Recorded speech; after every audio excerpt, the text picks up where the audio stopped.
Council meeting of the 21st, 2020 to order. For those who would like to join me, please rise for the Pledge of Allegiance.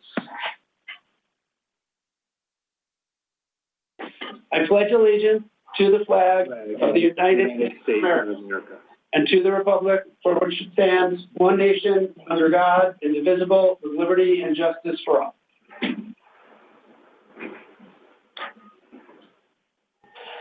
The clerk, please conduct a roll call. Councilmember Gardner. Present. Councilmember Middleton. Present. Councilmember Woods. Present. Mayor Pro Tem Holstedge. Here. And Mayor Kors. Here. All council is present. Great, thank you. So tonight we have two presentations. The first is a presentation by Fire Chief Nalder regarding the explosion in Los Angeles as it pertains to practices in Palm Springs. Chief Nalder, please.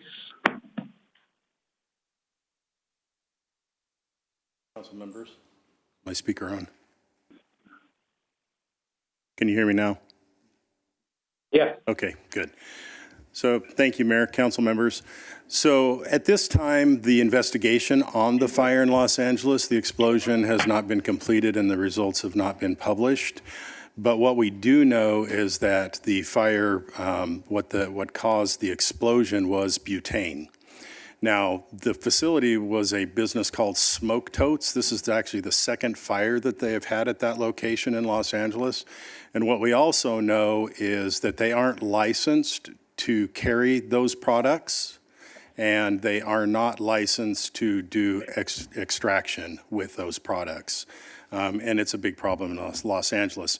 And that's why the importance of fire prevention and companies that do it legally, those companies that do it legally, that go through the planning, the building department and the fire department and put all of the safety precautions in place, there have not been incidents at those locations because there are precautions in place to prevent, or if they do happen, to minimize both the damage to property and life.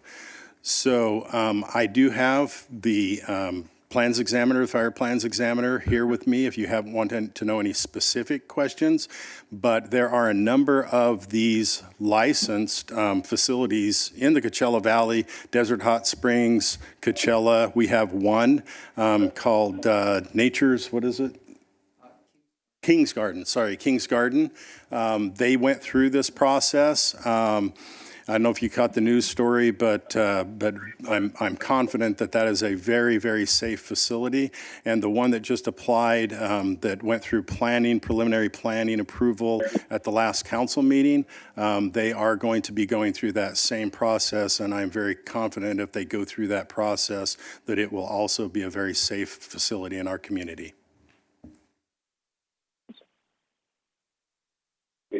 Thank you. Any questions? Sure. Councilmember Gardner, please. Hi, Chief. Can you, you or the other person that you have with you, just go over that process so that the public understands what it is that you do to approve the facilities?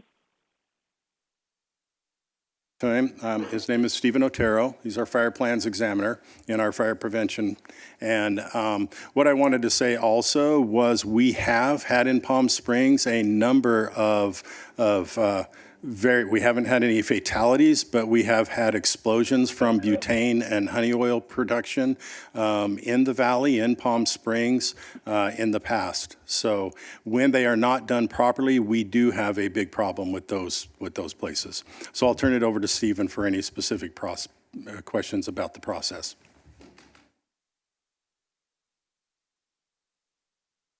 Good evening. So the process that we take from the fire department, when we receive an application and we see that it's going to have, they're proposing to use butane or any other solvent as for an extraction, it's treated as a separate permit from the architectural plans. So we have the applicant submit a plan showing exactly what they're going to do as far as the extraction goes. There's several requirements found in the California Fire Code, the California Building Code, Mechanical Code, several NFPA standards. So when we get the information, it's a separate fire permit with all that information. In addition to that, California licensed engineer has to submit a technical report showing all the requirements are met. So when I receive that information, I'll do my review, and if it's approved, when they start building it out and it's completed, the actual engineer that wrote that report also has to come to the site, inspect it, make sure that everything was installed to their approved plan. And then we go out there with the fire department, myself or an inspector, and we also verify that everything was installed to the approved plan with the engineer.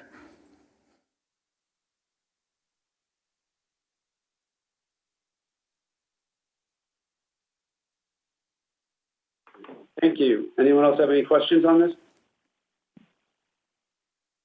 Great. Thank you so much. That was really helpful, given the concerns about the fire in Los Angeles, to get that information out to the public. So thank you both very much.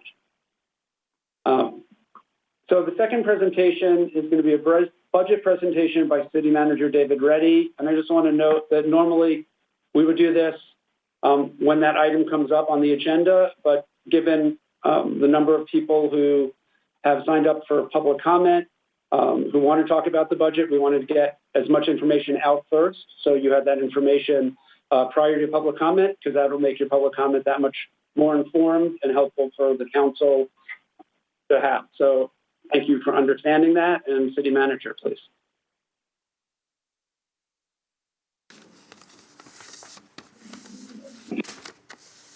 Ready? All right, great. Thank you, Mayor, members of council. Take this off. Thank you. I did want to give you a brief presentation on where we were at, updated since our last meeting on the budget. So I'm going to review a couple numbers and then offer some additional information that staff has been working on since the last time. So again, just as by part of review, there we go.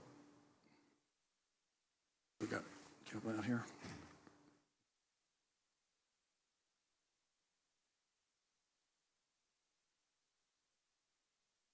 Mayor, could we hold just a moment, please? We're going to make sure we got a presentation that works.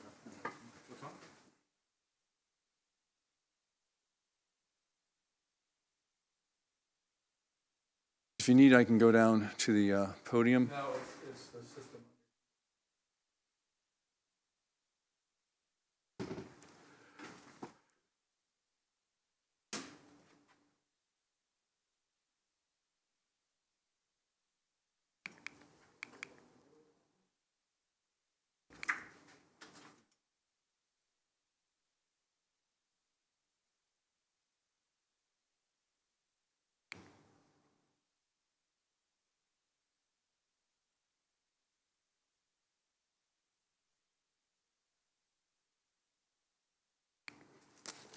Hey, Nancy.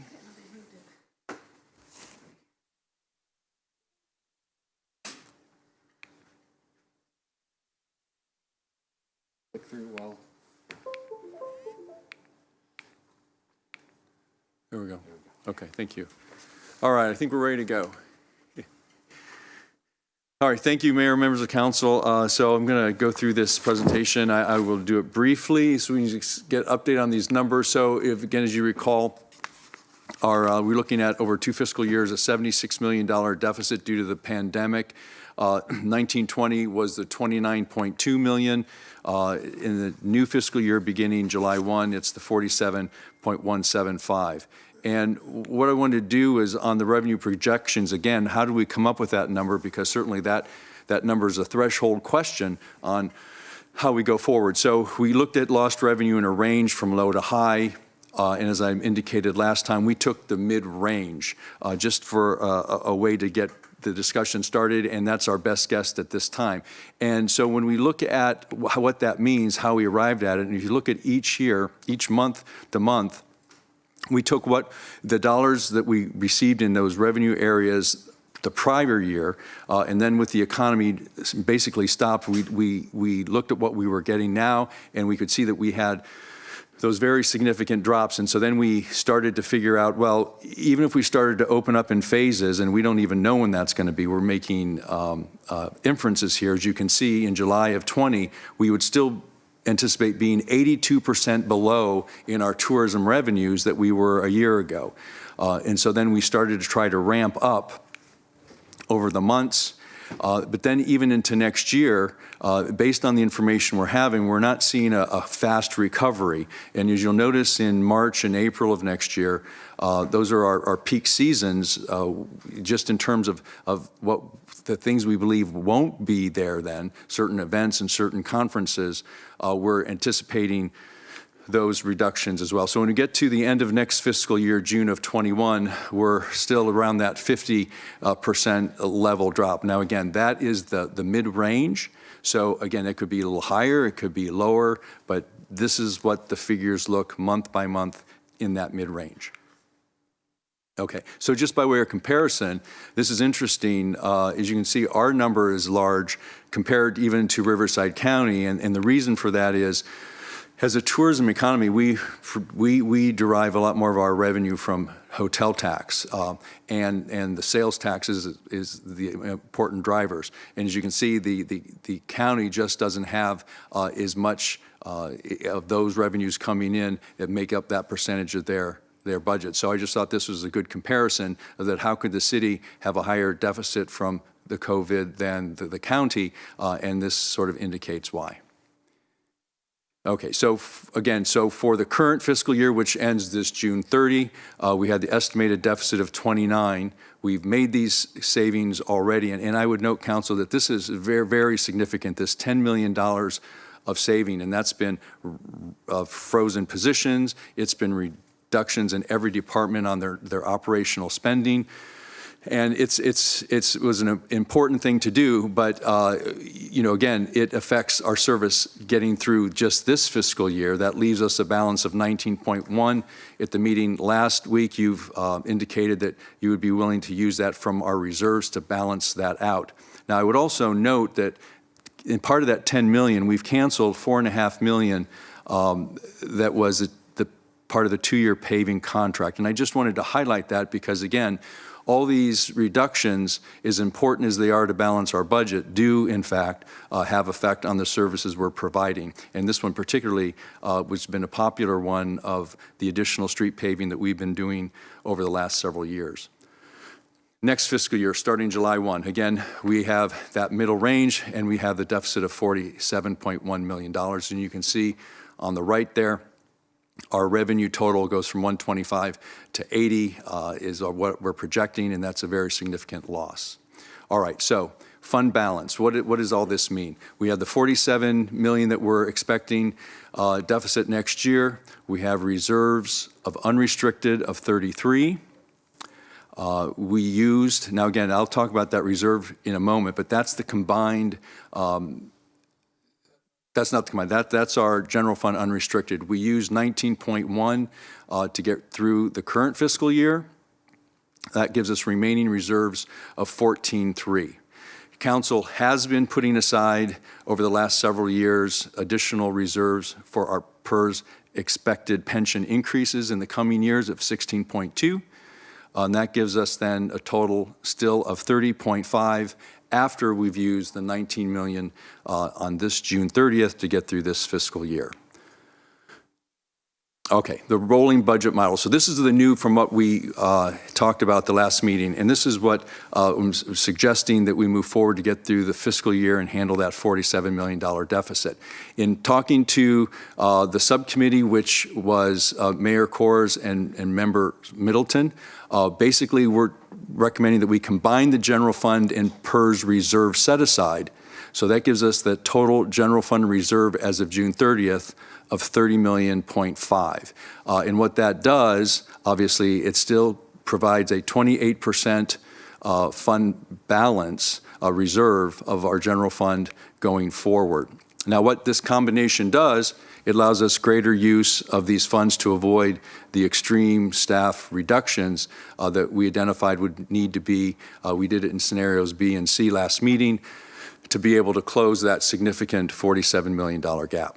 Now, this is my favorite, particularly favorite chart. This is year by year of what our reserves have been now, and this would be combined reserves. But as you can see, back during the Great Recession in 2010, we were down to 7.1. That was a low point. Since then, we've been moving steadily upwards to where we are today. And quite frankly, if we had not been able to do that, if councils have not been able to do the things for our local tourism economy, this would not have been possible. And if this was not possible here to have that a number almost $50 million when we started this in 2020, we really would have been in bad shape.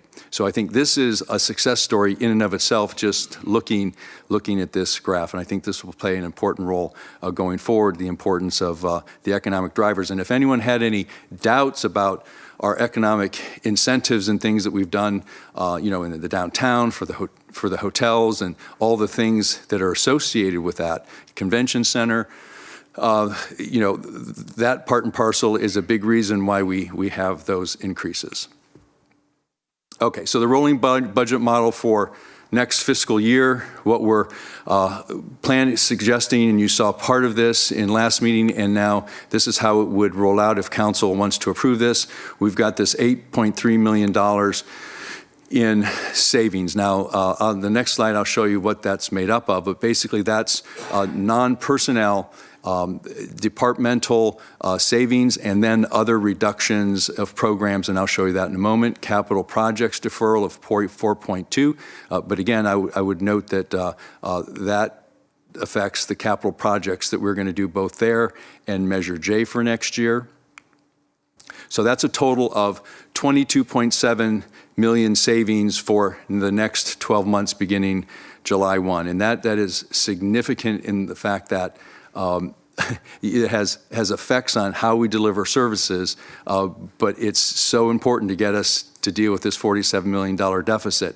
Then on the personnel savings, because the 22 doesn't get us there, if we looked at scenario A from last meeting, this was the one with the least amount of positions being reduced, and that's made up, this $8 million savings, of 33 vacant positions that were frozen, that we did not fill, and then a potential 48 layoffs that would occur. Now, within that 48, in terms of safety, because we were able to do the early retirement, we don't anticipate that any current policemen or firemen will be that will be out the door on a layoff. These would basically be positions that are vacant, and that will be important a little bit later. The chiefs will be able, when they give their discussion and presentation. Your department heads and exempt salary are taking a 10% reduction in pay, and if we did the early leave program, early retirement, early leave, so this $2.4 million represents 18 of those 30 employees. So 30 employees signed up.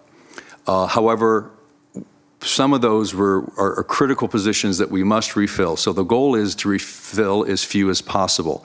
And we're really stretching, and 18 of them will not be replaced. So that obviously adds to the 33 and the 48 of scenario A. The good news of that is obviously for every one of those employees, potentially that's one less other employee that would have to be laid off. Now this is what's new from the last meeting, and this is important, I believe.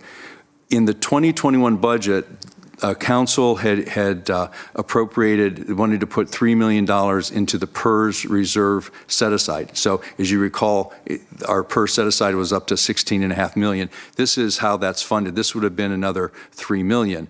Very prudent to do, particularly knowing that we're going to have some PERS increases over the next few years. But again, given the circumstances, if we use this now for part of our savings, that helps close the gap. It closes the gap towards that 47, because otherwise we'd be in a position of either using more fund balance or reducing positions and services by that amount. So that comes to a total of 13.9 million. So total savings of 36.6, and that's a lot, council, I have to tell you.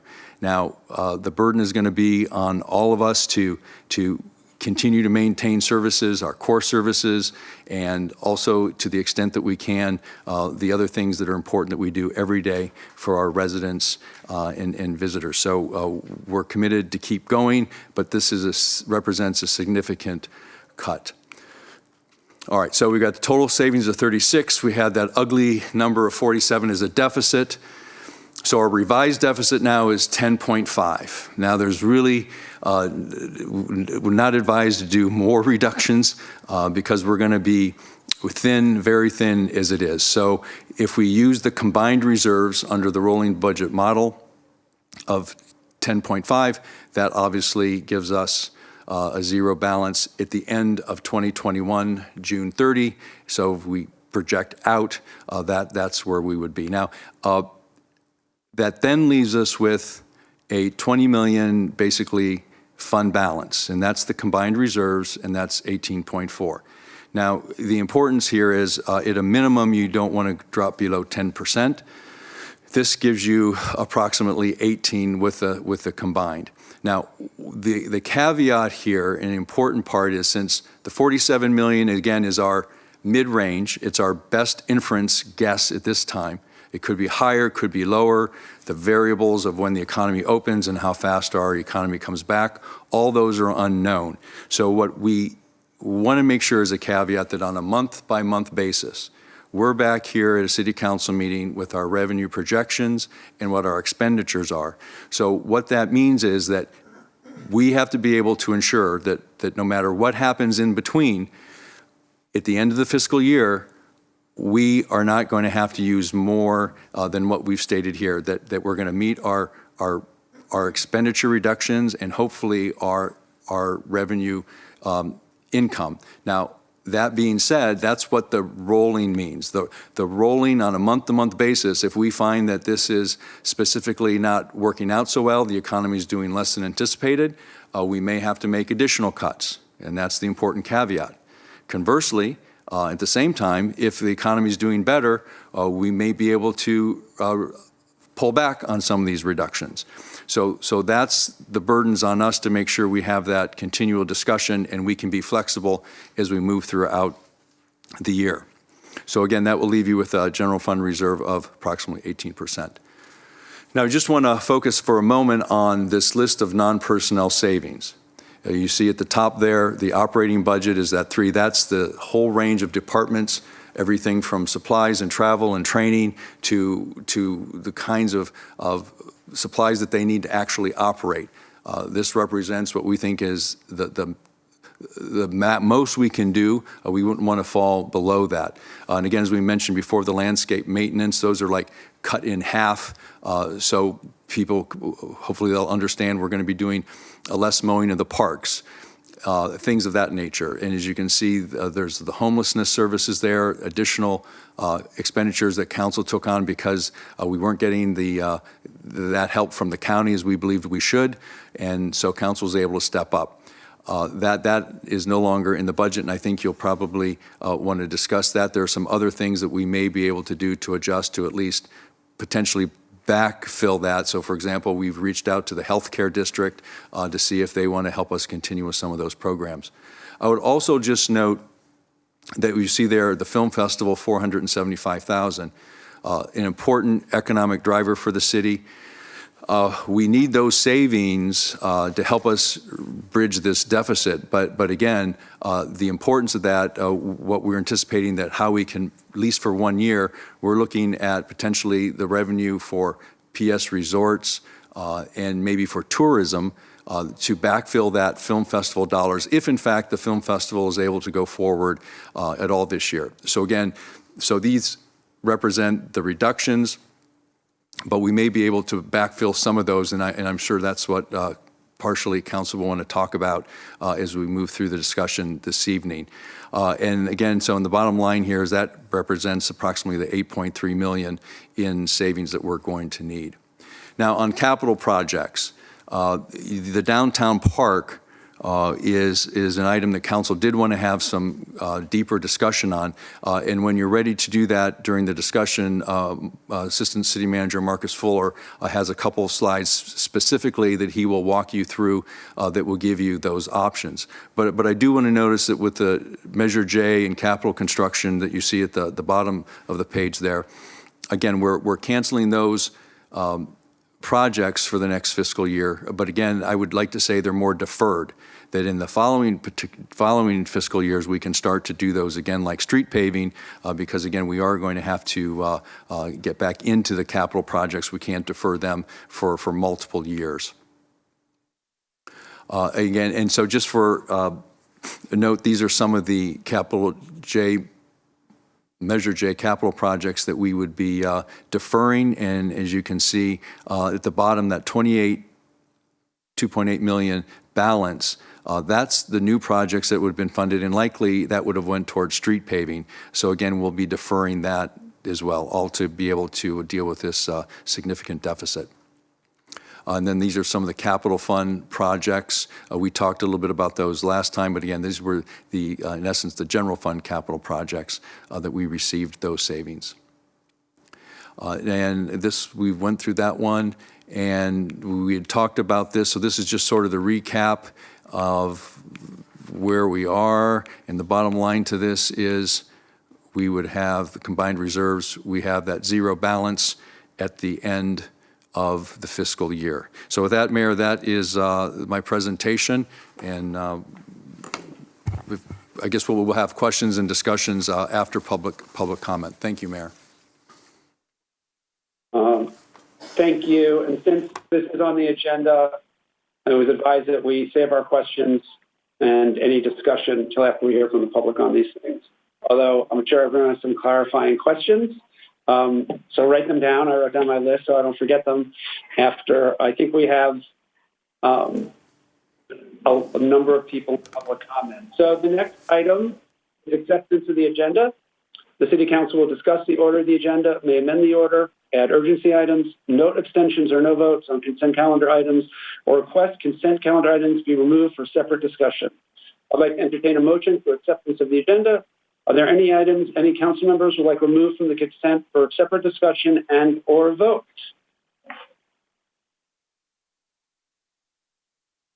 Anyone? Go ahead. Mayor Pro Tem Holstead. Thank you. I'd like to pull 1J, the approval of request to extend the building permit for the Ondas, and then 1O, which is the City Council to sign on to a letter from Riverside County. Thank you. I had those on my list, so that's for me. Anyone else? I'd also like to pull 1N and 1T. So JNONT. So I'd like to entertain a motion to approve the agenda with separate discussion and vote on items 1J, 1N, 1O, and 1T. Councilmember Garner. Motion. Motions.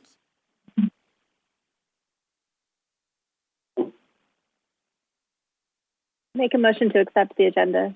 I'll second. A motion by Councilmember Garner, second by Mayor Pro Tem Holstead. Councilmember Garner. Yes. Councilmember Middleton. Aye. Councilmember Woods. Yes. Mayor Pro Tem Holstead. Yes. Mayor Kors. Yes. Motion passes 5-0. Great. I'd like to ask that City Attorney Hull provide a report on the closed session, please. Thank you, Mayor. The council went into closed session on the items agendized on the additional agenda. They also, prior to going into closed session, made a motion and made the findings to support adding an item to their closed session agenda related to a request by the the Conference of Mayors to file an amicus brief related to the executive order. And they found that the need to add that arose after the posting of the agenda, and the need for action needed to take place on that item before June 1st as required by the schedule for the amicus brief filing. So they added that to their agenda. And then we wanted to report out of closed session that they acted on that item and voted to sign on to the letter in support of the amicus brief. Is that everything? That is everything. Great. Thank you very much. The next item is public testimony. This time has been set aside for members of the public to address the City Council on non-public hearing agenda items only. 2 minutes will be assigned to each speaker. You have to please begin your time by telling us what agenda item or items you're speaking about. Please note that general public comment for subjects not on the agenda will be taken later in the meeting. A few things I want to note, as this will be done by phone tonight, and I believe we have somewhere between 90 and 100 speakers. So we will have to break at 50 in order for the city clerk to get the system working. So we will take a longer break, I think, at that time for everyone to take bio breaks and whatever else they need to do. In addition, please note that there are going to be a lot of speakers on the same subjects. I received many emails from organizations asking all their members to call to advocate. We look forward to hearing from all of you.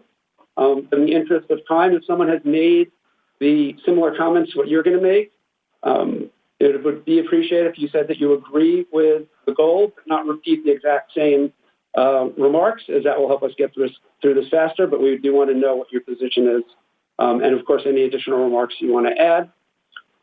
I'd like to note that it's also anticipated, due to the volume of public comment, that the City Council will adjourn today's meeting, and the City Council will continue potentially the budget and or COVID items, and will not be taking further public comment at the time that we continue that, likely in the next 5 days on Tuesday.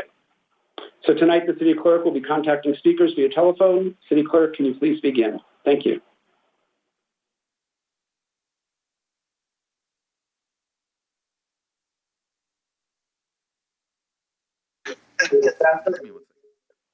Okay. Okay. Hello. You're live with the City Council, and you have 2 minutes to provide your comments. And if you could start with stating your name. Okay, my name is Bob Bielenberg. I'm commenting on agenda item 4B.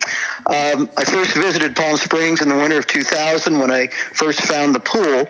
I came back for a week or two every winter after that to swim in the pool, and I moved here full-time almost 6 years ago. So from June 2014 until just recently, I've swum in that Palm Springs Swim Center nearly every single day that it was open. For me, the pool was the primary reason that I moved to Palm Springs. It's one of the best pools in California, and it's a jewel of the city. So the swim center is a community in itself with many sub-communities. The pool's used by not only adult lap swimmers, but the high school swim team, water polo team, water aerobics for seniors, masters swimmers, swimming instructions for youth. And people with disabilities depend on the pool. They can do exercises in the water, and without it, the exercise would be very difficult or impossible. Losing the pool would be devastating for many people. You know, we all swim for not only physical fitness, but also our mental well-being. And the pool offers a place to socialize with like-minded people. You know, I understand the need for the city to find a way to meet the budget shortfall, and I like what you're doing. I think the resident fees could be increased, and maybe the swim patrons could be engaged in finding creative ways to save money. Volunteers could take over some non-lifeguard duties, and then the lifeguards could just be the lifeguards, and we would not need as many. I'm not exaggerating when I say I love the swim center. It is very important, and I urge you to keep it open. Thanks very much. Thank you, and we'll disconnect.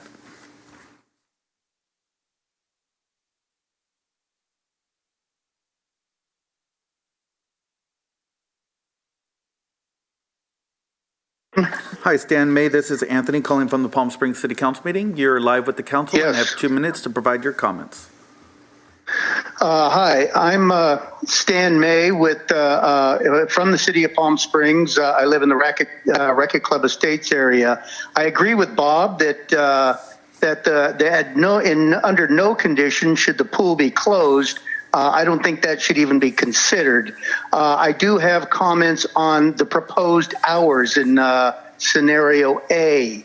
Many of us that are lap swimming, we're lap swimming for exercise, not just to get out and get wet.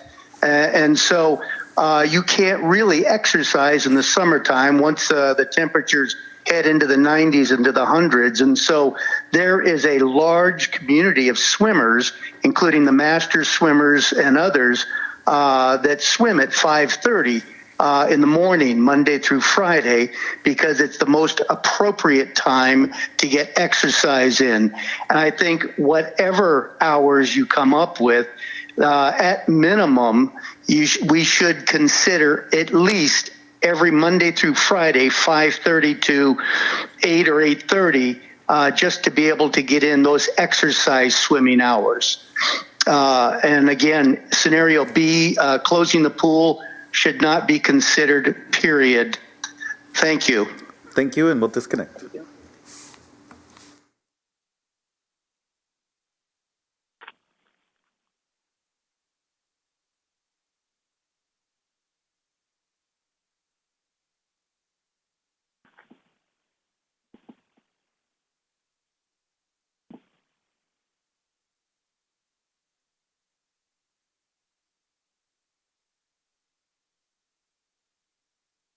J.R. Roberts, you're live with the City Council, and you have 2 minutes to provide your comments. Thank you, Anthony. Hi, guys. I wanted to say that, at the time of the acquisition of the land from Grit, we all agreed that Boulders and Crescendo should really be downzoned and zoned back to open space and permanently protected. And our biggest concern at that time was that some future council would be tempted to sell it all off. And, obviously nobody could have foreseen the nightmare of COVID-19. So we're here now, and I understand the pressure you're under from unions to sell off the land to cover staffing, and I fully understand the importance of public safety. In fact, this council and the former council always made public safety top priority. In fact, we filled every position and equipment request that I can recall ever coming before us. The community and council has consistently proven its complete commitment to our police and firefighters. I just hope that while you're forced to make these really difficult decisions, you're able to balance the future of our city with respect to quality of life issues and public safety. So if you feel it's necessary to now sell off open space that will never get back and certainly never have the same kind of opportunity we did at that time, I'd suggest and be so grateful if you could only sell off part of it, perhaps selling Boulders and keeping Crescendo, considering the complications of even developing Crescendo. If we do it that way, maybe split it, and we won't feel like we completely sold our soul to balance our budget. Or remember this, the pandemic is completely breaking us. We'll come out of this, and our parks and open land will once again be where we all want to spend time. Anyway, thank you, guys. Mr. Roberts, thank you. You bet.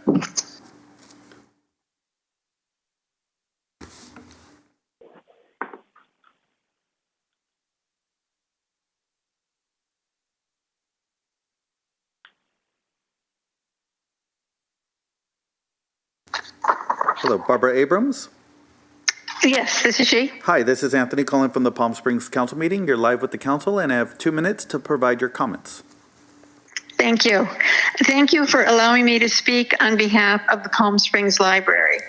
The library is a vital resource of the community and is one of the last public community resources open to all people, regardless of race, color, language, sexual identity, economic background, and as we know, they are open for the homeless.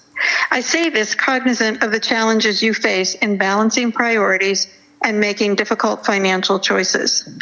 One of my disappointments during the pandemic was the untimely library closure, resulting in limiting access to the public who depend on its services. People are struggling, we know, financially. They may be socially isolated. They may be living in less than ideal living situations. Obviously, the schools are closed.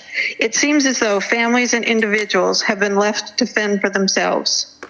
Full funding of the library will demonstrate that Palm Springs values the importance of the library's role.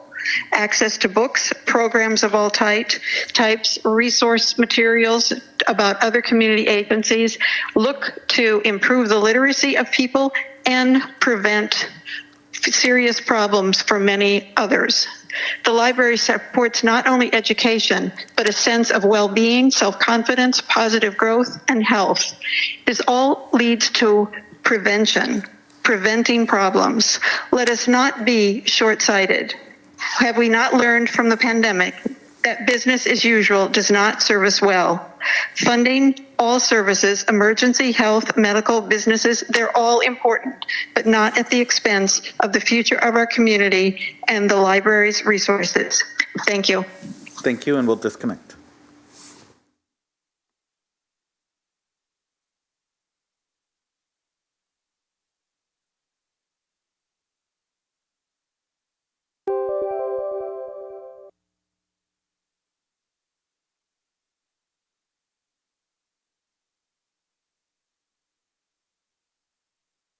Hello, Todd Davidson?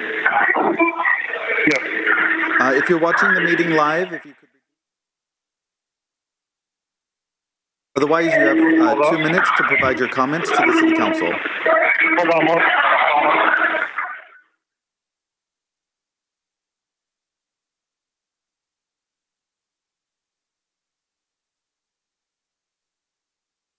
Okay, you have 2 minutes to provide your comments to the City Council.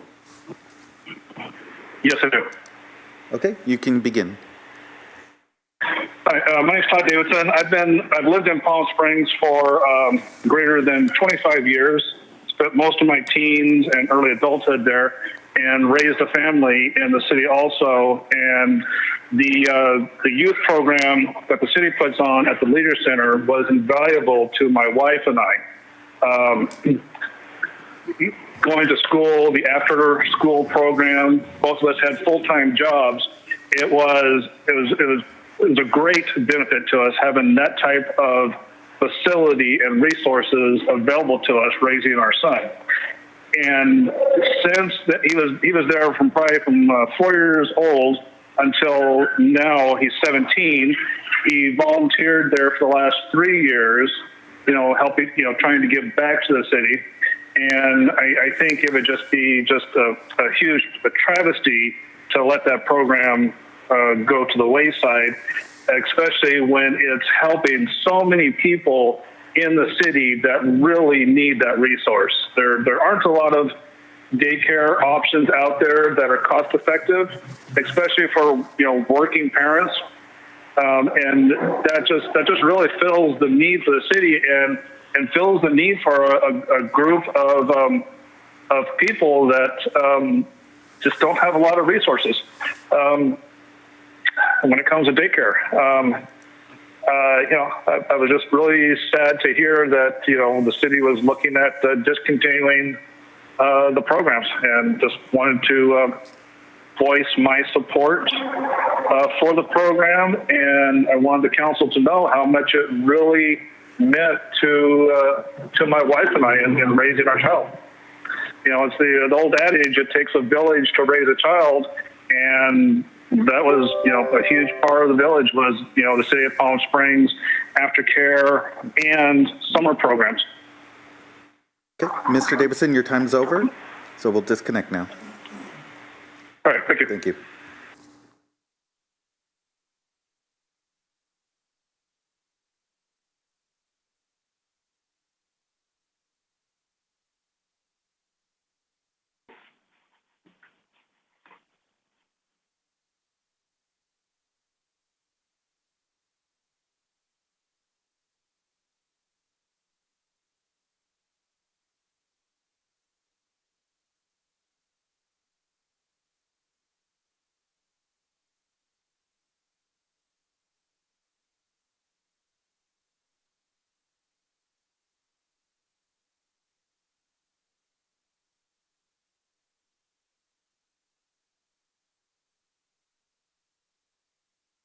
Hi, Ms. Lomas, you're live with the council and have 2 minutes to provide your comments.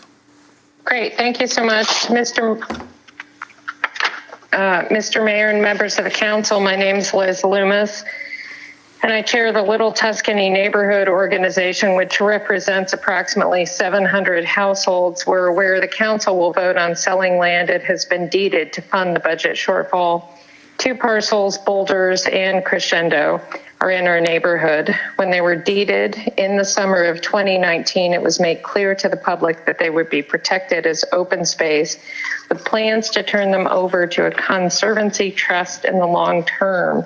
Selling the land for development may provide you with a short-term cash infusion, but it would cost more for the city in the long run by causing environmental damage, loss of open space, mobilizing people to oppose any development projects, and costing everyone a lot of emotional upheaval and political capital. The city already has been through 20 years of battles to get to the point where these lands were to be protected. Please don't put everyone through that again. We'll rise to the challenge, but that's not what we want. We simply want our elected leaders to help keep their commitments to the people they represent. Please protect these natural lands as open space for residents, visitors, and future generations to enjoy. We don't want another 20-year fight that just benefits lawyers and developers at the cost of the public. Thank you. Thank you, and we'll disconnect.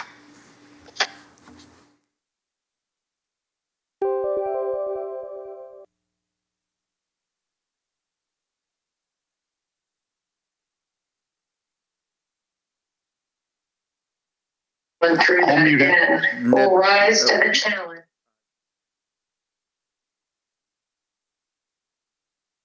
You're live with the City Council, and you have 2 minutes to provide your comments, Mr. Barker. Thank you. This is in regard to 4B also. Mr. Mayor and members of the council, I'm thankful for the opportunity to provide comments at this critical time. I'm Ned Barker, a Little Tuscany homeowner and member of our neighborhood board. My partner, Danielle Schneider, and I are permanent full-time residents since 2016, and I'm here today, as was Liz Loomis before me, to talk about Boulders and Crescendo. I'm also thankful for the city's services, which must be funded to the budget, and I acknowledge that there are few easy decisions in our present environment. I attended an annual meeting in January where more than 100 residents cheered Councilmember Wood's declaration that the City Council planned to keep these areas as open natural spaces. We view you as the guardians, as the stewards of these precious natural lands. The value of Boulders and Crescendo to a tourist destination known for its amazing scenic lands is incalculable and never ending. Their value to Palm Springs is incalculable and never ending. And their importance extends beyond the boundaries of Little Tuscany. 7.5 million cars drive by Chino Canyon each year, many carrying the visitors whose business we need. Do we want them to view the newest construction site or housing development in Crescendo, or the treasured alluvial fan upon which it sits? And what is the preference for the 600,000 annual tram visitors, or the hikers beginning or ending their journey at the Lycan's northernmost trailhead, which is adjacent to the Boulders? Please find a way to preserve these amazing lands, and thank you. Thank you, and we'll disconnect.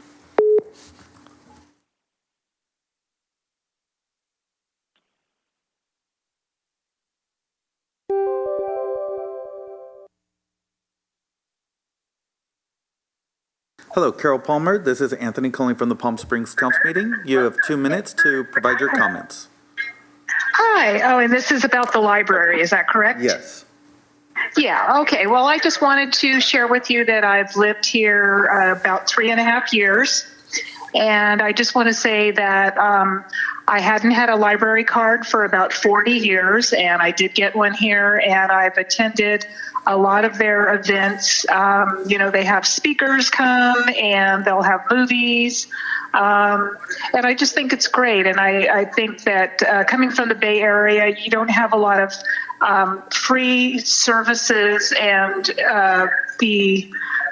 what you present is very varied. So it appeals to a lot of people, and I just think it's wonderful. So I'm totally in support of the library, and I hope this ends up on a positive note for them. Thank you, and we'll disconnect now. Okay, thank you. Bye-bye.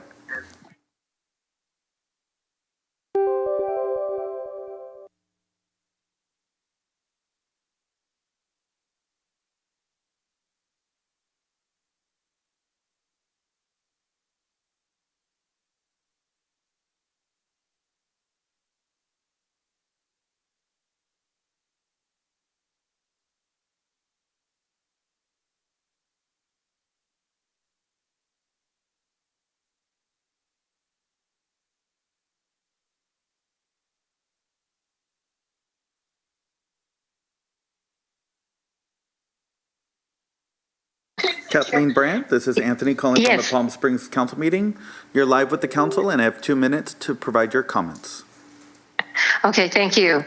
My name is Kathy Brandt. I'm a lifelong resident of Palm Springs, and I would like to speak on behalf of maintaining the level of staff at the Palm Springs Library. And I agree with the previous speakers that this is an essential service in town, and it's a very popular one for our community. As stated in the library's annual report for 2018 and 19, the library had over 195,000 visits, 42,000 public computer sessions, and 280 youth and teen programs. The staff is continually updating services for the public to use. In fact, while they are closed due to the pandemic, staff members are calling the collection to remove outdated materials. The Friends of the Library can help the city with funds to replace materials, but only the city has control over the number of staff. The city's proposed plan to reduce the budget and cut staff from 19 to 9 is unconscionable. The library is more than books and computers. It is the people who work there that provide a friendly, efficient, and safe place to visit. The library is not something that can just be cut. It is a core service for the well-being of our community. Thank you. Thank you, and we'll disconnect.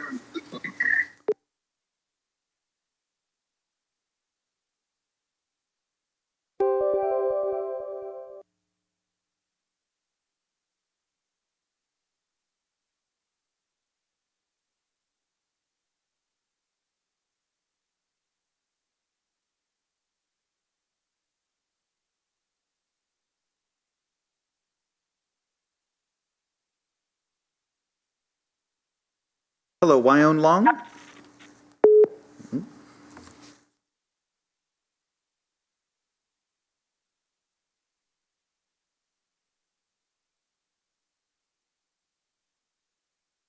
Turn this off.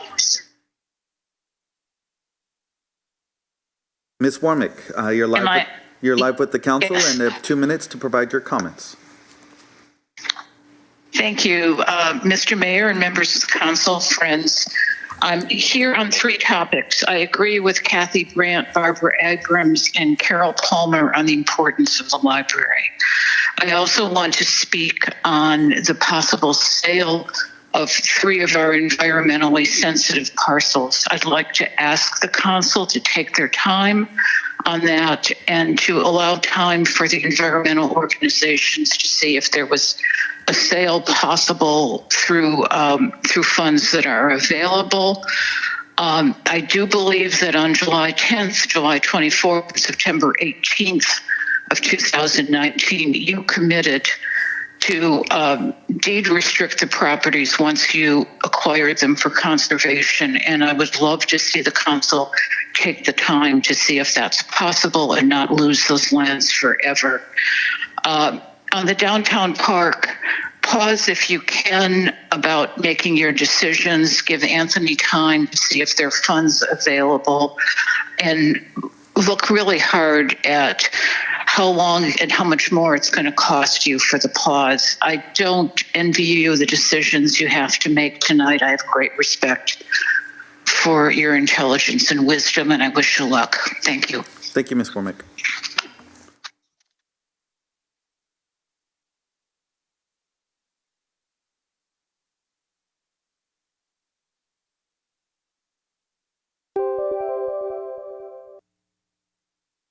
Hello, Irene Tritel. This is the Palm Springs City Council meeting. You're live with the council and have Yes. 2 minutes to provide your comments. Okay, well, if you're discussing the library and the budget for the library, I think that especially considering COVID-19 and a lack of pleasure for people, this library has been sustained by the community for a lot of years, and it's really important that we maintain facilities like this so that people can enjoy something out of life. And the library is and has been always the most important, one of the most important assets in our community. It's where we meet, it's where we lecture, it's where we find out things about the community, and to cut the budget would be unconscionable. So I hope that the council does the right thing and maintains a proper budget for this library. Okay. This is Irene Tritel. Thank you, and we'll disconnect. Thank you. Bye.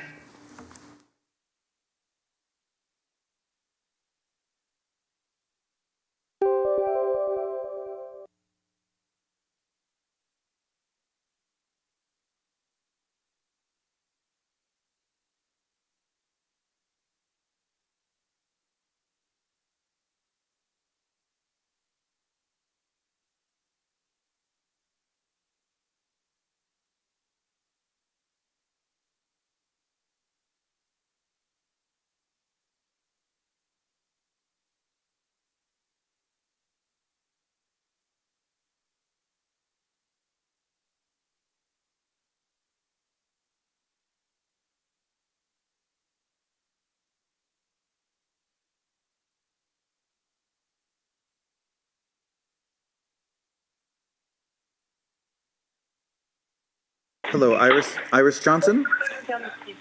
Hello? Hi, this is Anthony calling from the Palm Springs Council meeting. You're live with the council, and you have 2 minutes to provide your comments. We're really upset because Palm Springs isn't open yet. We vacation down there. We go down there for Mother's Day and birthdays, and we think everything should open up. That this whole COVID-19 was just a big false lie, and we would just like it to open up so we could go do our vacation and have, families can go down there and enjoy themselves with their kids, and just really upsetting. Okay, those comments were heard by the council. Are you done? Yeah, I'm done. I just would like to know when you guys are going to open Palm Springs for us to go down there. Okay, thank you, and we'll disconnect now. Thank you. Bye-bye.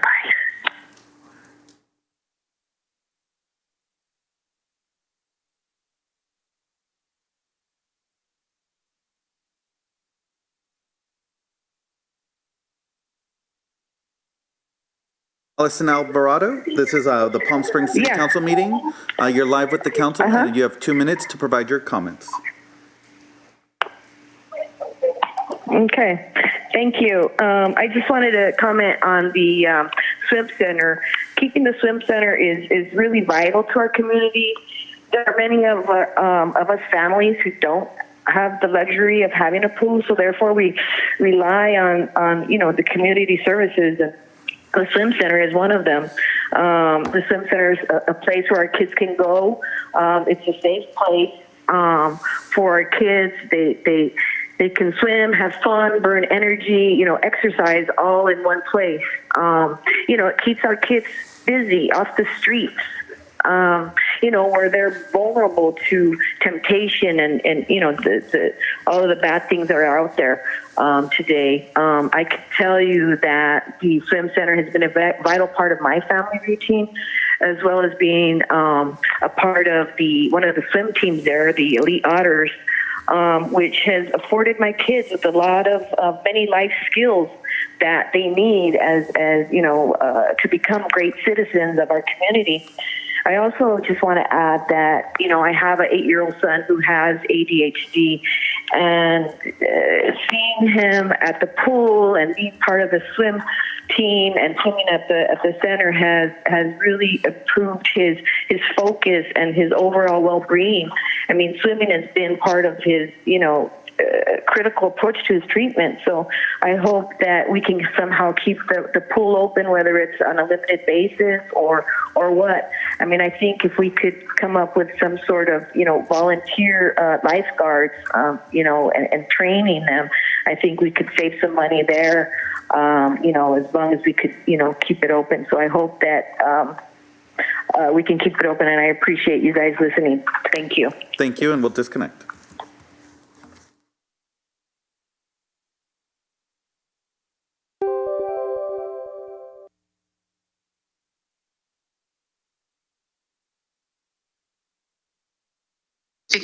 Hi, Maggie Scott. This is Anthony calling from the council meeting. You're live with the council, and you have 2 minutes to provide your comments.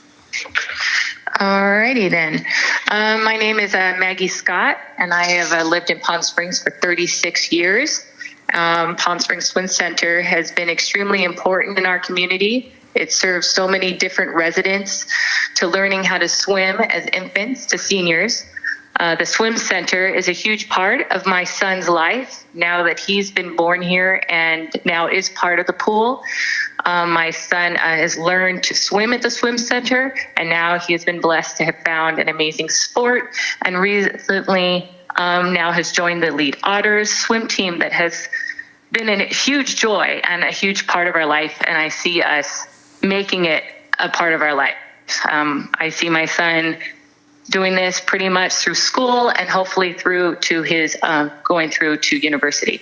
It is also one sport that is year round, and with the heat and the extremely heat in Palm Springs, it is the only sport that you can do every single day the entire year. It's the number one source of exercise for my son.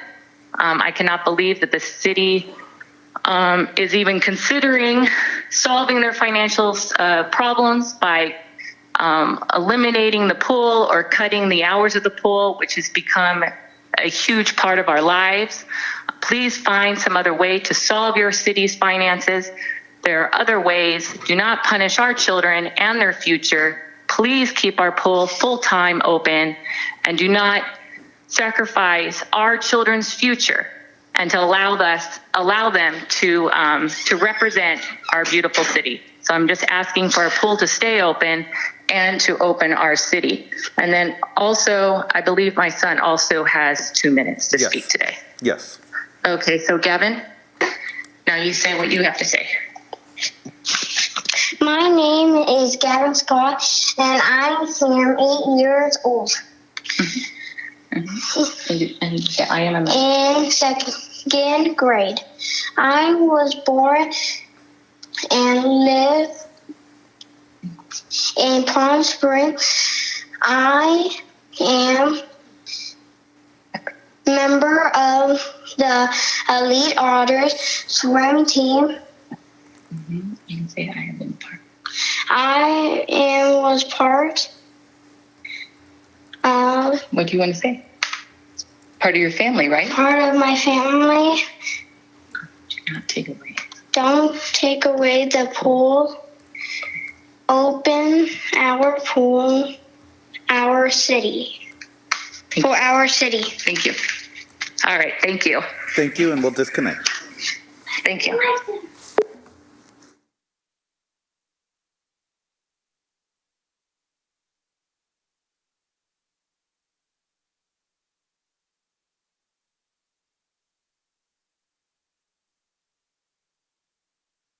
Hi, Lauren Bixler. This is Anthony calling from the Palm Springs Council meeting. You're live with the council, and I have 2 minutes to provide your comments. Good afternoon, Mr. Mayor and members of council. My name is Lauren Bixler, and I am speaking this afternoon against agenda item 4B. I speak on behalf of my brothers and sisters of the Palm Springs Police Department, both sworn and non-sworn. For the past 10.5 years, I've dedicated my life to the city of Palm Springs and the Palm Springs Police Department. Some may think that dedicated is a strong word to use, but that is exactly what we do day in and day out. We take the most demanding, stressful, dangerous, and unimaginable calls of service, and that takes a toll on every one of us and our families. But we do not waver. We show up every day, regardless of what is occurring around the world, regardless of what situation our personal lives are in, and regardless of our personal views and beliefs, because you, the citizens of Palm Springs, depend on us. I was here in 2010 when we were facing a similar situation. Our department lost our jail staff, our records clerks, our community service officers, and we almost lost 5 officers. I was one of the 5 police officers who was saved thanks to a grant that was written by one of our own. Due to cuts, we were on a hiring freeze for 2 years with minimal staffing. During this time, our city grew, and yet we remained at minimum staffing. Calls for service grew, and yet we remained at minimum staffing. While furloughed, many of us worked over 15 hours a day, 6 to 7 days during the week without a day off, running the city with only a handful of officers because that's what we had to do to cover minimum staffing. Our department never fully recovered from the last budget cut. Every single employee here in Palm Springs Police Department is essential for us to provide the service this city requires. I beg the council to please consider all other options prior to laying off anyone, because the damage this will cause to not only the people being laid off, but their families, and the impact it will have on our city is irreversible. I thank you kindly for your time and consideration on this matter, and please be safe. Thank you, and we'll disconnect.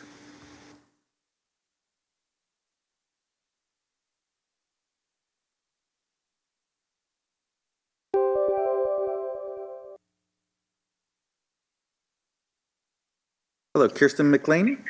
This is Yes. Palm Springs Council meeting. You're live with the council and have 2 minutes to provide your comments. Okay, thank you. Hi, I'm calling on in regards to 4B. I'm calling today regarding the shutting down of the city centers and programs. I wish instead of deciding just to shut things down, we could get creative. It's wild that we are only 2 months into this pandemic and already making drastic cuts to our city.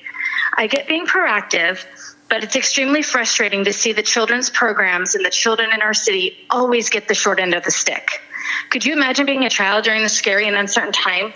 They have already had their school year taken away from them, and now take away even any tiny bit that we have left to give the kids some positive experiences and a summer.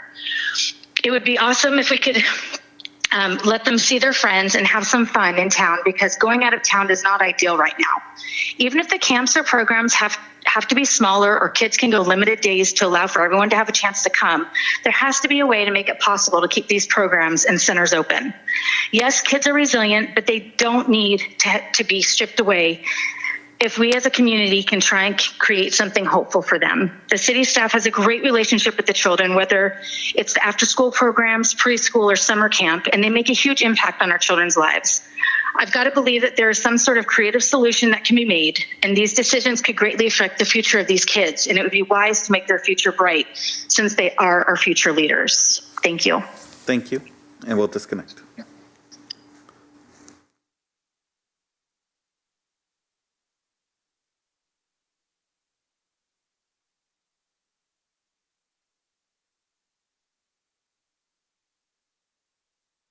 Their school year taken away from them.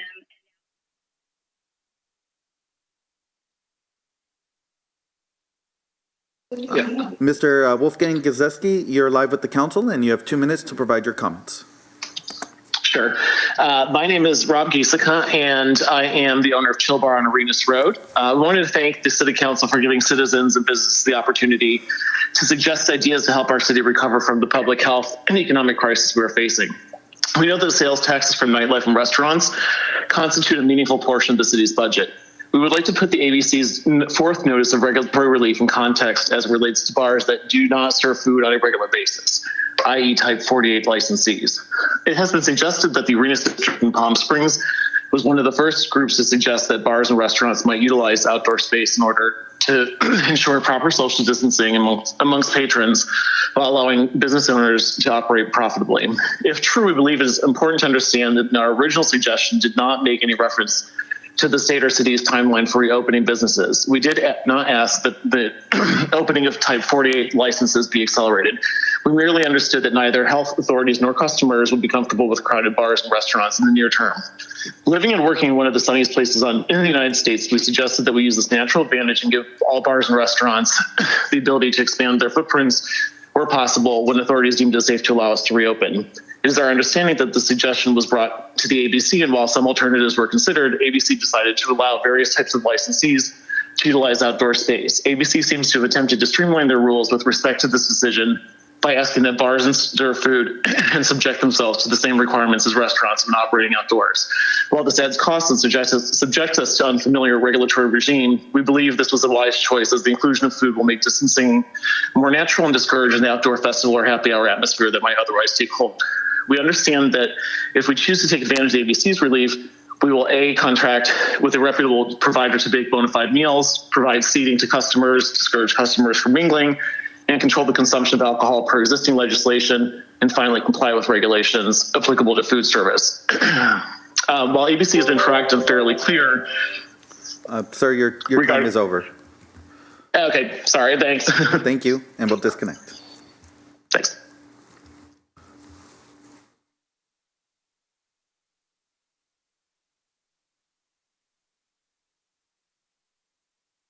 Hello, George Diaz. You're live with the City Council, and you have 2 minutes to provide your comments. Okay, thank you. Good afternoon, council members. My name is Officer Diaz, and I am the most junior patrol officer of training. I understand that our city is currently going through some financial difficulties, but it is imperative for us to keep our current positions put as they are. All employees rely on our job to support our families, including myself. I use my own finances to put myself through the academy. Palm Springs was the sole department I applied for, and I was fortunate enough to be welcomed to the family. Ever since my time in the Marine Corps, my family has depended solely on my income for support. My wife of 7 years takes care of our 5-year-old daughter and my 2-month-old son in our newly bought home. I love my profession, and I would like to continue to work for our fine city. This burden is only temporary, but one day our tourism will flourish again. The downtown arena will only further expand our tourism, bringing more people from around the world to our desert city. We need the manpower to continue to handle the calls for service in our newly formed structures.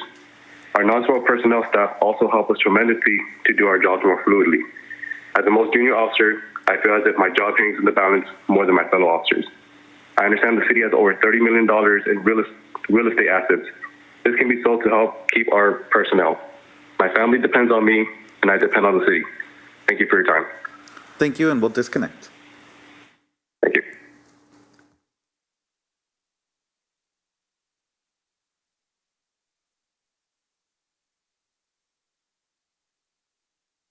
Hi, Mike Cassavan. This is Palm Springs Council meeting. You're live with the council, and you have 2 minutes to provide your comments. Thank you very much. Good afternoon. Thank you for your time, and thank you for giving the community a voice. I'm speaking today about the budget agenda item 4B. My name is Mike Cassavan, and I'm the Palm Springs Police Officers Association Vice President, and I've been a police officer in Palm Springs for 14 years. Our country has been taken hostage by an invisible force that has created a mess we never saw coming. Our plea is to save our personnel and to spare our community from a reduction in services for a law enforcement agency that our community has supported for so long. This situation is not your fault. It's not my fault, and it's not the fault of those who may lose their jobs in the coming weeks. The sale of city assets can help ease these burdens. We're not saying we have to sell one property or asset over another. For example, we have hundreds of thousands of dollars in vehicles waiting to be auctioned at the city yard. Remove the red tape and get those sold sooner than later. As for real estate assets, we know this is a very complex issue. No one wants their neighborhoods disrupted, but we can't, in good faith, tell employees they have to be laid off without even trying to sell off assets that may have saved them. The City Council and Dr. Reddy have been very supportive of us through this difficult time, and I wanted the community to know that. Thank you, and be well. Thank you, and we'll disconnect.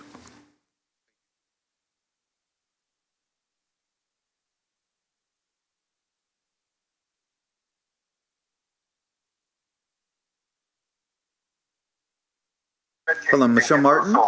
You're live at the council. If you could reduce your...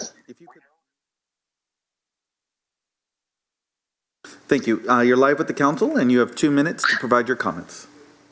Oh, thank you. My name is Michelle Martin, and I'm commenting on 4B. I have been a resident of Palm Springs since 1977, and I've seen a tremendous transformation happen over this period. One thing I've noticed over and over is the city spending money in areas that are not at the core, which is public safety. The city has slowly morphed into a catch-all. They have put their fingers in every pie, and then to look back 20 years and review the budget and the items that the city was responsible for at that time. It was focused on core services, police, fire, parks, recreation. The Measure J tax was passed on the premise that public safety services, police and fire, are of primary importance, but most of these measure funds have gone towards downtown projects. Now we need to refocus these funds to preserve these vital city services. Delay capital projects, stop taking care of every pet project and non-essential endeavor, and refocus the core responsibilities of our city, which is protecting our residents. For that, we need our police, our fire.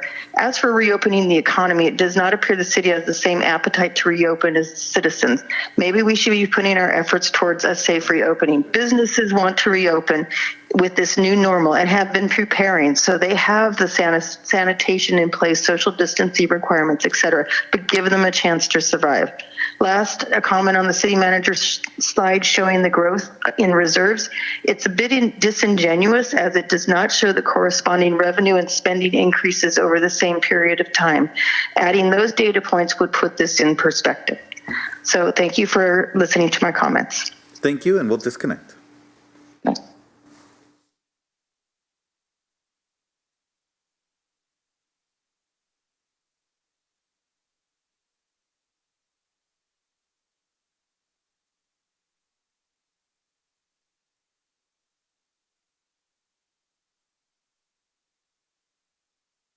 Hello, Sherry Miller.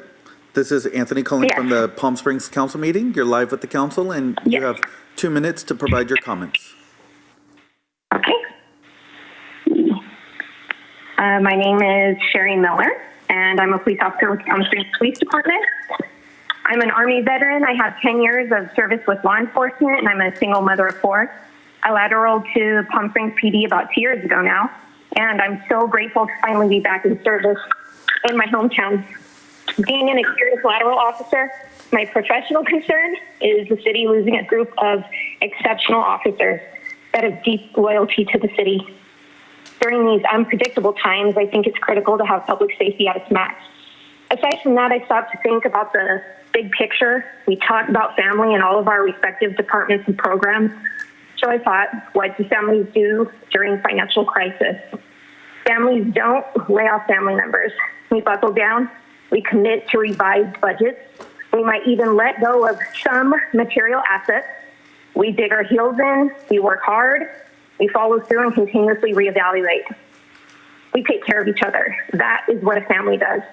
So I would like to see us not just talk about family. I would like to see Palm Springs focus on coming together as a family to deal with this crisis. Thank you for listening.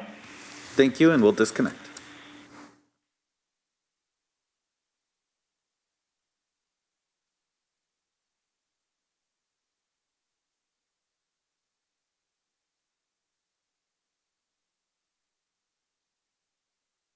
Hi, Michael Ventura. You're live with the council, and you have 2 minutes to provide your comments.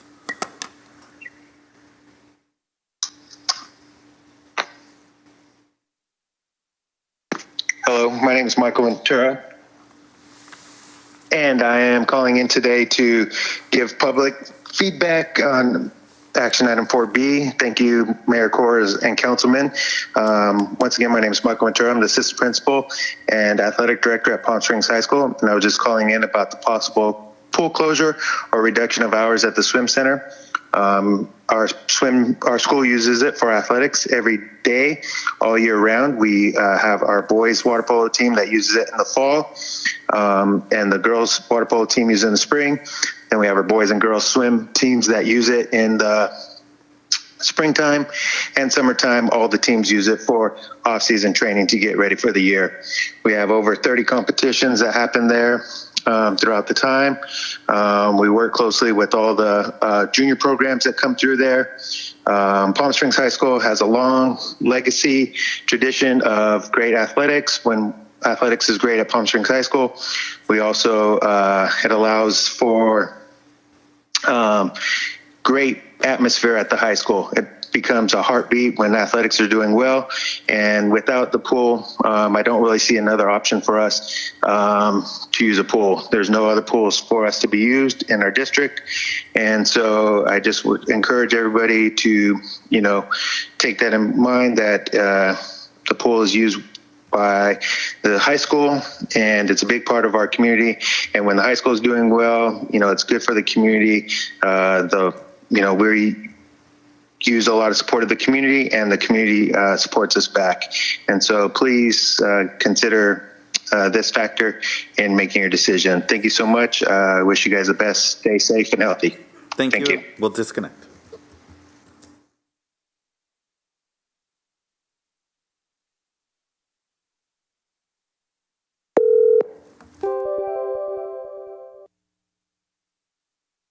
Hello, Jean Marie. Yes. This is Anthony calling from the Palm Springs Council meeting. If you could please state your name, and you have 2 minutes to provide your comments. Good afternoon. My name is Jean-Marie Keogh, and thank you for your time, Mayor and City Council members. I believe that the work that the Palm Springs Police Department is vital to the welfare of our citizens we serve and for the animals we protect.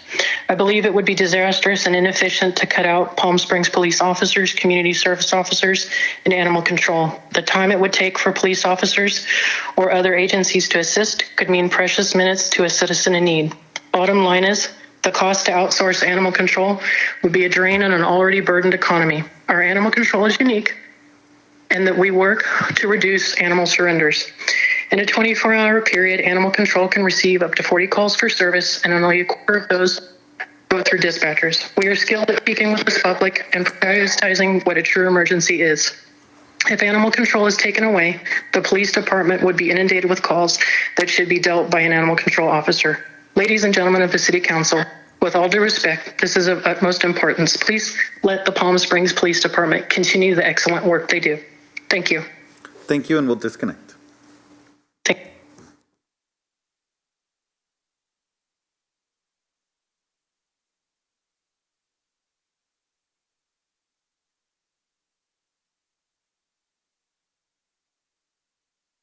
This is Leslie.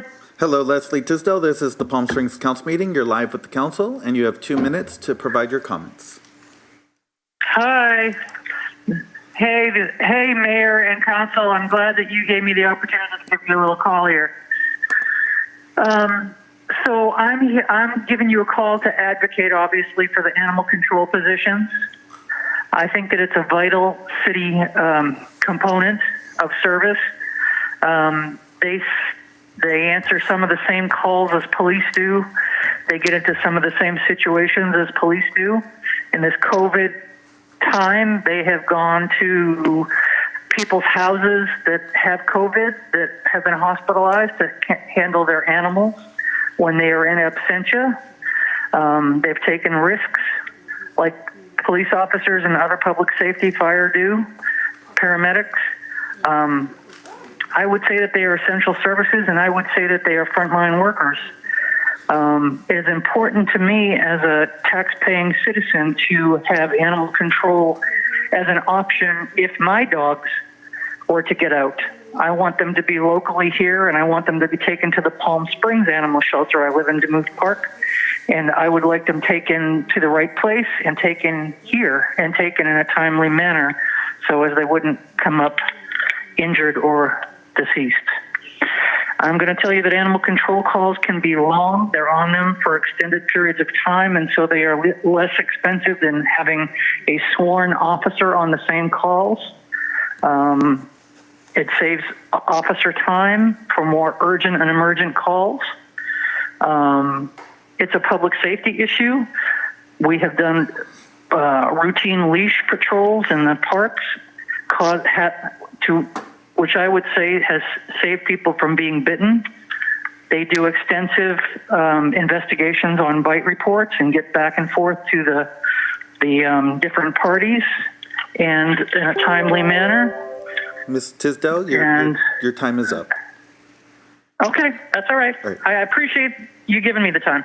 Thank you, and we'll disconnect now.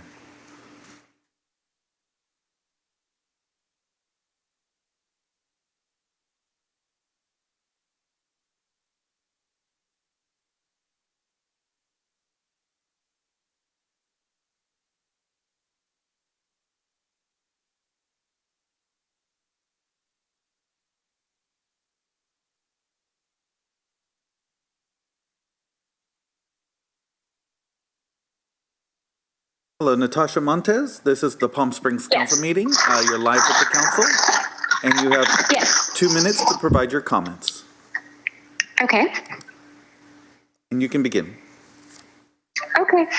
I was just calling about the rec center that my daughter goes to. She's been going there for 2 years now. I'm a single mom, and it's a great place for her to be while I'm working. And it would be really heartbreaking if you guys closed them down. You know, I send her there during Christmas break, during summer for camp. It's a great outlet for her to be at, and they go on field trips. They're super active. Like, she gets to do so much more. And it would just be heartbreaking for you guys to close them down. So I just wanted to give a big thanks to all the workers there. They do such an amazing job with all the kids. They put their heart and soul. It's just, you know, they're so wonderful with them. You could just see how passionate they are about being there and taking care of the kids. The kids spend, you know, 3 hours after school, so they get a good time with the kids. And then, you know, do their homework, and they do spend a lot of time with the kids. You know, they get to spend more time with me after work. I get to cook dinner, and all that stuff is, you know, taking care of their homework. And they're pretty awesome people there at the city. Rose is amazing. Crystal's amazing. The guys are all amazing. They really love what they're doing. And it would just be very heartbreaking for them to be shut down. Okay. Are you done? Yeah. Okay. We'll disconnect now. Okay, thanks. Bye.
Hello, Michael Marks. You're live with the Yes. city. You're live with the city council, and you have 2 minutes to provide your comments.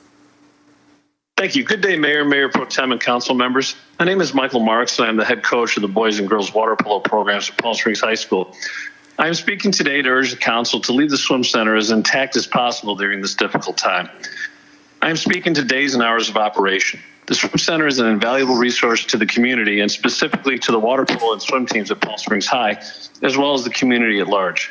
The Palm Springs Unified School District has 4 high schools under its wing and only 1 pool in another city, which points to how uniquely positioned this city has been in serving its youth all these years. Palm Springs High School has had a unique opportunity to use and pay for its pool use until this point. We had slightly over 50 combined players this year on the water polo teams who used up the pool for up to 18 hours a week. Your pool and our water polo programs just last year produced 5 college freshman water polo players, 2 from the girls team and 3 from the boys. That only happened because of the hard work and dedication from those players using the Palm Springs Swim Center, which is a step out the back door from our city's namesake high school. This marriage of school and community resources is not something that we can simply allow to be dismantled, but something we can model to others around this nation as a symbol of hope for adults and to the youth of this country that we are willing to put our money on the line for their well-being and future. They have shown us daily on the news that the human spirit is still alive. Let us not crush, but uplift that spirit. I want you to imagine the daily interactions we have with the caring staff at the swim center. People like Lindy Mills, who help schedule our practices. Kenneth Hooten, Juan Lacroix, Cassandra Blackstone work each day to keep swimmers and players safe from harm. Darcy Lavoie, Sarah Deborah, Reed Gleason, and Damian Lowry are the same staff that seeks the health and safety of our students each day. Please remember all the intertwined lives that come through the swim center every day as an essential part of what makes Palm Springs, California like no place else. Thank you. Thank you, and we'll disconnect.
Hello, Suzanne Kendall.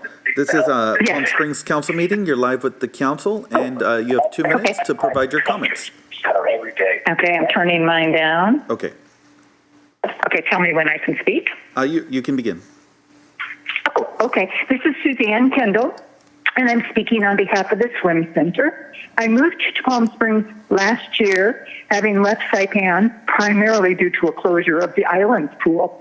And one of the main reasons I chose Palm Springs is the well-run and maintained swim center. I have friends and family who are also considering moving here, but if there's no pool, they will reconsider. So please do not close the pool, as there's no alternate venue for local swimmers. And don't arbitrarily change the hours and the days of operation. Instead, think about assigning a percentage or dollar amount of decrease in the pool budget, and let the pool staff, along with an objective third party, assess the residents' fees, which can be increased, review the staffing, which can be decreased, and analyze the historical volume of the swimmers by day and hour in order to decide how to reduce the time the pool is open and thus save money for the city. And I'm happy to volunteer with this financial analysis. I am amazed at the volume of usage by so many different groups and ages for this pool. There's no other sport, as you've already heard today, that provides the variety of exercise and health benefits to not just the young, but the elderly, the fit, the disabled. We've got wheelchair-bound residents who use this pool, probably their only form of exercise. The aerobic classes are well attended by many who probably can't or don't bike, run, do long walks. Elders doing physical therapy. You've heard about the high school teams. Often our lanes are filled with lap swimmers, including masters and triathletes training for competitions. There's teams from other cities who come in and use the pool for practice and meet. During the summer, you've got these camp groups who bring children in. These kids probably don't have access to pools. And finally, there's even scuba divers and world-class synchronized swimmers who train in this pool. So please, please, don't close it down. And thank you very much for your work. Thank you, and we'll disconnect. Bye-bye.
Hello, Brittany Gunkel.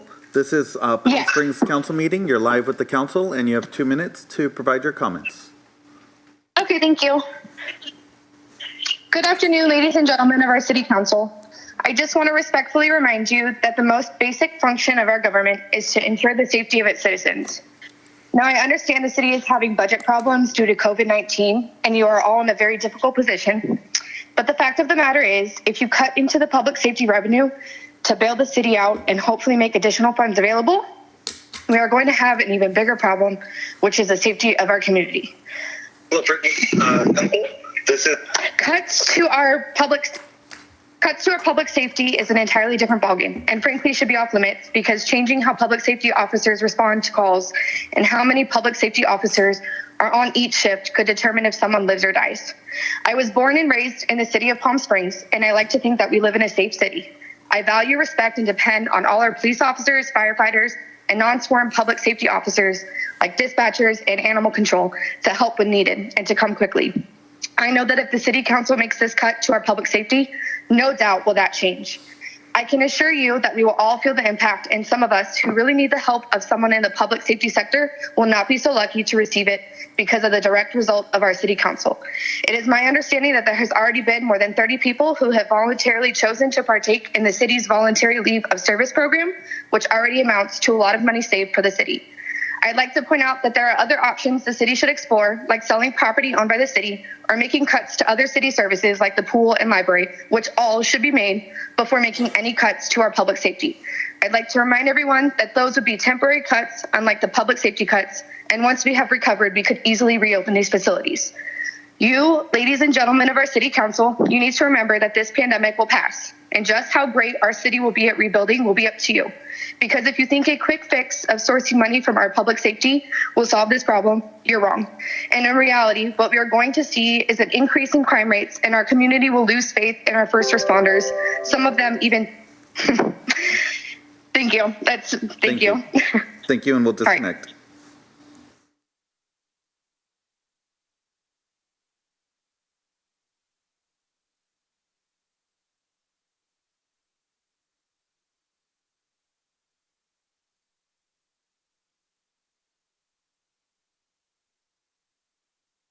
You're live with the City Council, Mr. Gunkel, and you have 2 minutes to provide your comments. Hello, my name is Greg. Item 4B. Mr. Mayor, City Council, Mr. Reddy, and City staff. Myself and my family appreciate all of your hard work that you do for the city and also understand the daunting task ahead of you. Tasks that will require you to prioritize simple light items that are more than just that. They affect many people's livelihoods and safety. An undertaking that we know you won't take lightly, and one none of us envy. 30 years ago, I made the decision to purchase the first of a few homes here in the city. Then my wife and I made the decision to raise a family here, send them to schools here in Palm Springs, to continue to work here in the city, and then eventually retire here. Each one of those decisions were made more than partly based on our city's emergency services, response time, and specifically our own police and fire department. We wanted to live in a community rather than a city. Over the course of those 30 years, I have seen our local economy's many ups and downs. One thing all of your predecessors chose to do was to ensure that these emergency services and response times remain a priority during unprecedented times, which we have had. Our hope is that you follow in their footsteps and use every tool that you have available to you when making these budget decisions. Furloughs rather than layoffs, sales of parts of the city's properties and assets versus elimination of the city's essential services. Our tourism industry that rely on safety emergency services will also return sooner rather than you will be able to restaff critical positions. And as the officer indicated before, some will never come back. Please take this account as well. Thank you. I appreciate all of your time and consideration, and stay safe. Thank you. Thank you, and we'll disconnect.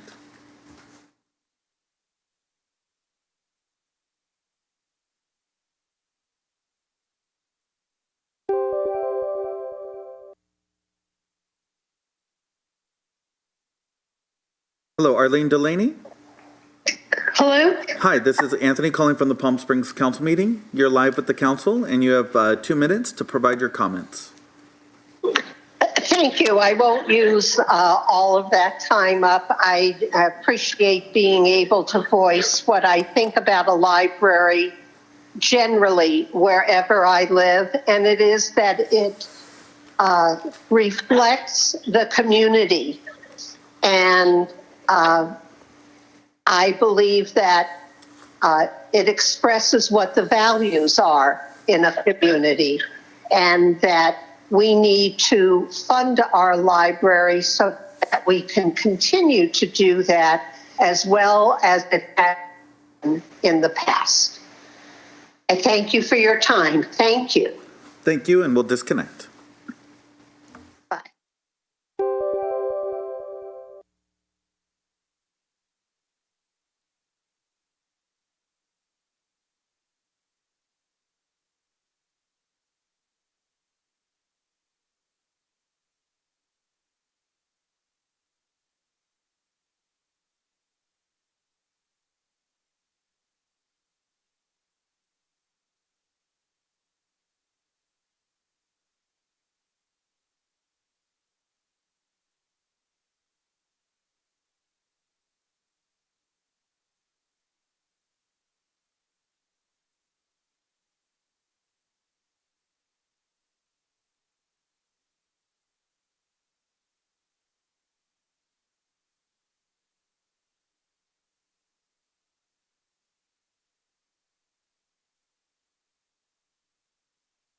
Hello, Jose Berrigan. This is Anthony calling from the Palm Springs Council meeting. You're live with the council, and you have 2 minutes to provide your comments. Oh, hi. Well, I want to start off with saying thank you for letting me talk and give me the opportunity to speak today. I've been a police officer for 3 years and a lateral from Ridgecrest, California. I've been serving the great city of Palm Springs for about a year now. I have 2 children and got married in November of last year. As a lateral, you can choose where you want to work as long as that agency is hiring. I chose the city of Palm Springs because of the supportive community, the beautiful views, and the many cultures here. I also wanted to come back and serve my hometown. I want to speak regarding the police officers in the Palm Springs community. Oops. Unfortunately, I will be one of the 13 officers that may be laid off if you vote for that option. My biggest concern is not only how it will impact my family, but the families of the other officers.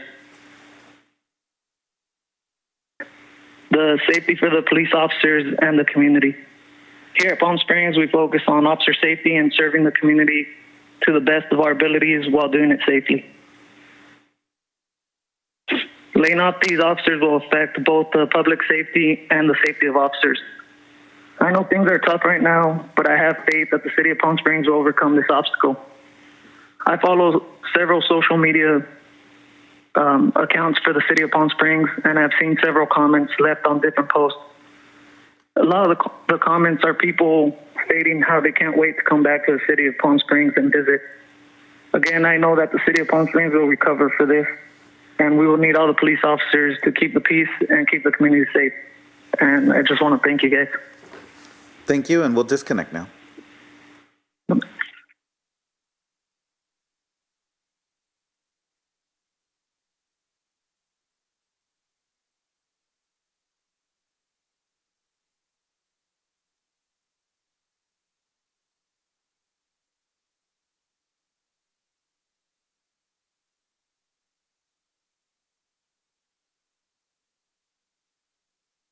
Hello, Chantel Sanchez.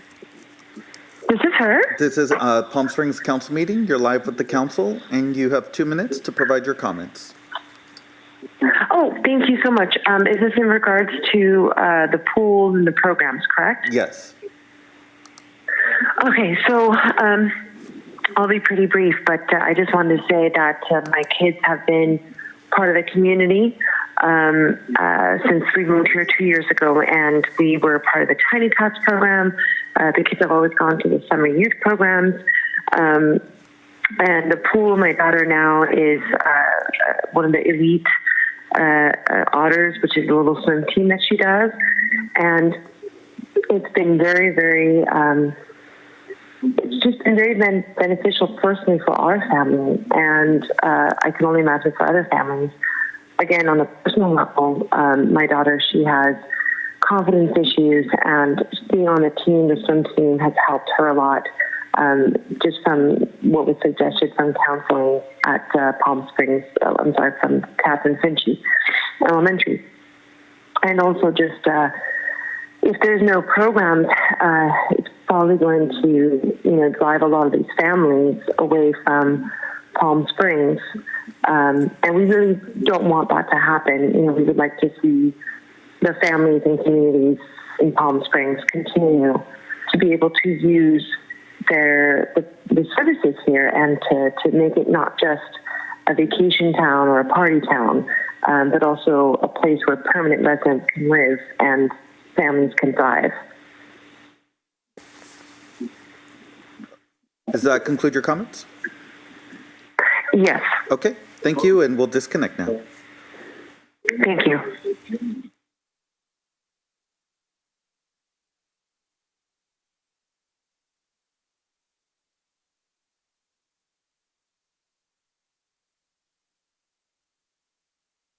Hello, Stacey.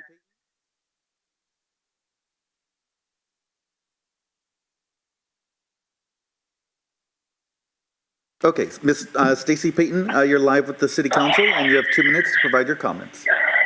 Hi, I'm calling regarding the cutbacks to the police department, community service officers, and animal control.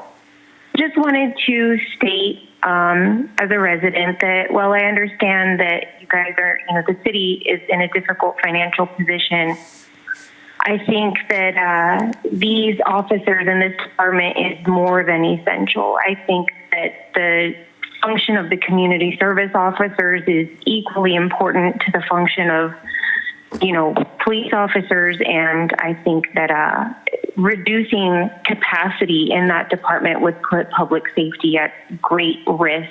And that if there was any department that was to experience cutbacks, it just shouldn't be this one at all. That's all. Thank you, and we'll disconnect. Thank you.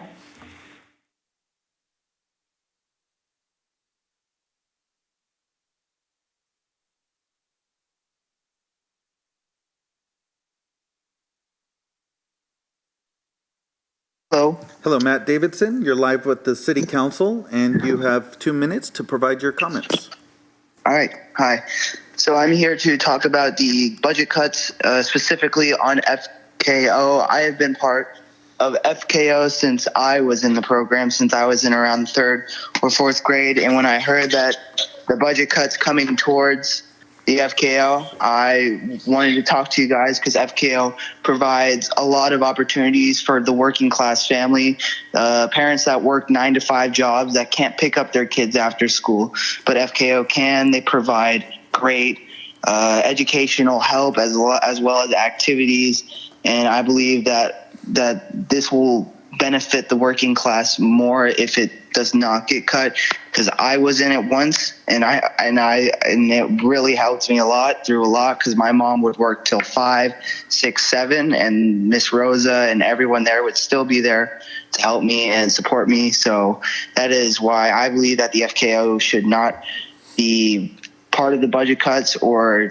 at least only part of it, because I believe that it will really help benefit all of the kids that go there. Thank you. Thank you, and we'll disconnect.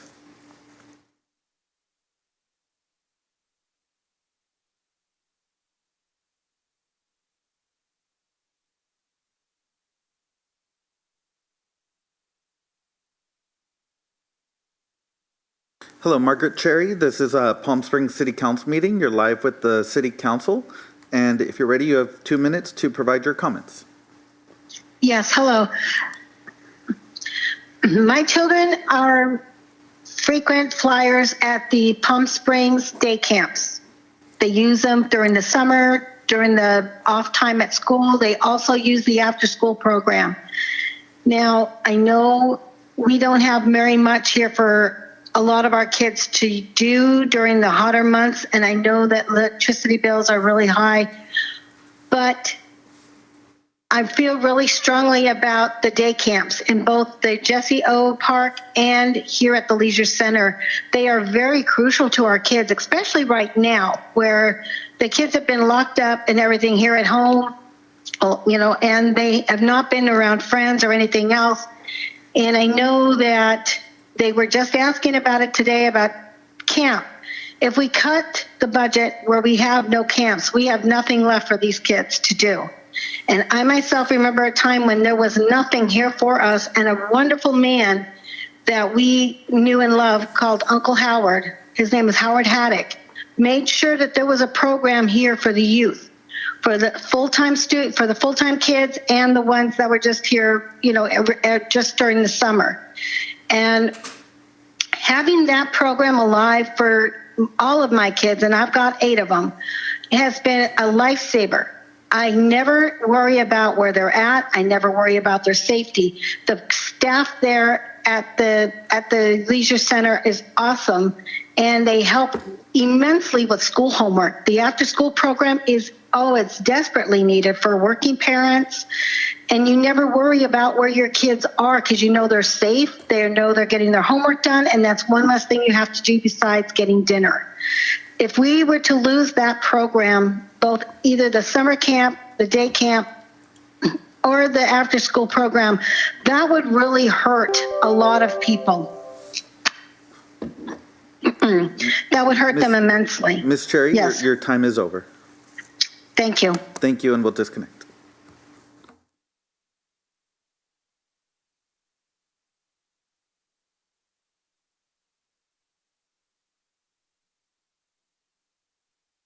Hello, Sandy Bosler. You're live with the City Council, and you have 2 minutes to provide your comments. Thank you. I'll be speaking on agenda item 4B. Good evening, council members, Mayor Kors, and Dr. David Reddy. My name is Sandy Bosler, and I've been an employee of this great city just shy of 20 years now. I am currently the president of the Public Employees Association of Palm Springs, which represents the non-sworn members who work across our city in various capacities. I would like to first thank you for your service to the city and appreciate the very tough decisions that you now face with our current crisis. We are aware that any decision that the council and city may make has consequences. This city has always prided itself on their long-standing commitment to its community, but recovery from this unprecedented crisis will only be realized at our local level by weighing all options the city has with cost-saving cuts. We truly believe that the city needs to further its exploration of ways to reduce the deficit while maintaining the core services which are provided to the city by their hardworking employees. With that said, our PEEPS Association strongly supports the sale of the city-owned property, both listed and not listed on the staff report, as well as the selling of any non-revenue producing assets the city owns. We also support the temporary freeze of the downtown park project in order to use that money towards the projected 2021 fiscal budget deficit. We would also urge the city to temporarily suspend the money that is paid to the animal shelter, as well as temporarily defer any maintenance costs, which have amounted to over $270,000 just this fiscal year alone. We would ask that the council reconsider sending out another voluntary leave of service package to our PEEPS members as well. By making cuts to the city's esteemed employees, the residents will lose the core services they depend on. We ask the city to strongly reconsider these other possible avenues of reducing the projected budget deficit rather than cutting our valuable employees. Considering these other possible avenues may make a meaningful difference in our city's ability to make up for the COVID-19 projected revenue losses. Please keep in mind that the current economic situation is temporary. I believe if we work together, we can come out of this crisis stronger and more resilient. Thank you for your time. Thank you, and we'll disconnect.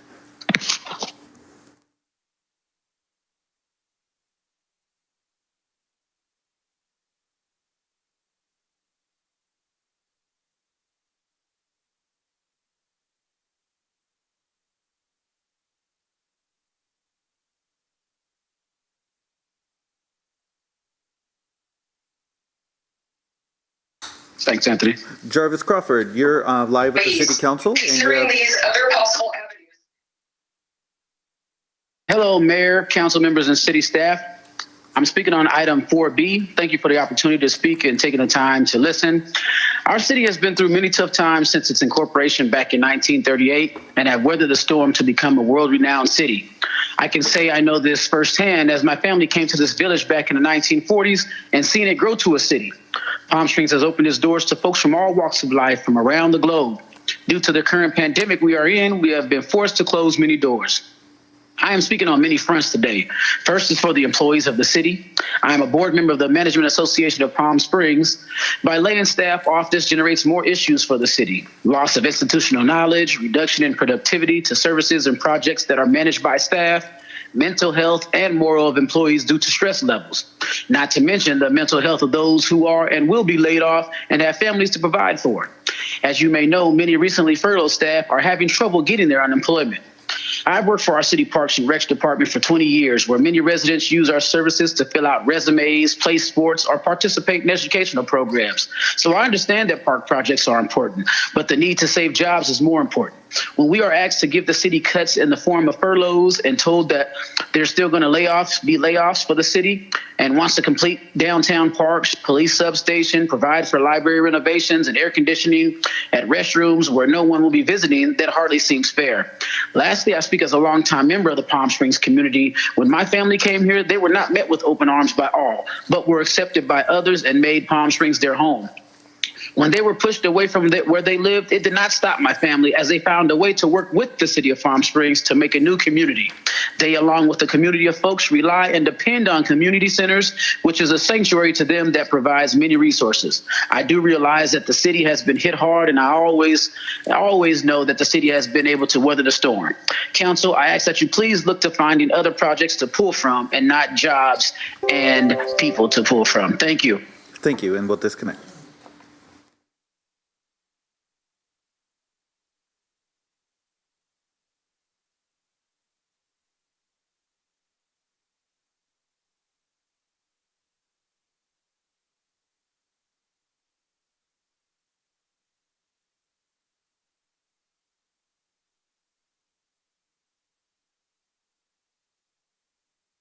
Hello, Angela?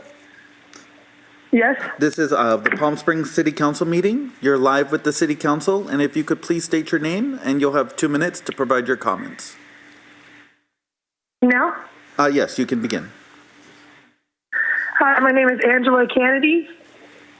I just wanted to let you guys know that I've been here in Palm Springs for about 10 years, and the first place I've ever went to was the James L. Jesse Desert Island Unity Center to put my kid in the after-school programming and also in Miss Gray's class.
Hello, Carol Lissenberger. You're live at the City Council, and you have 2 minutes to provide your comments. Okay, I just wanted to say that I am interested in making sure that funding continues for the Palm Springs Library. I believe that libraries are important to the residents, and I read an article recently that said that a lot of funding was going to go to the film festival, which does bring in much tourism, But I think that the city has a responsibility to provide the facilities that the residents use before they worry about tourism. And so I just wanted to put in my plea for money going toward the library. Okay, thank you. Oh, I'm sorry. Thank you. Thank you, and we'll discuss. I'm done. Okay. I'm done. Thank you.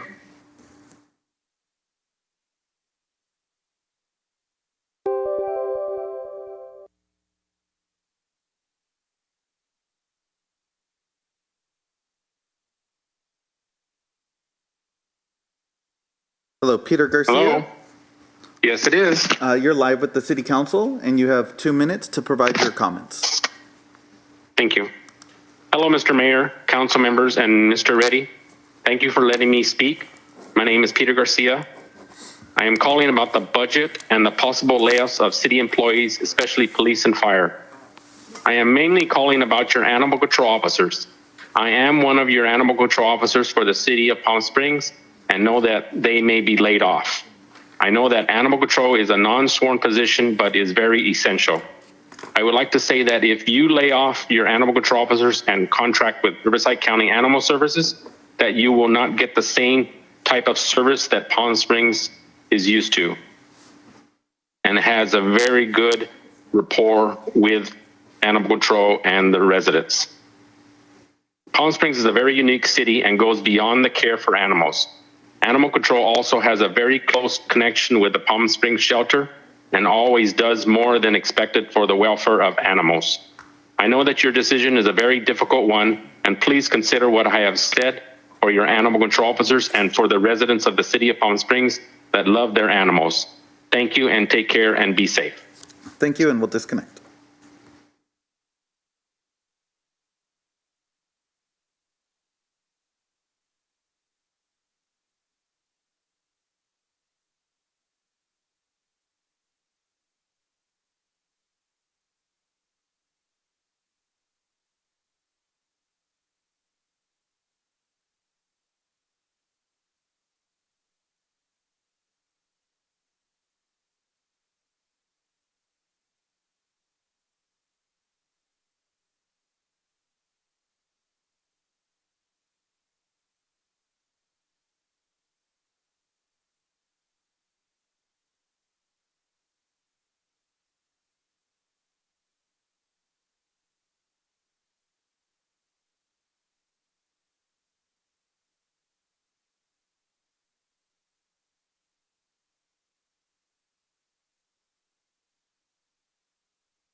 Mr. Mayor,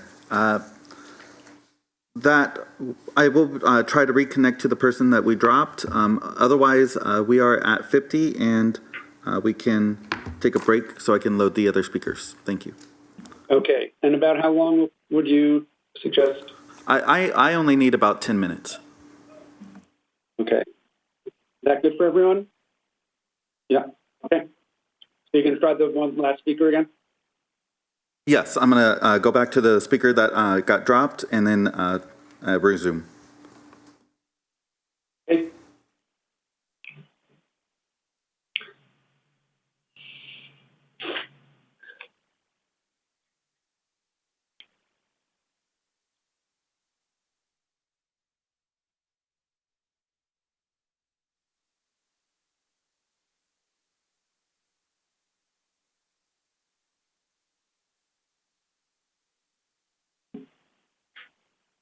Says we're in recess.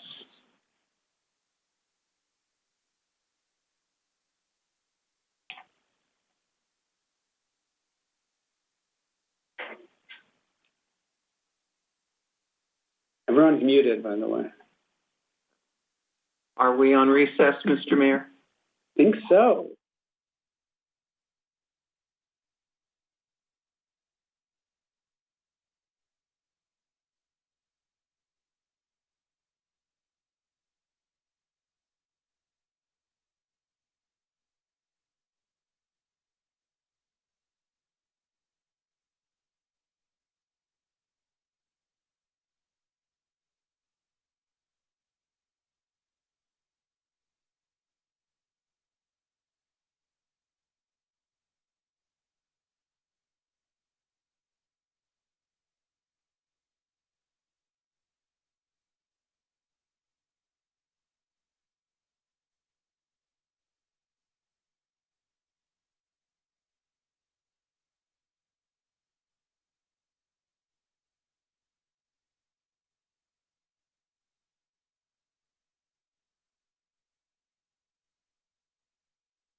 We will continue public comment. City Clerk, please continue to call members of the public.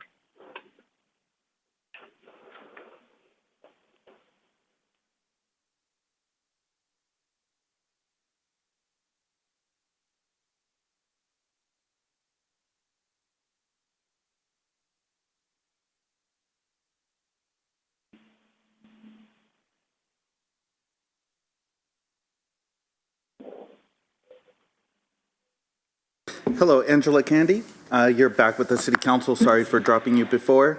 You do have 2 minutes to provide your comments, and you can begin. Thank you. Hello, my name is Angela Kennedy, and I've been living in Palm Springs for 10 years.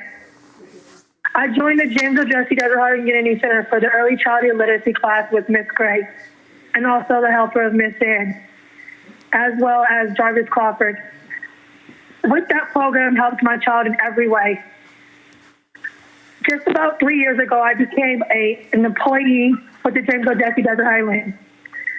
These programs and camps and activities that you're trying to shut down is flabbergasting to me, because what will our youth do, our adults and our elders do to get information from people they trust? In our community, the James O. Jesse Desert Highland Community Center, they trust us there. We are who help them. They wouldn't want to go to anybody else. And if we stop that, we won't be able to help them.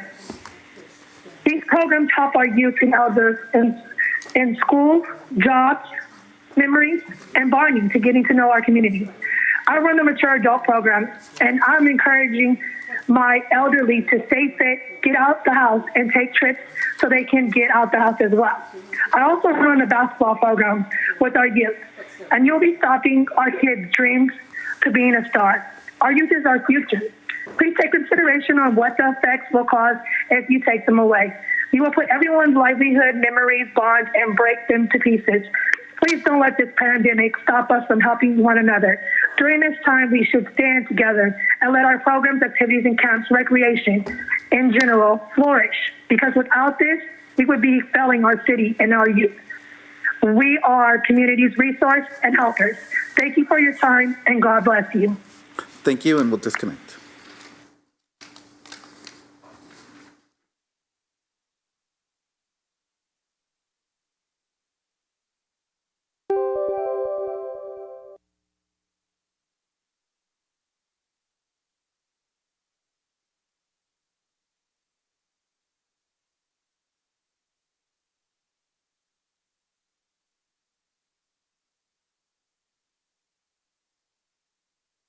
Hello, Jeff Kesheimer. This is the Palm Springs City Council meeting, and you're live with the council, and you have 2 minutes to provide your comments. Yes, thank you, Anthony. Good evening, Mr. Mayor, council, and city staff. My name is Jeff Kesheimer. I'm president with the Palm Springs Firefighters Association. I'm also a fire captain at our downtown station. I've been with the department for 13 years. I appreciate you guys taking the time to listen, and I'll be speaking on agenda item 4B. I want to begin with saying that we're strongly opposed to any cuts that will directly put the lives of our citizens, visitors, businesses, and our firefighters in danger. I know our citizens and businesses value public safety. It's been very evident over the years by them approving Measure J, Measure D, and even Measure E. Response times and being properly staffed are critical to our mission, which is to protect life and property. It's obvious these are unprecedented times. I know you guys are getting pulled in many different directions. We just hope that you'll carefully consider all the options the city has, including any of the city assets. I know those are difficult decisions, and they'll have impacts on both sides of the coin. I know this is not something you guys will take lightly either. Some of these options might not bring revenue back immediately, but it's important to note that they might also provide us financial relief downstream if we do have some of these unknown variables. They could also help save workers and staff, or perhaps even replenish depleted reserves. Just something to consider. We all want Palm Springs to bounce back even stronger, and I'm confident you'll lead us in doing just that. Thank you for taking the time to listen. And on behalf of our firefighters, we appreciate the hard work and countless hours by our city staff and council. Stay safe out there. Thank you. Thank you, and we'll disconnect.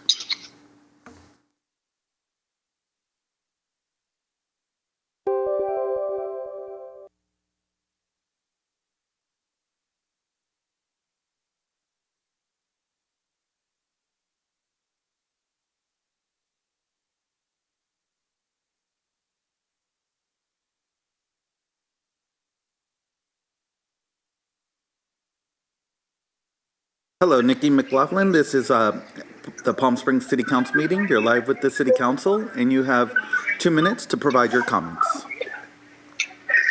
Oh, hi. Sorry, I wasn't expecting to be called so late. Well, good evening to all the council members. I don't need to reiterate what I've already said to you. What I'm extremely disappointed in tonight is the fact that I've heard that you're being pressured by the unions, and you were not voted to become council members to represent any union. You are there to represent us. And I don't feel you should be pressured into this. In fact, I think it's really wrong. So that's really all I wanted to say. And I hope you'll do the right thing and vote to preserve these areas, because at the end of the day, that's exactly why you accepted them. Thank you for your time. Thank you, and we'll disconnect.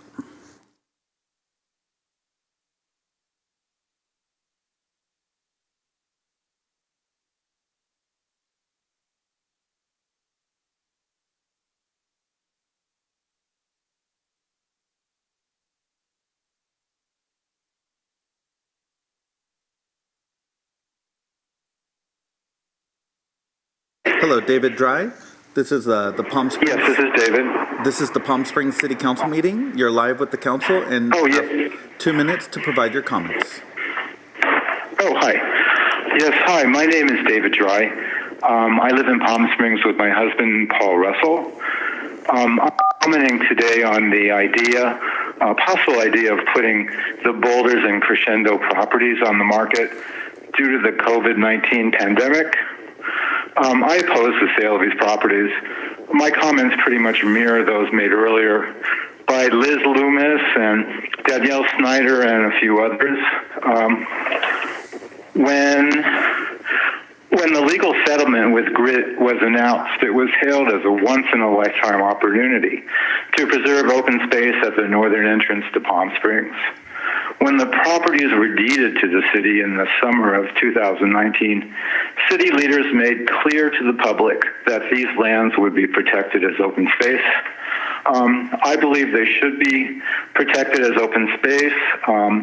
The short-term gain possible by the sale of the properties could easily be complicated by current financial conditions.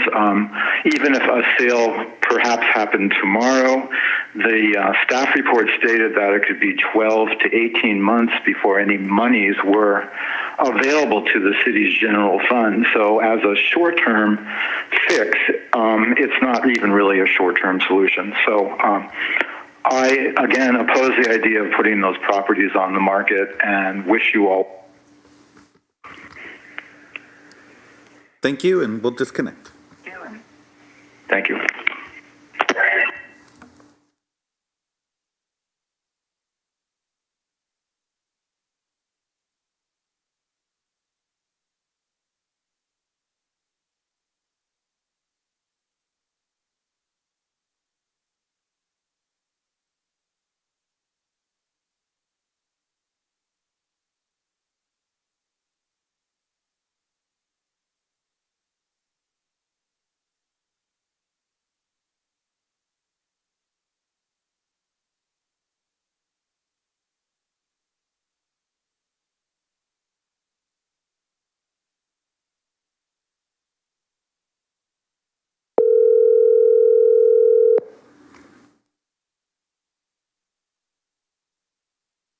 Hello, Naomi Molina. This is the Palm Yes, it's Springs. she. This is the Palm Springs City Council meeting. You're live with the council and have 2 minutes to provide your comments. Hi, I'm calling in for 4B. My name is Naomi Molina, and I have been with the City of Palm Springs for 12 years now, working with the youth programs at Parks and Recreation. I started off as an intern my senior year of high school, and under the Young Athenian program, which was a program that the city had provided at the time. But the reason why I chose to stay with the city of Palm Springs is due to the benefits that I've personally seen these programs for Kids Only, Pee Wee Rec, and Camp Palm Springs has had on children and families. These programs are not just alternatives to other programs, but something more personal.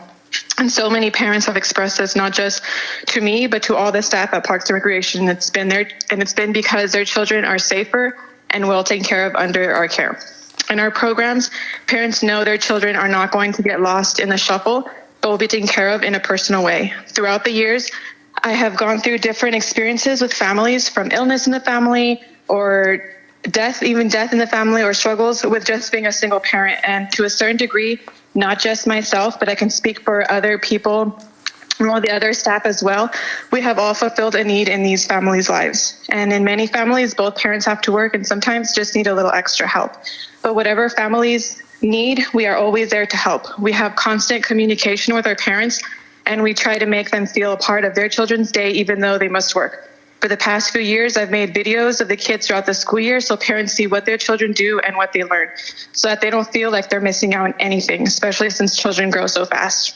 And parents work really hard and need a place where they feel their kids are safe, and not having these programs will most definitely be a hardship on many families. Working these programs, I have felt I have been able to contribute in helping families and not just pick up a paycheck. You know, these programs are what our community needs, and I can honestly say that the care that these children receive is something really special, and it has been my privilege to contribute to the well-being of these children. And like the saying goes, children are the future, and if Palm Springs wants to continue being like no place else in the future, they should invest in it now by investing in these children. Sorry, that's it. Thank you. And we'll disconnect.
Hello, Barb Kaplan. Speaking. This is the Palm Springs City Council meeting. You're live with the council and have 2 minutes to provide your comments. Great, thank you. Good afternoon, good evening, Mr. Mayor and council members. I'm Barb Kaplan, and I've lived in Little Tuscany since 2003. Thank you for considering my thoughts. I submitted the following letter to the Desert Sun today in response to Nikki McLaughlin's article, which I assume you've all read. And I quote, in support of everything Nikki McLaughlin wrote in her excellent column, I'd like to add, are you guys there? Did I lose you? I'd like to add that our city council has the option to be penny wise or pound foolish. They will be making a serious decision which will determine the legacy that they leave for our city. They can be remembered for protecting our mountains for all to enjoy, or for contributing to significant urban sprawl and loss of wildlife. Let's hope that they make the right choice. End of quote. The city acquired Crescendo Boulders and Palm Hills Entrance as open spaces. In contrast, other properties were acquired for development. Excuse me. I beg you all to remember that and to sell off the properties that were specifically acquired for development. Most of us understand that our city is in serious financial crisis, but to paraphrase one council member, this crisis is temporary. A land sell-off is forever. Thank you for your time, and thanks for all that you do. Thanks to the city council members who responded to my previous email. Be well all, and I also hope that we protect our departments of police, fire, and animal control. Thanks a bunch. Thank you, and we'll disconnect.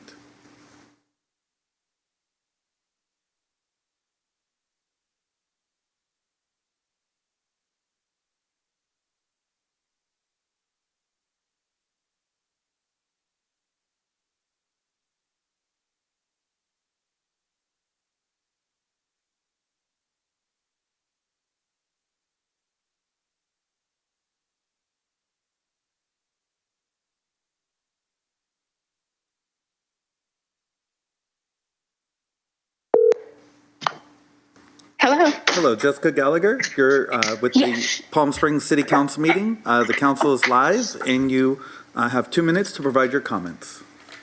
Okay, thank you. Hello, council members and mayor. My name is Jessica Gallagher. I've been an employee for the City of Palm Springs Recreation Department for 25 years. I work with the Youth and Child Development Program that Palm Springs has provided for almost half a century. Before that, I'd walk across the street from the Palm Springs High School and volunteer with both the Tiny Tots and after school program, FKO. Through the years, I've had the privilege of watching so many kids grow from being students to becoming volunteers while in high school to working at the various programs we offer, graduating college and bringing their own children to our program. I'm asking you to reconsider your decision to cancel our programs. These programs are essential for our communities as they give working parents, first responders, and frontline workers a safe option for childcare with programs like Camp Palm Springs, Camp Chicopee, Pee Wee Rec, and our after-school program, FKO. These programs keep children off the streets and provide children with a safe environment surrounded by positive role models. It was heartwarming to see that once the community heard the city was considering canceling these programs, kids and families, past and present, sent us videos of what our program meant to them. It was amazing to see the young adults whose lives were impacted by such great programs that the city has offered for so many years. I sent this short video to the city councils. Please watch the videos before you decide that the children's voices deserve to be heard. While the development of the city is important, we can't forget about the city's future in the process. These programs bring our community and families together. Thank you everyone. Be safe and have a better 2020. Thank you, and we'll disconnect.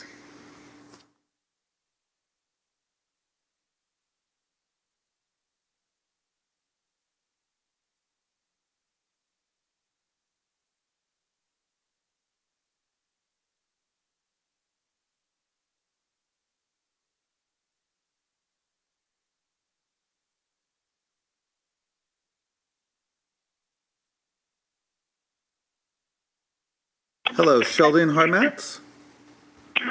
One moment.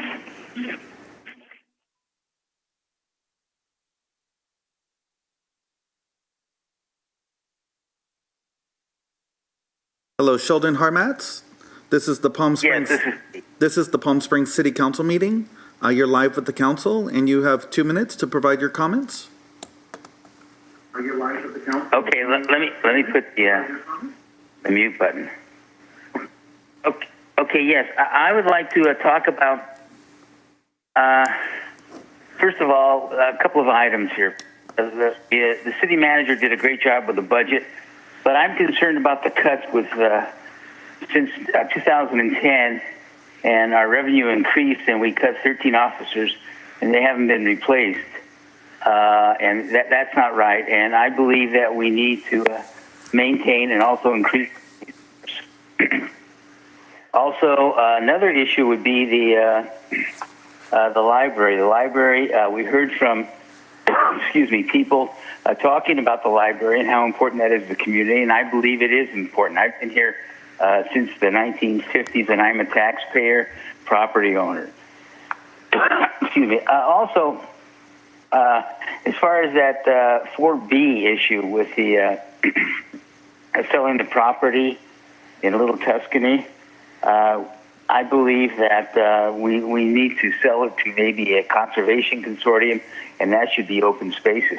And the one meeting that they did have, there were 100 people there, and those people, if they're really concerned about this, then they should be able to at least put up $1,000 each and maybe buy the property.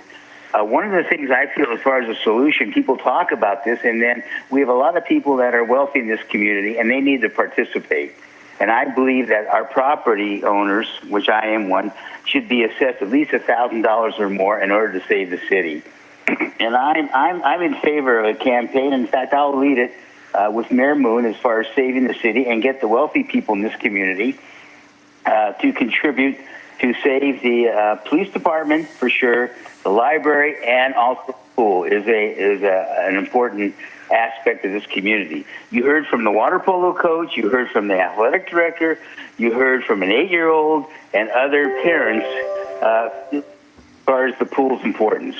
So I thank you for the job that you're doing, and I hope that you make the right decisions. You've heard people's opinions. Thank you. And especially the late. Sir, your time is up. Yes, your time's up. Okay, thank you. Thank you, and we'll disconnect.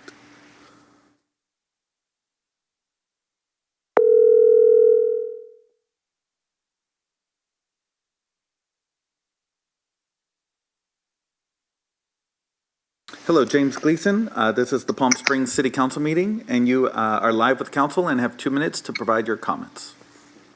Oh, sure. Thank you. Yeah, my name is James Gleason, and I'm a lifeguard at the swim center. I understand the challenges that you face as elected leaders of the city, and I appreciate the opportunity to be able to speak. I know how important the city pool is to a broad section of Palm Springs, old people, or old, young, disabled, seasonal, year-round, for athletes and for recreation, and for visitors and even people who have a pool at home. I believe that in order to continue to be a world-class tourist destination, Palm Springs needs to have basic city amenities, especially a public swimming pool. I love Palm Springs and want to continue it being a great place to live and work, and that's all I have. Thank you. Thank you, and we'll disconnect.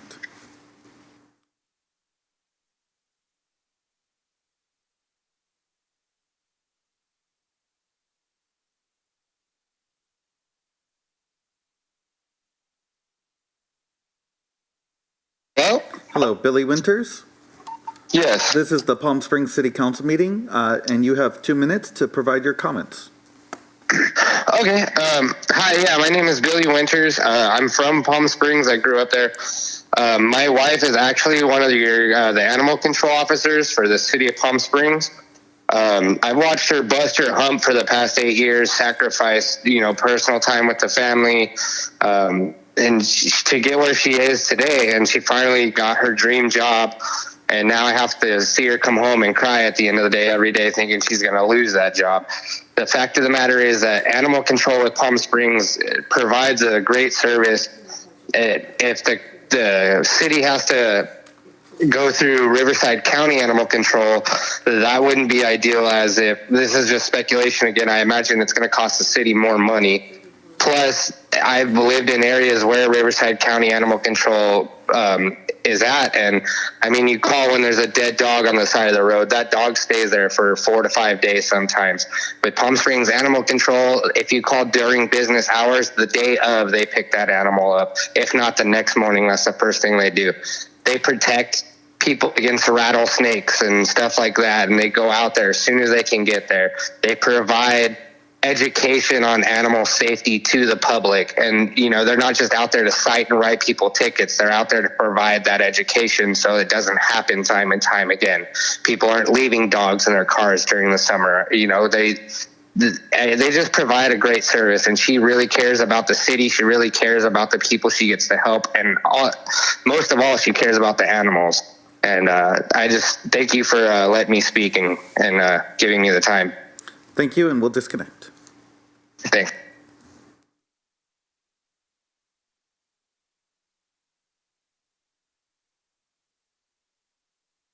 Hello, John Darrell Thomas. This is the Yes. Palm Springs City Council meeting. You're live at the council and have 2 minutes to provide your comments. Okay, great. Mayor and City Council members, I am John Darrell Thomas. to the council this morning, and I'd like to add to his comments.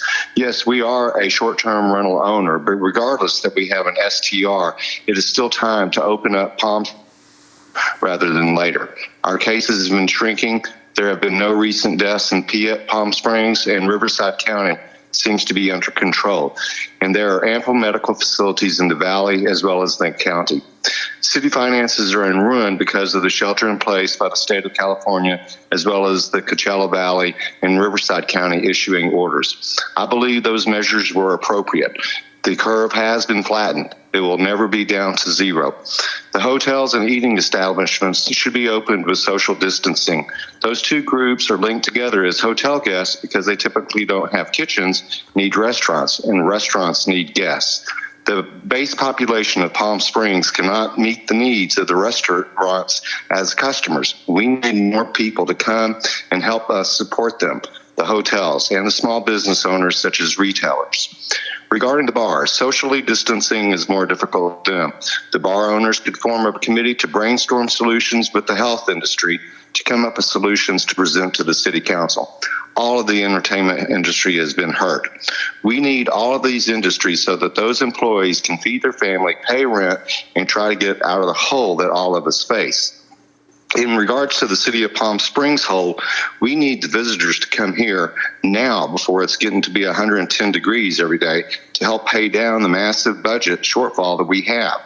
We need to grow the businesses so that we can keep the pool, the after-school programs, the animal shelter, help fund the police department, but we need to do this. And then after this disaster passes, we as a city really need to review our budget and why it is so much larger than the surrounding cities. But today, let's open Palm Springs now.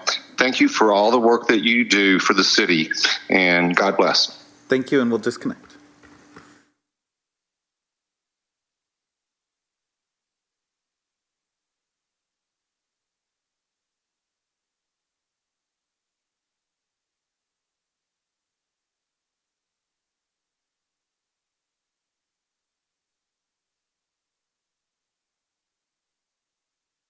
Hello, Denise Hoetker. This is the Palm Springs City Council meeting. You're live with the council and have 2 minutes to provide your comments. All right, thank you. Mr. Mayor and members of the council, thank you for the opportunity to present public comment. My name is Denise Hoetker, and I reside in Little Tuscany. I have lived in Palm Springs for 48 years and Little Tuscany for 40 years. First, let me thank you for your service in these trying times. It's greatly appreciated, and we look to you for leadership and guidance. This is a horrible time, as everybody can attest. However, we must remember this situation is temporary. This pandemic is not going to be with us permanently. That being said, let's not cure a temporary situation using permanent or unchangeable methods. Viewing land as a permanent thing, once it's gone, never to come back the way it was. Boulders and Crescendo, as acquired in the Grit settlement, was deemed to be open space, never again to be plundered by developers for a quick buck. I'm asking you to please consider removing these permanent pieces of land from your calculations to arrive at the budget for the upcoming year. This land, open space, is our land. It has been entrusted to us to protect and preserve. It belongs to the future of Palm Springs residents and tourists. Thank you for listening. Please stay well. Thank you, and we'll disconnect.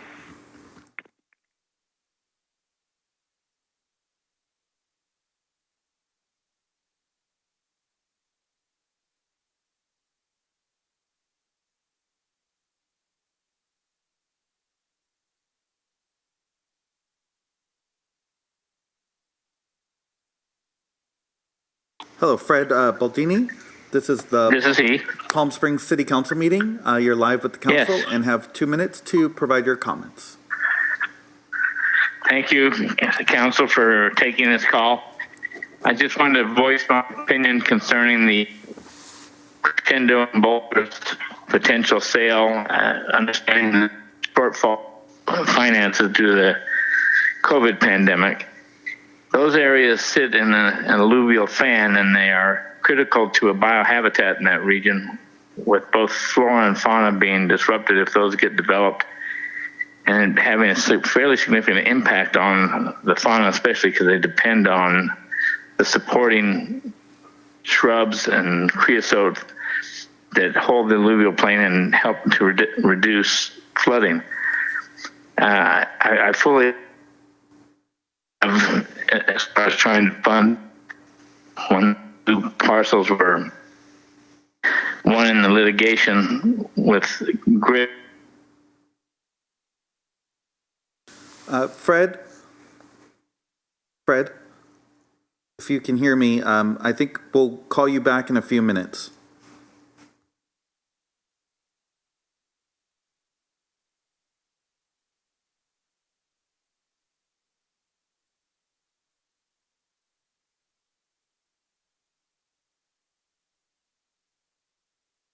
Jolie Estrada? This is Jolie. This is the Palm Springs City Council meeting. You're live with the council. Yes. And have 2 minutes to provide your comments. Yes, good evening, everyone. So I did email all of the members, and you are all in a tough spot. I did email everybody, so I'll just reiterate. I'm speaking on 4B, the pools and the youth activities. So please find a way to prevent the elimination of any youth programs, the swim center, baseball, gymnastics, summer camps, after school and library programs, being difficult times for everyone. The local youth are already suffering socially and emotionally due to school closures, et cetera. So as we reopen, it is vital that children need access to their regular activities, and a full shutdown of programs rather than just a temporary modification, I think would be an unconscionable move, to say the least, by the council. And also please consider, swimming pools in the desert should be considered essential due to the valley's extreme heat and the triple-digit temperatures. With that being said, if the council could also strongly encourage HOAs to open pools and tennis, there seems to be that half are, half are not, because they're finding somehow that the city mandate is too vague. So that concludes my comments for the evening, and good luck to everybody. Thank you, and we'll disconnect.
Your call has been forwarded to an...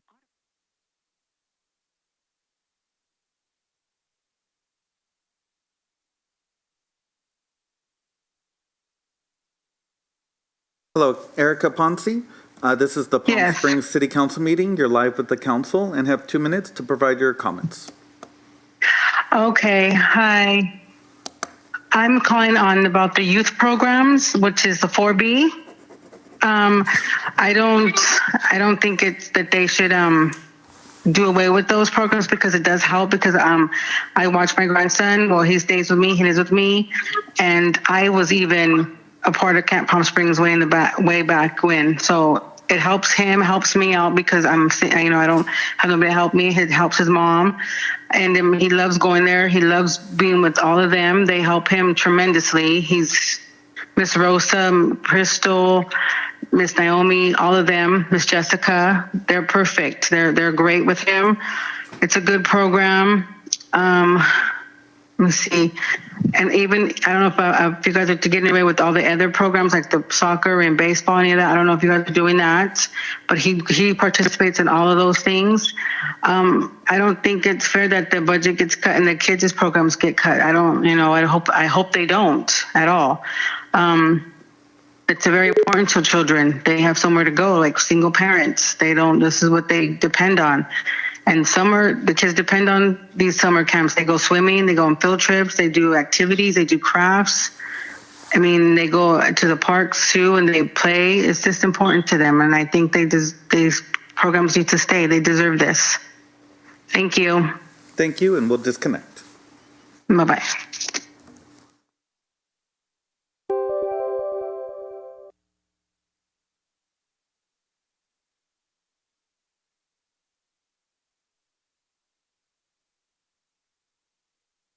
Hello, Donetta Montana Cordova. Yes. This is the Palm Springs City Council meeting. You have 2 minutes to provide your comments, and you can begin. Yes. Hello? Yes, you can begin. Okay. My name is Donetta Montana Cordova. I was calling because I want to advocate for the keeping the swim center open, the James O. Jesse Desert Island, and Dubuque Park. I have been a member of these facilities. I have attended the Desert Highlands Center since I was around 3 years old, probably even younger. I have been in their programs as well as at the swim center. I also worked for the city of Palm Springs once I turned 16 because I just wanted to give back to the community. And I think that these facilities really do contribute a lot to the youth and the communities. So I just think that it would be a shame if they were to close down. The centers do offer the youth things to do. They do help with homework. There was a time where my sister was sick, and, I went to the JOJ, Desert Highland Unity Center, to get help with my homework. And during that time, I think if I didn't have a facility to go to get that service, I don't know what me and my sisters would have done as far as passing our classes or getting that extra help that we needed. Does that conclude your comments? Yeah. Okay, thank you, and we'll disconnect.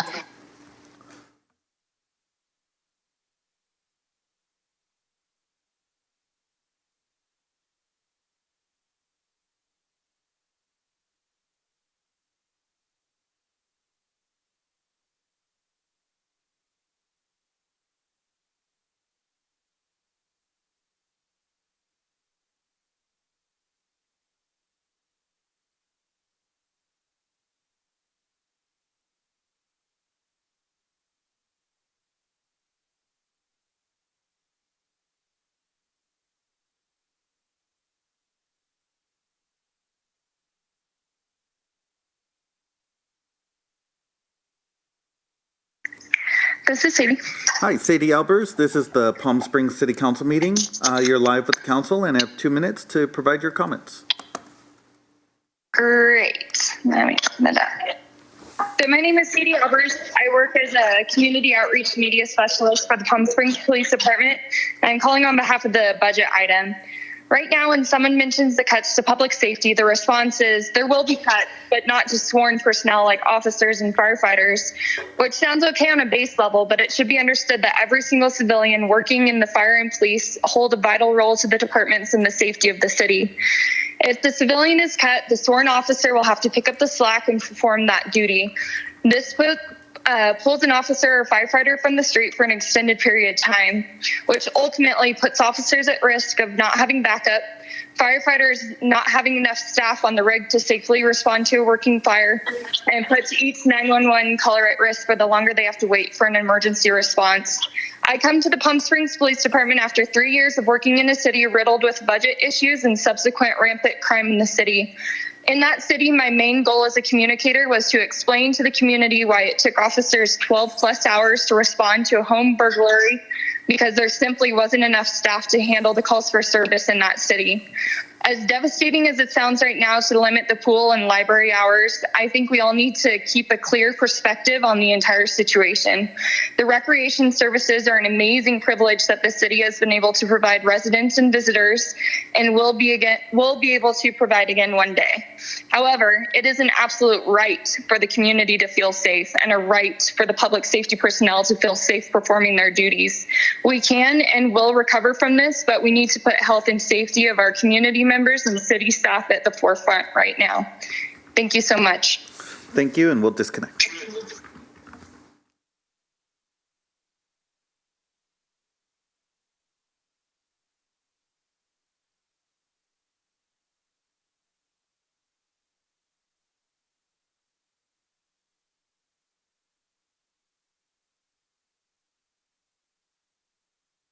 Great. Robert Perotti, you're live with the City Council, and you have 2 minutes to provide your comments. Thank you. Hello, Council, Mayor, and City Manager. My name is Robert Perotti. I'm a resident voter for 22 years and a city employee for 24 years. I continue to live, work, and play here in America's Resort. These budget cuts affect not only our voting residents, but also visitors and commerce to our city with a daily population surge. Let it be clear that we realize to help tighten the budget for a limited time, we will be doing more with less.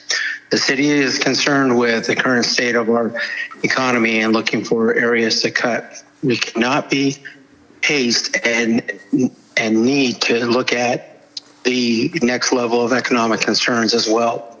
By allowing the vacation rentals to remain shut down, we need to look at reestablishing these rental properties as an alternative. Visiting families can still shelter in place with a break from the monotony. It will bring back rental income, utility income, grocery sales, restaurant takeout, gardening services, housekeeping services, management fees, and pool cleaning. Also help add to the vacation rentals, code enforcement needs, citations, and inspection fees for the city's budget. If we do not look at the next level of our city's problems, these homes will be going up for sale and flooding our housing market with home sales. Therefore, dropping the city's worth to our current and future residents, requiring the need for more cuts to public safety numbers. Please take into consideration while cutting our public safety and city services that run our events as well. We are already below current national standards for fire and police. Remember, it will be even harder to rebuild our lost levels of service. Thank you and have a good evening. Thank you, and we'll disconnect.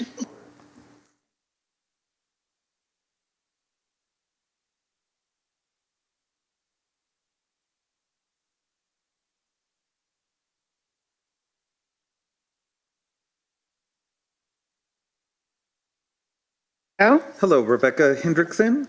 You're live with the City Council, and you have 2 minutes to provide your comments. Thank you very much. My name is Rebecca M. Hendrickson. I lived in Palm Springs almost 21 years, and I'm very invested in this community. I do not want the city of Palm Springs to sell the hillside tracts of land designated Boulders and Crescendo to developers. Palm Springs has many attributes, with the beauty of the natural world at the top of the list. Our citizens have become even more aware of our special desert, hillside, and mountain flora and fauna over the past 20 years. Now our tourists, those who furnish the mainstay of our economy, have been realizing this as well. Local hiking trails have bloomed in popularity. Visitation at Joshua Tree National Park has skyrocketed. The aerial tram is setting visitation records. We will shoot ourselves in the feet if we allow additional hillside development to destroy our natural asset. The City of Palm Springs City Council basically promised to keep these 2 parcels of land natural and undeveloped when they attain them from grid development in 2019. Keep the city's promise, Mayor and Council members. Do what is right for the future of Palm Springs. Solve the COVID-19 economic crisis, but not at the expense of our natural hillside land. If developed, it will never return as solace, investigation, and beauty for our citizens, tourists, and future generations alike.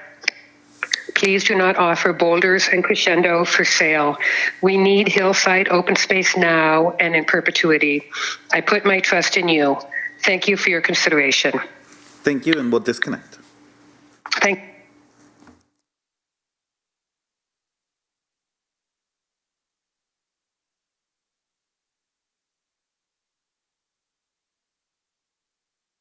Hello, Nicholas. You're live with the City Council, Palm Springs City Council, and you have 2 minutes to provide your comments. And if you could please state your name. Hi, good evening, City Council and City Manager. My name is Nico Gatron, and thank you for allowing me the opportunity to speak this evening. First, I would like to thank you for all the amazing job you have done so far with the city during this pandemic. I understand that there are difficult decisions that need to be made in the moments to come, and that this will affect the community entirely. I was born and raised in the Coachella Valley and have always been a member of this valley-wide community that has taught me so much. I am honored to say that I am grateful to raise my wife, my family, in this beautiful valley with my wife and my 6-month-old daughter. The joy of being given the opportunity to work for the city of Palm Springs as a code and vacation rental compliance officer has been a blessing, in that it has been my dream to work in the field of law enforcement. With the leadership of Police Chief Reyes, as well as the department management staff, we have educated and enforced the many municipal codes within the city of Palm Springs. During this current pandemic, we have seen an increase 4 times the amount of calls for service compared to what we normally have, and this will only continue to increase as we begin reopening. I can only imagine that every department in the city is affected similarly. Working with other city departments, I have seen how hard each and every one of the city staff positions are working to make this city one of the best in the valley. Hearing the different stories on how this city has been able to bless the lives of many that work here has given me the utmost appreciation for the opportunity that I have been given. Again, I understand that there are tough decisions that need to be made. However, when deciding the direction of how the city will be directed towards, please take into consideration the other opportunities that will reduce the cost, or other avenues that have been presented to you before deciding public safety reductions that will impact the city drastically. As previously stated, I've been given the amazing opportunity to live and raise my daughter in this community, which has brought me up so well. I know that I'm not the only one in this situation. There are many city staff that is continuously working very hard as a team every day to make sure that this city remains one of the greatest destinations as it's currently known around the world. Thank you for your time, and be safe. Thank you, and we'll disconnect.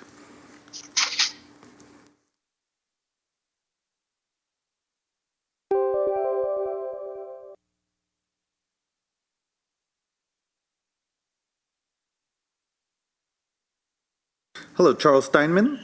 This is the speaking. Palm Springs City Council. You're live with the council and have 2 minutes to provide your comments. Thank you. My name is Chuck Steinman. Thank you for the opportunity to comment. We can only hope that the COVID-19 crisis will be temporary, and that the tourism projections on which your budget decisions are based are the worst case scenario. Please do not try to solve our projected budget deficit with the sale of irreplaceable open space. The consequences of that decision would be irreversible. I urge the council to find temporary budget solutions and not the permanent sale of open space. Thank you very much. Thank you, and we'll disconnect.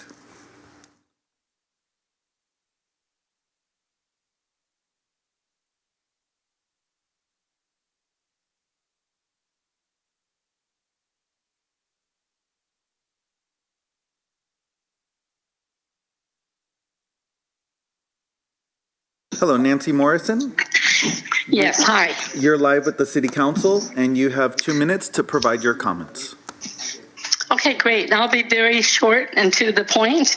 I know there's been a lot of callers today, and I really just want to encourage the council and city manager to really consider the library. The library is essential. I really do believe the library should have never been closed. It should be open. There is a lot of need for people that do not have access to computers, to Wi-Fi, that are having trouble filing for unemployment, as well as needing access to apply for jobs, resume help. Another really strong point is the need to continue to interact with the students and children of the Valley. The schools are going to be out for the summer. The library provides a summer reading program, and they're also having an excellent opportunity to partner with the school district. I think it is critical that we keep our youth engaged and learning during this critical time. So I really hope that as you consider cuts, and we all know what a challenging time this is right now, that you realize how essential and important the library is to the city of Palm Springs. Thank you very much. Thank you, and we'll disconnect.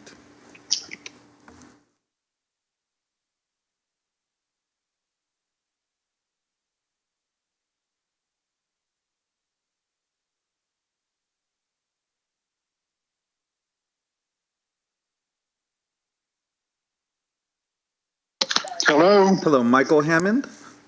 Yes. This is the Palm Springs City Council meeting. You have 2 minutes to provide your comments. Thank you very much, Mr. Mayor and other council members. My name is Michael Hammond, and I've been a resident of Palm Springs for over 20 years. And I've seen many changes to our cityscape and to our natural landscape. I've always been thankful for the natural world that surrounds our village, the Indian canyons on the south, the mountains on the west, and the sweeping vistas as you approach Palm Springs from the north. The consideration of the sale of Crescendo and Boulders to developers will destroy that aesthetic vista forever and project an image about Palm Springs that I do not think we wish to cultivate.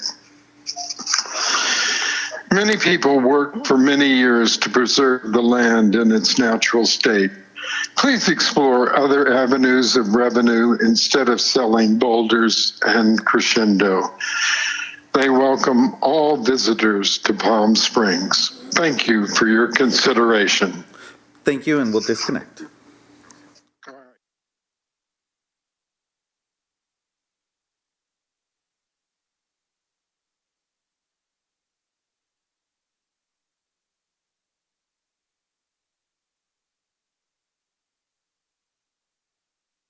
Hi, David Newell.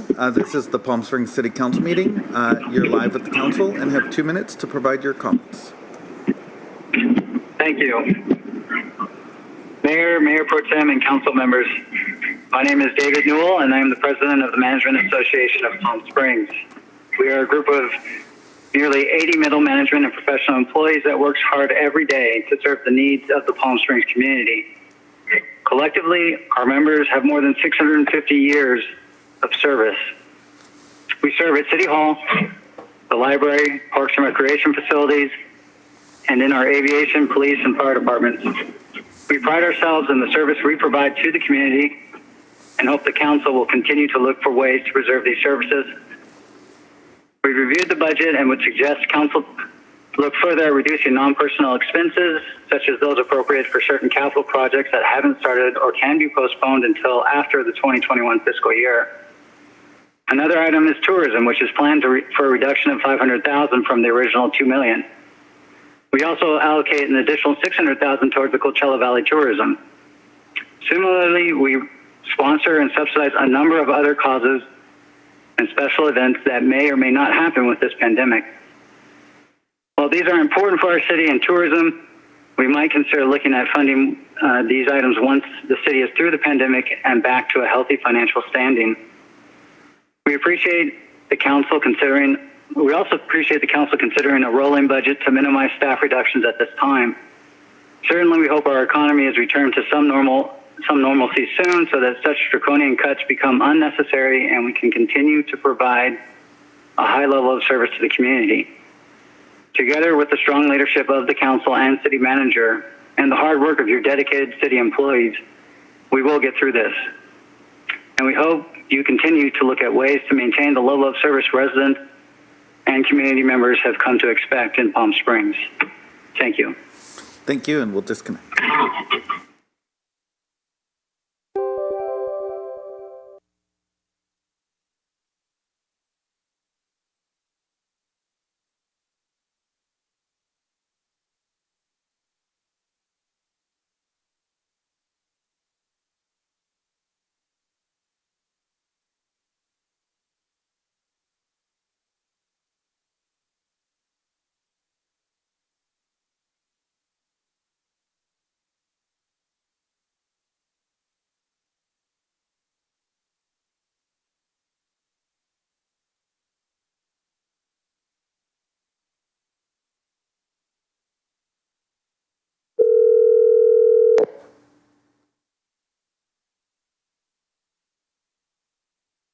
It's the City Council. I'm live, and I have 2 minutes. Anthony, you may press the button. You can begin. Hi, this is Bruce Hoban speaking as an individual and not a part of any Palm Springs Association or organization for item 4B. I want to concentrate on boulders or crescendo. These types of development deals are quite complicated. With either property, the city will get a down payment with lots of contingencies that includes clearing entitlements and other conditions being approved before the buyer can go and get a loan. Any developer will be in court for months or likely years by the open land and cone preservation groups. The cash for the full value will not appear before June 2021.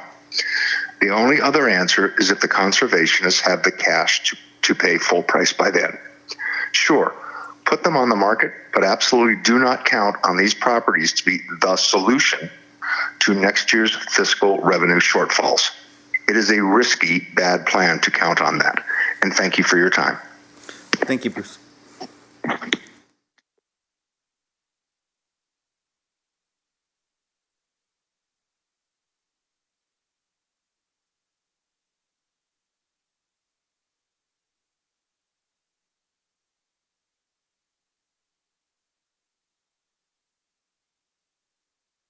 Hello, Frank Galvez. This is the Palm Springs City Council, and you can begin your comments, and you have 2 minutes. Oh, okay, thank you. So I just wanted to voice my opinion on, I know that the budget, I was told about it. My kids go to the rec center that's right there off of Palm Springs, off of, it's near the airport. I forgot exactly what it's called, but there's a big park where everybody plays soccer and everything. And I was told that there, due to the budget cuts, that they were going to cut all that out and take that center out or either shut it down. All I'm voicing my opinions is I noticed that there's a lot of people that go there with family members, play basketball. My kids attend their karate. Their grandpa is an instructor there as well for the karate class. I started taking up karate there as well with my children. And it kind of really sucks that, I see so many kids that go there to learn karate, not only that, but boxing and everything else, and that the Palm Springs is going to decide to probably budget cut that out and shut down that center. I just wanted to voice my opinion on that, and hopefully we can figure out some sort of way to save that place. And it helps, I've noticed that it helps keep kids out of trouble down in that area because they have something to do, either with soccer, baseball, basketball. Even the guy downstairs that does the boxing, he says there's a lot of kids that are troubled that come there. So, hopefully we can keep it within budget to keep that place open or figure something out to keep it open. But that's about it. I wanted to voice my opinion on. Okay, thank you, and we'll disconnect now. All right, bye-bye.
Hello, Frank Tyson. Yes. This is the Palm Springs City Council meeting, and you are live with the council and have 2 minutes to provide your comments. Okay. It will be in 2 minutes. Okay.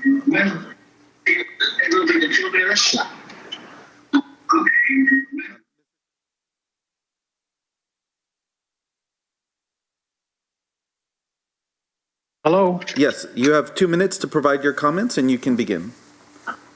Okay. So I'm in 2 minutes I'll be in, right?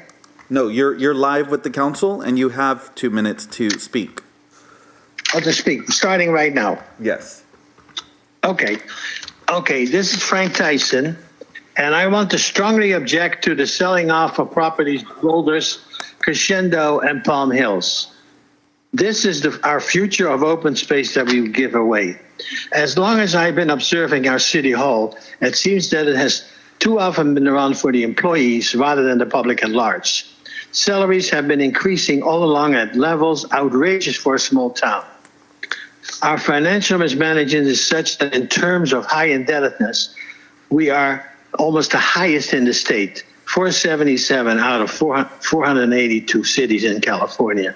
But Indian Wells being fourth from the top and Rancho Mirage 10th in terms of the least indebtedness.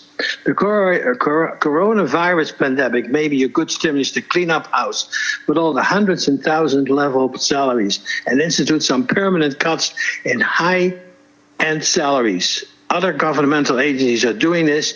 20% would be a good start. If you want to sell something off, what about the airport or the convention center, which drains our budget? Of course, we can always contract police services with the county, as Palm Springs has done to save money. It would improve our democracy, as a few hundred police officers have often had an undue impact on our elections and policies affecting 45,000 people. I also appeal to your conscience of standing behind your promises. For instance, Lisa Middleton made a commitment that she would only vote for the grid negotiations if these properties would be protected forever, as they should be. I hope that you do the right thing. That's the one thing to do. Thank you. Thank you, and we'll disconnect.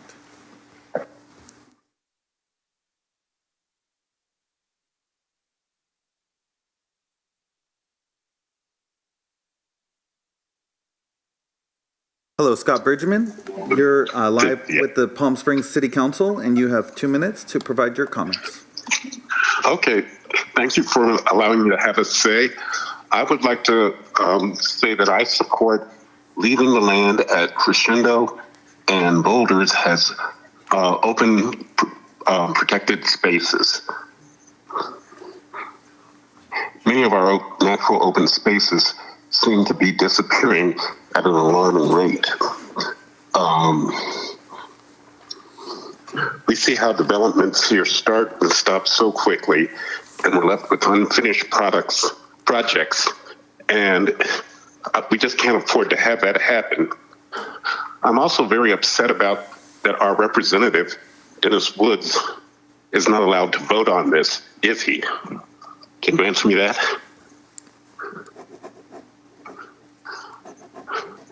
So I would like Dennis to be able to vote because I feel like I'm not receiving any representation. And I feel that our district is not being represented properly. So I'm in support of leaving Boulders and Crescendo as open spaces. That's all I have to say. Thank you, and we'll disconnect now. Okay, thank you.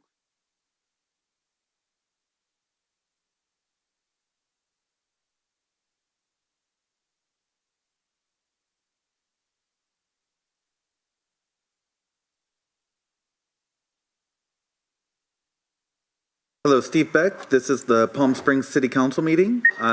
You're live with the council and have 2 minutes to provide your comments. Oh, how are you doing today? Anyways, I'm a karate instructor over at the Palm Springs Duluth Center, and I've been teaching out of there for about 14 years now, back when it was the YMCA, and I hear that you might be making some budget cuts and might be considering shutting down the facilities there. So I'm just calling to say we're able to touch a lot of lives, especially with the children. You know, we get to teach them not only martial arts, but how to have respect for their parents and grandparents, school teachers, and you know, they really turn out good from our program. Not only our program, but the gymnastics, the boxing, They got the hula there, the gym, pickleball. There's just a lot of activities.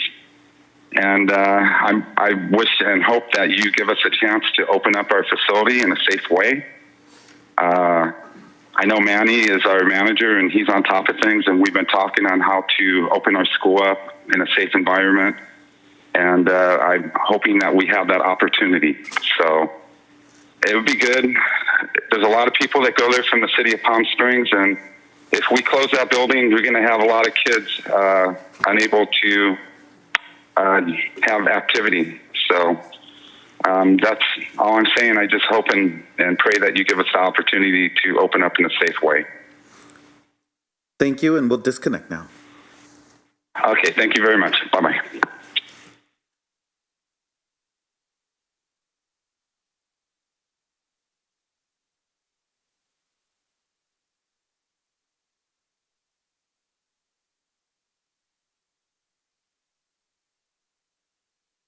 Hello, Bettina Rose Marino.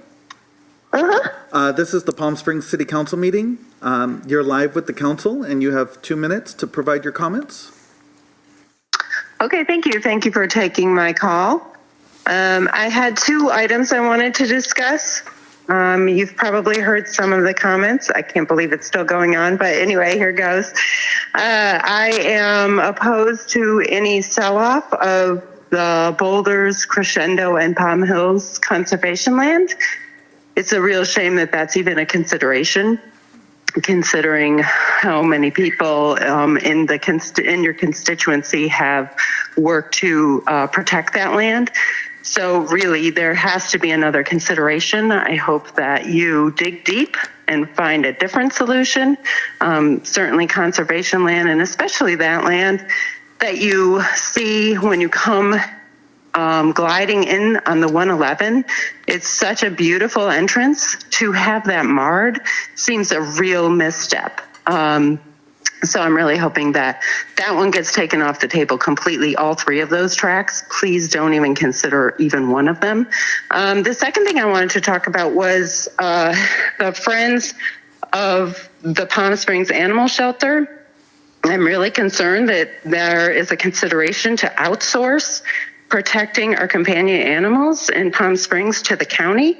I don't think it's appropriate at all. And the Friends of the Palm Springs Animal Shelter have done so much in terms of creating a no-kill system here, which really is a broad coalition and creation of process and programs that help underserved areas of the community, like elderly and low-income people, get services for their animals. So those are the 2 issues that I'm pretty concerned about. I know it's a tough situation with the budget crisis, but please protect our conservation land and please protect our companion animals here in Palm Springs. Thanks. Thank you, and we'll disconnect.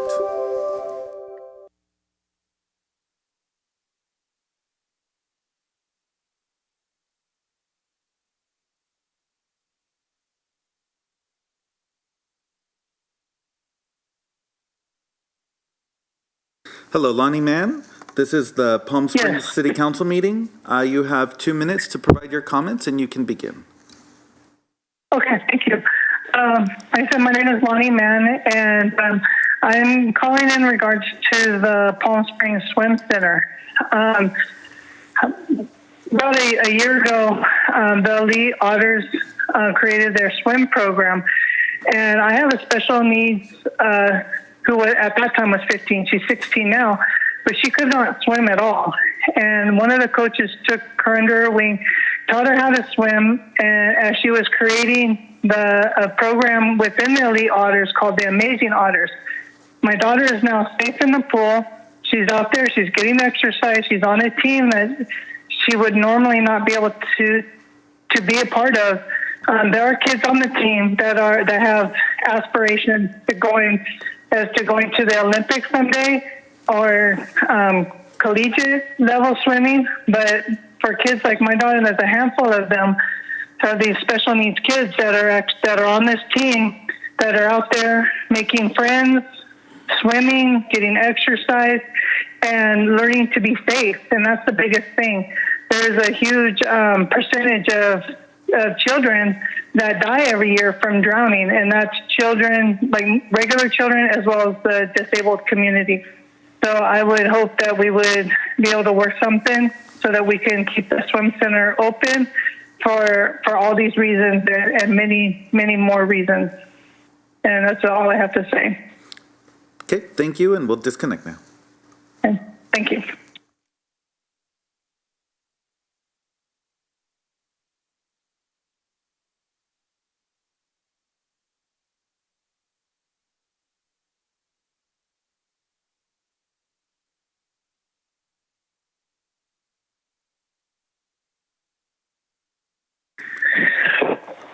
Hello, Julius DeFore? Yes? This is the Palm Springs City Council meeting. You're live with the council, and you have 2 minutes to provide your comments. All right, thank you very much. I'm Palm Springs City Council. My name is Julius DeFore. I'm a resident of Palm Springs. I reside at the Gallery Apartments. I'm a resident leader on behalf of my neighborhood apartments. I just want to thank the city of Palm Springs for taking steps to add relief on the public record. My community is happy to hear that is taking the steps necessary to ensure that all communities feel supported in these unprecedented times. Today, I would just like to ask the city to development block grant COVID virus for related funds for rent relief program that will support resident tenants and landlords.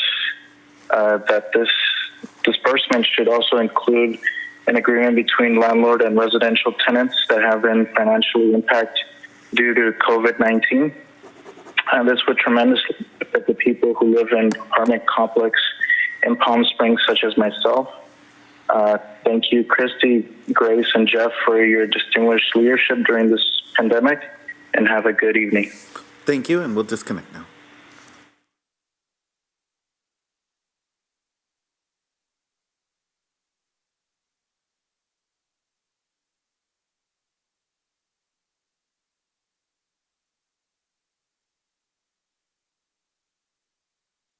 Hi, hello. Hello, Eric Lemus. You're live with the Palm Springs City Council, and you have 2 minutes to provide your comments. Okay, thank you. Hi, City Council. This is Eric Lemus. I'm with California Partnership. You guys may already know the wonderful collective work that we're ensuring to get feedback from the residents who are currently struggling with the socioeconomic status in our most vulnerable communities here in Valley-wide Coachella Valley. We just want to continue to uplift the great work that Palm Springs and Coachella are doing, right, to making sure that our renters have support they needed through these unprecedented times.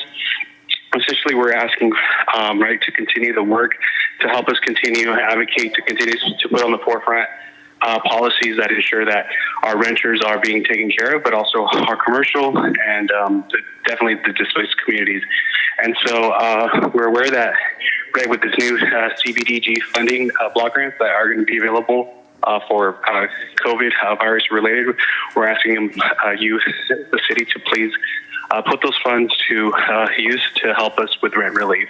That would help our communities a long way. And additionally, I just want to add on a side note that I also support the opening of keeping the Palm Springs pool open. I lived in Palm Springs when I was very young, and I remember that pool, growing up, and it was very key to a lot of kids. Latchkey, if that still exists, but definitely we would definitely want to continue the history and athletic community busy and through the summer. So thank you. Thank you, and we'll disconnect now.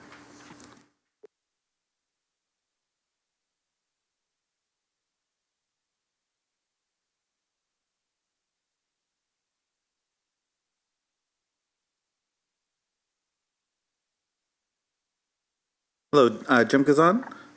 This is the Palm Springs City Council meeting. You're live with the council and have 2 minutes to provide your comments. Great. Greetings, Mayor and City Council. Jim Gazan, Measure J Commission Chair. I speak strictly for myself this evening regarding 4A and B. Also, ditto on J.R. Roberts and others' comments regarding the boulders and the crescendo.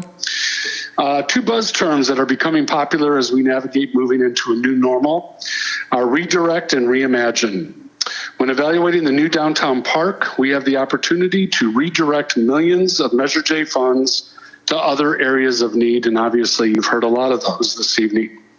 We also have a second opportunity that may have a silver lining, and that's reimagining a simpler, possible temporary design that could prove to be more impactful and functional as it relates to programmability and flexibility for the future.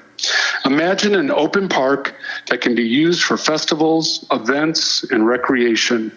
Events that could bring revenue to our downtown businesses and museum, and revenue to the city in leasing the space. Hopefully we can work within a reasonable budget to continue construction and deliver the restrooms, the exterior shell for the police substation, and address the structural issues in the parking garage. From there, we can complete a lawn area, simple landscape, and seating. This doesn't have to be a permanent solution. Amenities could be added in the future when the city recovers and budgets are replenished. This solution should stand out as a fiscally responsible compromise. We can't afford several more years of an unfinished lot in our downtown core. Also, material and labor costs will increase if we defer this project, making any design beyond reach. Regarding 4A, real quickly, a majority of vacation rentals currently are occupied, whether it's their owners, friends or family, or operating under the radar. If the state allows, could we consider opening rentals in June with limitations and guidelines? Thank you and good luck to you all. Thank you, and we'll disconnect now.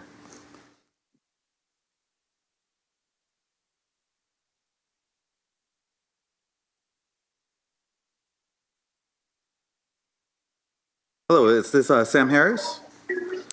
Hold on one moment. Okay. Hello. Sam Harris, this is the Palm Springs City Council meeting. You're live, and you have 2 minutes to provide your comments.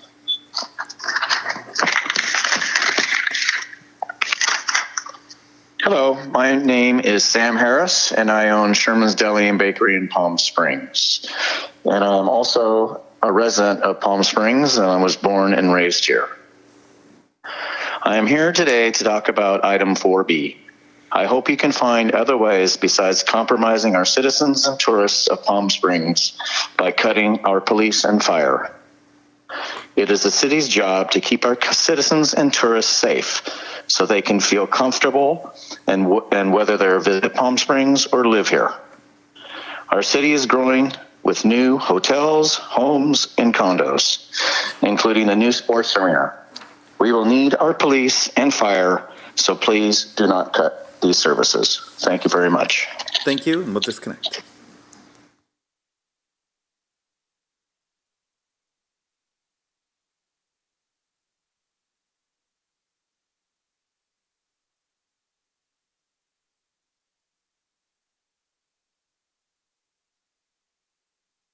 Hello, John Young.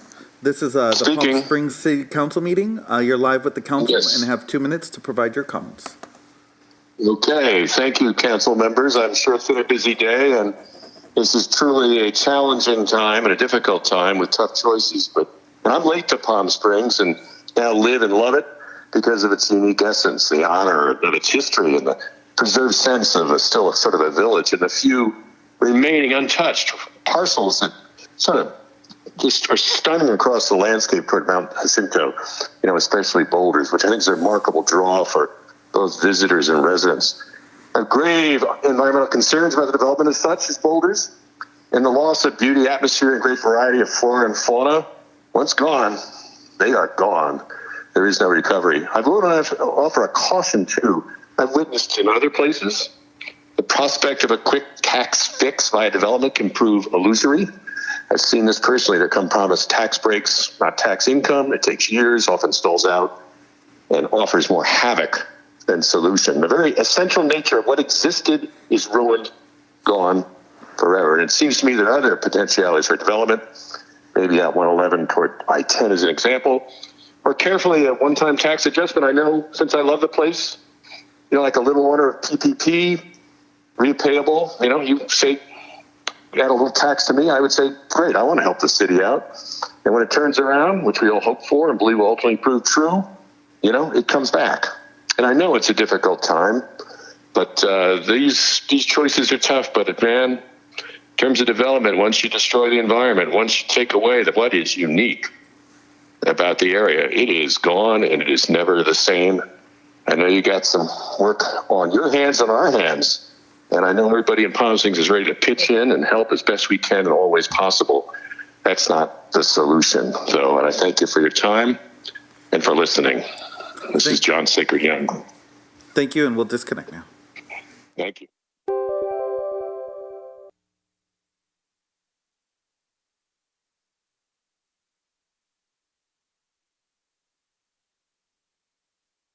Hello, Jeffrey Bernstein. You're live with the Palm Springs City Council, and you have 2 minutes to provide your comments. Thank you. Mayor Coors, Mayor Pro Tem Holstead, Council Members Garner, Middleton, Woods, Dr. Reddy, and staff. My name is Jeffrey Bernstein, and I am the owner of Destination PSP, a small locally owned business. Thank you for the opportunity to speak. I would like to address item 4B on the budget and the proposed cuts to economic development, and also urge you to focus on allowing retailers to open safely and quickly. The essence of our city is our small business community. This is the reason people live here, the reason people come to stay in our hotels and rent vacation homes. Small businesses keep our residents employed, contribute to our nonprofits, attract conventions and conferences. Most importantly, these businesses keep our economy going. It is the TOT and sales tax that pays for our public safety and essential services. Other desert cities are actually diverting funds specifically for small business retention, offering grants and no-interest loans. Yet in Palm Springs, with so many unique businesses, the budget proposes to decimate the Economic Development Department, to eliminate almost all economic development funds, and to discontinue the Business Retention Subcommittee. We are already seeing a dozen or more businesses that will not reopen. Many more are on the verge. These businesses need direct help now.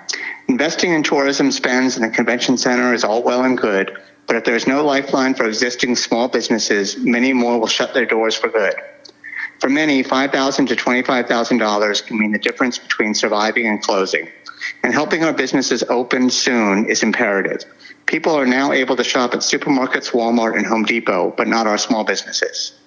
If businesses close, we lose not only our appeal, but also our future revenue stream, and there will be even greater public safety and essential services cuts down the line. It costs a lot more to fill an empty storefront than it does to keep it filled. Thank you. Thank you, and we'll disconnect.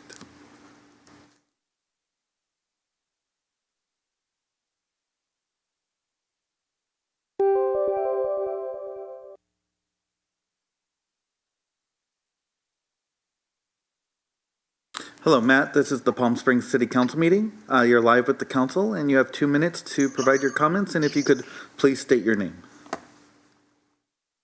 I'm the owner of 382 to 398 North Palm Canyon. My building is immediately adjacent to the Andes Hotel project, item 1J on the agenda. This project and its 4-acre location has been a negative impact on the surrounding neighbors and the city for over 15 years. The city's efforts to protect the residents' interest and manage the progress of this project have been disappointing at best. To suggest the city can only be a passive observer as this 15-year train wreck has slowly unfolded is wrong. It seems to have adopted a strategy of look the other way and pray it gets done. No other resident or builder has been afforded that luxury. We guess it falls under the too big to manage. The staff report and recommendations seem to continue in that tradition. 1, it starts the history in 2015, ignoring the previous 10 years. 2, it offers an open-ended extension of the building permit, blaming COVID, yet construction's an essential service. 3, it only casually makes reference to the fact that a lender who foreclosed on the project is marketing it to prospective purchasers. You are about to extend a project that's been under development for 15 years indefinitely without any discussion or requirements or timelines from the owner. How can that be in the best interest of our city?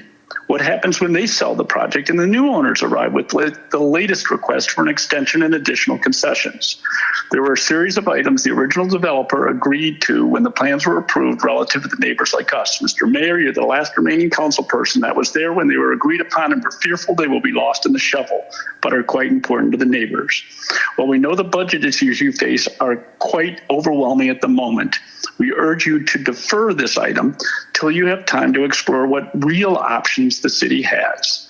There's not a developer in town on the smallest or largest project that's ever been handled in such a look the other way, hands-off method. Don't let this opportunity to proactively look out for the city and its residents pass this council by. Thank you. Thank you, and we'll disconnect.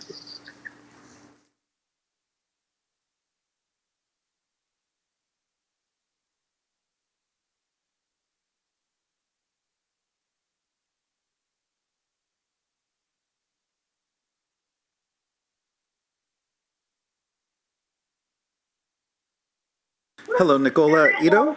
This is the Palm Springs City Council meeting. You're live with the council and have 2 minutes to provide your comments. Oh, okay, great. Well, I just would like to inquire and hope that the school program stays open. I know it enriches a lot of children's lives, and after school as well as summer program, they look forward to it. It really helps families, especially at this time, and some sort of program for them would be amazing.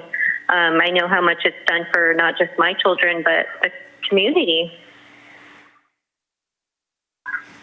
So I'm hoping that's something that can be saved or worked with or something we can do and fight for. Thank you. Thank you, and we'll disconnect now.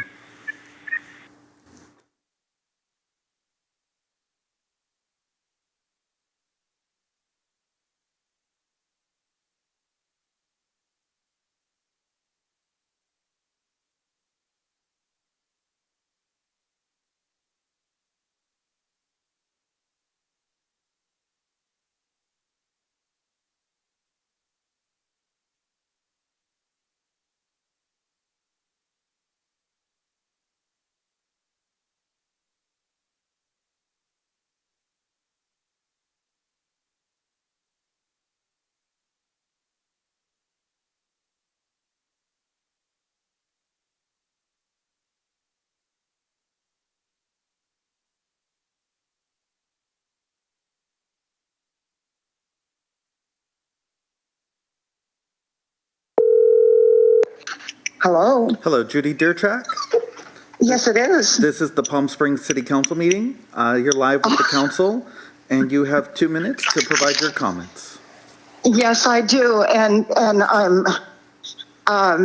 not used to this format, but will do the best I can. I did want to comment on Crescendo and what is the other one with Crescendo? Primarily. Yeah, my primary concern is that during the financial crisis, that there will be any type of compromise on environmental concerns.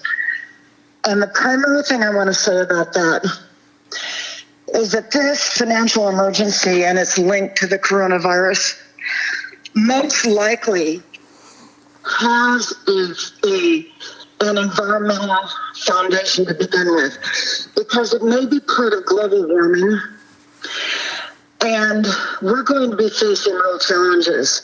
We are already going through that. So what I want to urge this city council to understand, this is not a time period to abandon environmental concerns. It is a time period to prioritize them. And rather than having it become a stepchild in a financial emergency, I'm asking that it become a priority, and for very obvious reasons. So I am begging for them to consider that they have made previous commitments to us, and I want them to honor those no matter what the pressure is on them. We have upcoming city council elections. We have a very powerful group of people that got together for Oswald Canyon. And I know that that body of persons is going to be extremely protective. I'm one of those people. We are going to ensure that our environment is taken care of. And I think that is very much the issue with Crescendo and Boulders. So I am asking the City Council to be good representatives of the environment and work with us to make sure that those areas remain protected.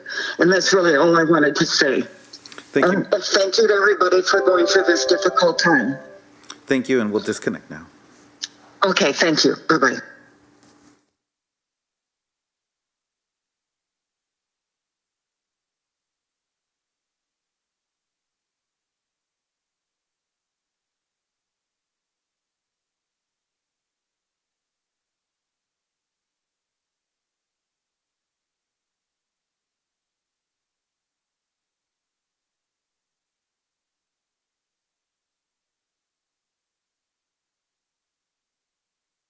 Mr. Mayor, that concludes public comment. And if I could just note, when you have an opportunity, the city attorney will need to report on the closed session from Monday.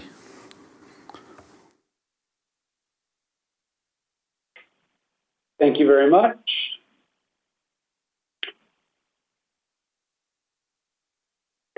Everyone a minute.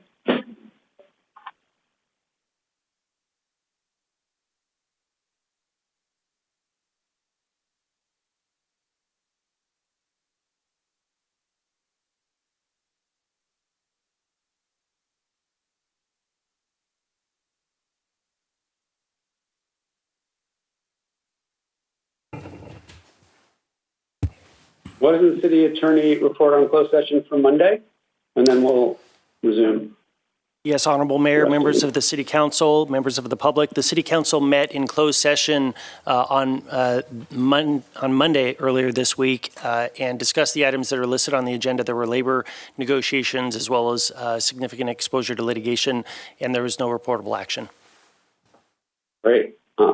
Thank you. I feel like we're on the second Darren in Bewitched now that we've changed city attorneys in experience. So thank you to City Attorney Elizabeth Hull for joining us, and thank you, Jeff Ballinger, for joining us now.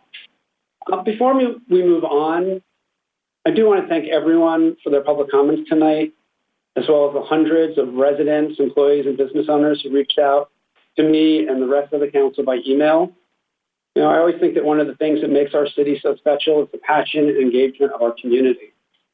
And it's clear from the comments we've received that our residents appreciate all the wonderful programs and services our city provides, as well as our hardworking, dedicated staff, without whom these programs and services would not be what they are.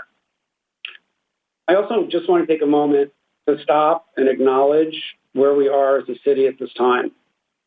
We're in the midst of an unprecedented pandemic, and it has resulted in us having to revise and reprioritize the services the city provides on a scale that we have never seen before. So I think we need to acknowledge the stress that everyone is living under every single day right now. How heartbreaking it is for those who have lost friends and families, how devastating it is for those who have lost their jobs or their businesses, and how distressing it is for all of us who have been and will continue to be impacted by the impacts of this pandemic. To the entire council, we have an incredibly difficult job to do. It's really clear, everything that's said. It's going to be challenging. We may not agree on everything, but I know that working together with our staff and our community, we will find a solution and we will get through this incredibly challenging situation over the next few years, because like always, we're going to work together. So thank you to everyone, and we'll move to our next item, which is City Council member and City Manager comments and reports. Anyone have any comments or reports to share? Whoa, I just lost my screen. Who would like to go first? Council? No. Thank you, Mayor, for that. That was really nice comments. Thank you. I do really appreciate everybody participating in this process. It really is very important and helpful to us as we make these decisions. I wanted to give an update. I had a CVEP meeting earlier this week, and one of the things that we discussed was just how important it is to diversify our economy in the Coachella Valley. Because while we have tourism and it's great, it's not, it does impact us severely in times like this. And so I really hope that as we move forward, we can work with CVEP and the other cities to really make sure that we are doing that as we move forward. I also was appreciative at that meeting that they did acknowledge that Palm Springs in particular has been the hardest hit of the Coachella Valley cities, which I think is really nice. And, I think we have a lot of support from them. The other thing I wanted to say is that I have been fostering 2 kittens from the animal shelter, which has been a lot of fun. And maybe some of you heard the little meows at the last meeting. And what I wanted to point out about that is that it's a volunteer program.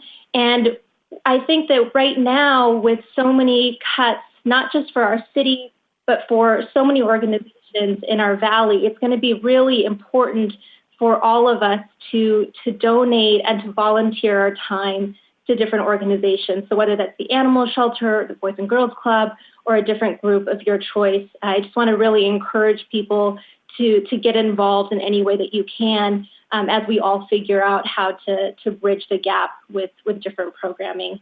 And that's it for today. Thanks. Great, thank you. Anyone else? The mayor? I have a few things. So first is I just want to share with council and the public that I did my second Zoom meeting with District 3 neighborhood leaders from the boards and representatives from 1TS. That went very well. And I think in talking to them, one of the ideas that came up is that we potentially do a citywide webinar town hall with information and maybe be able to break into district rooms at the end to talk about specific district problems. So I have asked our Deputy City Manager for IT, Aaron Brown, to look into how we can do that. And once we do, we will share it. But I found it really useful, and I know some other folks have started doing these as well. So I just wanted to share that we did that. But that was an idea I threw out to them that they liked, that really giving people a way with a moderator to ask the questions, that they can do one-on-one that they can't do at a council meeting because we can't interact when it's a majority of us. So we do the information and then break out by district. I think it'd be really helpful. A few other things without going through every meeting, but over the last couple of days, there have been numerous meetings with our county supervisor, including meetings with mayors from the Coachella Valley and the county supervisor, as well as meetings with PISHA and some other organizations. And I want to share some information for those I think would be useful for council and staff and the public. So one is that, the county, when the governor put out the benchmarks to go into the second part of phase 2 reopening, they were almost impossible to meet for large urban counties because it had no deaths from COVID-19 in 14 days, instead of doing it by population. So a small county can reopen, but larger counties, until there was a vaccine, might never be able to open. So several of the counties worked with the governor and were able to have the benchmarks changed to more appropriately reflect large urban counties. The county had done all the data. They were ready to submit it this week. They had made the benchmarks with, under their data, they say they made all the benchmarks. And then we learned yesterday on the meeting with Supervisor Perez that one they had been meeting, which is less than 8% of the people who get tested for active virus cases test positive over a 7-day period, had jumped to over 11%, which is not a criteria that is acceptable to the state. So the county has reached out to the governor and is hoping to hear back maybe today or tomorrow, showing that actually over the whole course of the virus, they've been, if you look at the whole period, under 8%. And the Director of Public Health shared what she believed was the reason for this. And they have a lot of open testing slots now that a lot of people who are asymptomatic aren't getting tested. And the whole goal of this by the state is to know how prevalent active virus is in the community. And without that, it's harder to make decisions. So they are making an effort to really share and encourage people to get tested.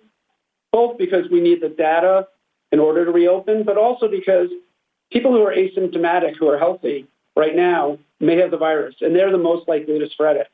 And if more people get tested and find out, they can prevent spreading it, and the county can also pick up clusters quickly, and through all the contract tracers, and they're hiring people looking for jobs, go to their website, can stop surges when they're happening and contain them. So I think there's a slide I just wanted to show with all the testing sites in the Coachella Valley. We're going to post them. It's in English and Spanish for our residents. So Aaron, if you have that slide, I want to make sure that people can see it. And it's going to be hard. Hopefully people at home can see it. But throughout the Coachella Valley, there are now testing sites. And we are going to put these up, though they may already be on the website. We'll share them on social media. And if we take another break, Aaron, if you could put these up for folks at home to see, that would be really helpful. And then on Wednesday at 9 o'clock at Indio, they're asking elected officials to join each other and get tested at a press conference to encourage people to get tested, show that it's a safe environment. So I wanted to make sure council was aware of that. Palm Springs Hospitality Association had their without lunch Zoom meeting today. Council members Middleton and Garner, I don't know if anyone else is on, we're both on. And it was actually a really good meeting, really talked about a lot of issues. And one of the things that really came up is the amount of confusion about who has the authority to allow businesses to open. And what really got shared and is important for us to share based on all the emails we've all received is the city cannot allow a business to open that the state says can't be open. We are not legally allowed to do that. We know there's a county or two that have done it, and businesses have gotten letters from the state about losing their barber and cosmetology licenses, their alcohol licenses, their district attorneys who are looking into this, and there are real concerns that if someone opens in violation of state law, their insurance will cover nothing for them. So they went through all those things, but I really want people to know that in Palm Springs, any business that the state has allowed us to be open, we've opened, or allowed to be open. No one has to be open. So Palm Springs is not being more restrictive on businesses opening than the state is telling us we have to be. Until the county reaches the goals, or the Coachella Valley, and we're advocating to be treated separately than the county because we're doing so much better overall. Even though the county's doing well, our residents throughout the valley have really stepped up, as has our businesses. Until they allow us to open, we can't open things. And that includes salons, it includes in-person retail, it includes vacation rentals and hotels and motels. So it's nothing we have control over, and I want you to know that. And there's a slide that came right off the state website today that was shared at the meeting that I also wanted to share for the public, and we'll post on social media as well. But it lists all of the different things that can't be open, and it shows that hotel and lodging for leisure and tourism is still not allowed in California. So we don't know when that will happen. We do know that the state has said limited hospitality, which they haven't defined, might be able to be opened in the second part of phase 2. But that's where we are on that. So I just wanted to share that. And finally, I want to do an update on the sort of reopening task force and the work that we're doing. So we're not coming up with the rules. That's really going to be up to the county and the state. We don't have authority to do that. But there's a number of issues we're working on. I just want to share a few, and Mayor Pro Tem Holstage is leading on a few. If you can share as well, that would be terrific. So one is we've been working over the last 4 weeks on coming up with a buying pool for all the businesses and nonprofits in Palm Springs. So people can buy the PPE, the protective equipment they need, whether it's hand sanitizer or hand sanitizer stations, face coverings, whatever it may be. And so all the business organizations reached out. There were 19 different items that people wanted. 15 could be bought right now. And a lot of businesses who are small businesses can't buy many of these. But the Hilton, Top Data and the Palm Springs Hilton, working with the Chamber of Commerce, have gone out, found vendors, including the Hilton's vendors, that they can buy at a discount. And they're hoping Friday or Saturday it will be live on the Chamber website. We will share it. All the business organizations will share it. But really important, we want to send the message that it's safe when things are reopened to come to Palm Springs, because that's what people are going to need in order to feel comfortable visiting and comfortable, obviously, going into our stores and helping our businesses. The other thing I wanted to share was that from our first meeting, we've been working on how we can advocate to the state to allow restaurants and bars to expand their footprint so they can have more space to increase capacity outside while still maintaining the distancing of tables that the state's going to require. On Friday night, ABC said that that is allowed. We'll talk more about that in the COVID-19 area, but really just want to thank our representatives of bars and restaurants, Dean Levine from Black Book, Patrick Service from Las Consuelas Terraza, Harold Messner from Spencer's, and Patricia Breslin from the Greater Palm Springs Restaurant and Bar Group, who have all been working really hard to come up with proposals for us to share with council and the public. So Mayor Pro Tem Holstage, do you have anything you want to add? Thank you, Mayor. I would just add a few items. So one, we're looking at local business support, and we have sort of documented everything that the City of Palm Springs does to support local businesses, economic development that's in our normal budget. But also looking at what other counties and cities are doing in terms of supporting local businesses. So the County of Riverside has allocated some of their $431 million in CARES Act funding to support local businesses and to do rent relief.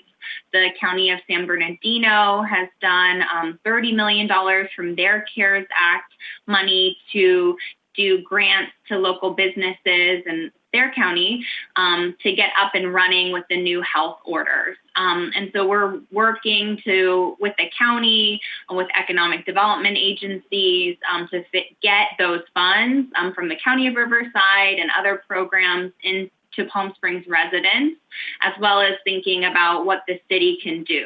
So what are the gaps that those programs leave behind that our businesses might need us to fill? So we're having those conversations at our task force. We're also talking about internet access and sort of the jobs and workforces and workplaces of the future. So we know that a lot of people are coming here and moving here to Palm Springs now because they want to escape big cities or because they can work remotely forever in their, tech workplaces or what have you. So we're having a conversation about how to also support businesses and a workforce in that way. And hopefully that can also help diversify our economy. So we have different types of jobs and can be more protected.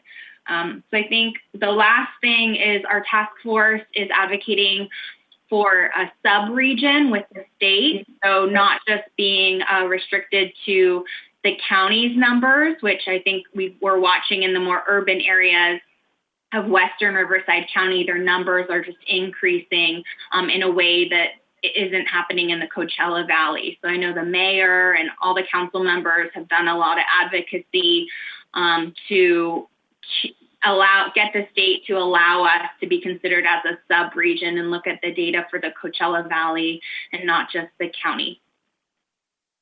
Great. Thank you, Mayor Pro Tem. Councilmember Middleton. Thank you, Mr. Mayor. Very quickly, on June 3rd at 5 o'clock, I will be holding a meeting with the representatives and alternates in District 5 and looking forward to that event. One of the issues that all of us are concerned about is that cities, particularly smaller cities, have been left out of any type of federal funding so far. I applaud Congress for passing the HEROES Act, which would bring financial relief to many states and municipalities. But both in Washington and Sacramento, we've been having conversations trying to address the issue of how money gets allocated. And frequently, what is being looked at is simply population numbers alone. And what we know is the population has absolutely no relationship to the amount of economic loss that has occurred. And to give you just a very specific example, If you look at page 5 of our report for our city, the estimate is that next year we will see a 5% loss in property tax. That's consistent with what you will see in states across the state of California. If you are a city that is primarily receiving your revenue from property taxes, you're suffering some loss, but it compares not at all to the 41% loss that we're estimating for transit occupancy tax, or the 31% loss that we're estimating for sales tax. Those communities that are sales tax and TOT dependent, primarily our resort communities across the country, are the ones that are hurting the most. And we need to ensure, we are working to make sure that the extent of economic loss that a city has becomes a factor in how money gets allocated, if in fact we ever receive any money. Thank you. Thank you. Councilman Woods. I just want to reiterate what the mayor had stated about unprecedented times and everything that is actually happening in the city and the approach that we're taking. I think what's important also to state is that we're actually taking a very multifaceted approach to this pandemic. One, to the COVID issue, and two, to the budgetary problems that we're having as a result of COVID. And what do I mean by that? I mean by that is I think you've heard, we're talking about what does it take to reopen, the community, and when is it safe to reopen? What do we need to do to protect our residents as they walk into a grocery store? And what do we need to do to protect the workers in that grocery store as well? But even more so, each one of us on council is playing a part, basically like a chess piece, in putting this all together. And we also have city staff that is doing a tremendous amount of work last minute behind the scenes as things changed on us on an hourly basis. So what I'm actually saying is it's really being approached from all different facets, including the financial aspect of it. This is more than just having to cut the budget. We're actually looking at not only cutting the budget where we can, but looking at efficiencies where we can. And I think it's important to note that we're looking at efficiencies. I think there's always that question, is government efficient? And I think we're really taking a strong look at that as we look at our budget, as our budget situation.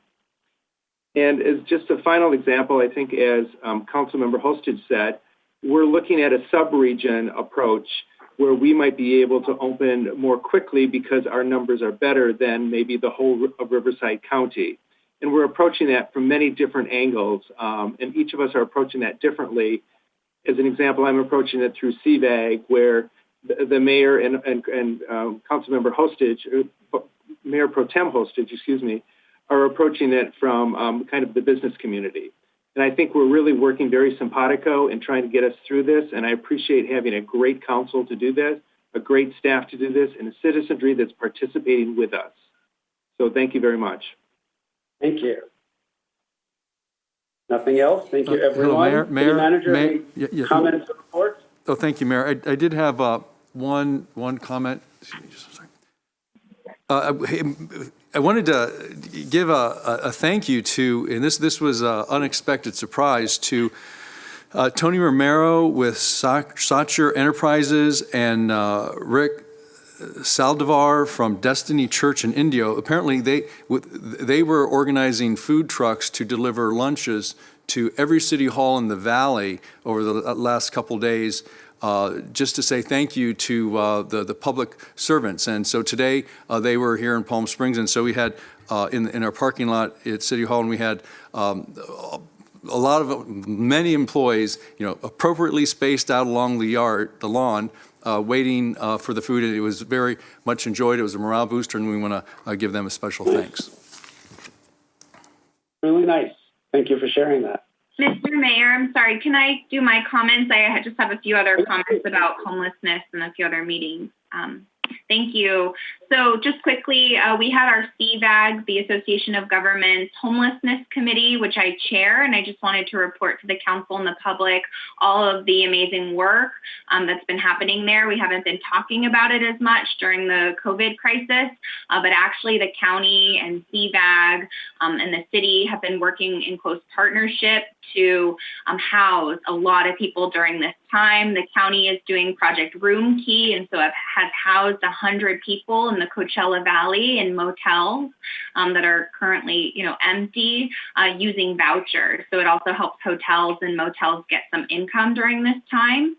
We're working on the new program, which is called CV 100. So it's strategic outreach to people who have been chronically homeless for a very, very long time in the Coachella Valley. And currently 13 people who've been unsheltered have been helped off the streets just since March. And they're working with all the police departments and cities. We also have our Homeless Access Center in the city of Palm Springs at the old boxing club.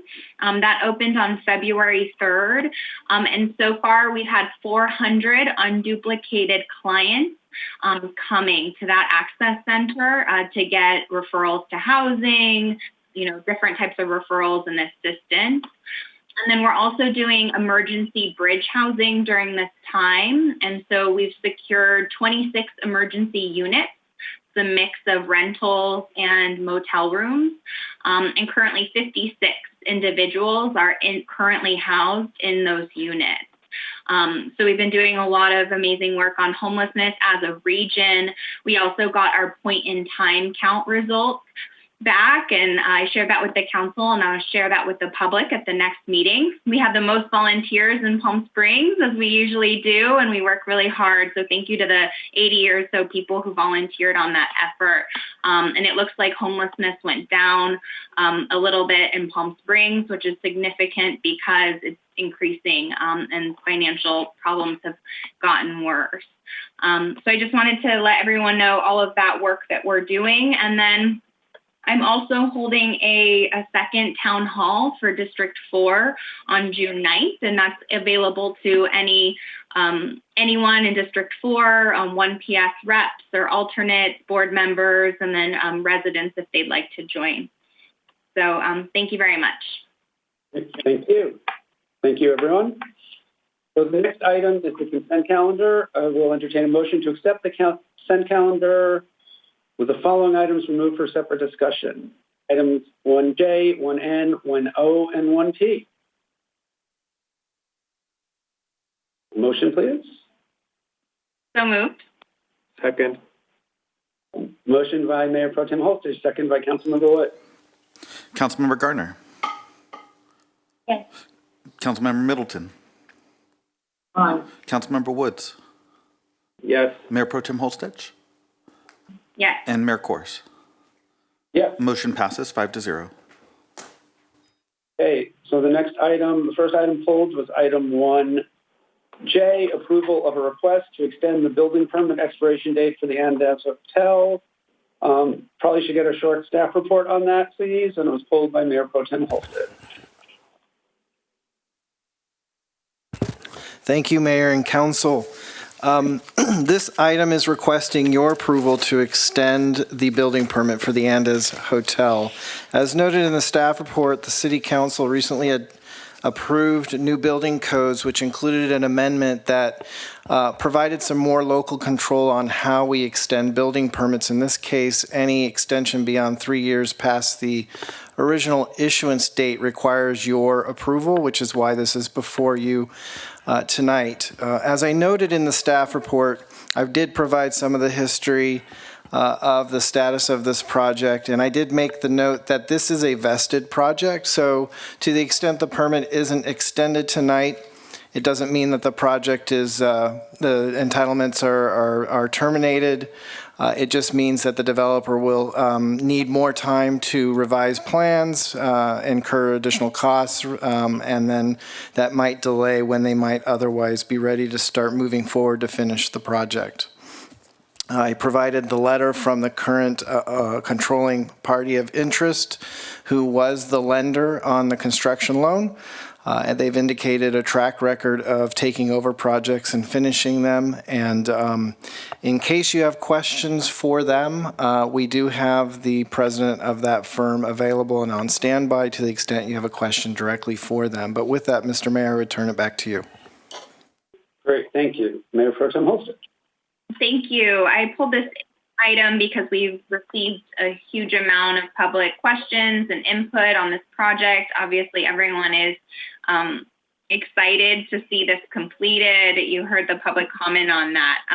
So I just want to know from our assistant city manager what are our options here. We want to see this project get completed as quickly as possible. And then maybe you could explain for the public the reasons they're requesting that they detailed in their letter, or the applicant can. Certainly. So essentially tonight you have an option to grant the extension or not. If you were to not grant the extension, that would unfortunately require the builder to evaluate the previously approved drawings and implement any changes to comply with current changed building codes, which would delay obviously moving forward, incur costs of developing those plans and any retrofits or changes to the building that have already been constructed, and then eventually get those plans approved and re-permitted.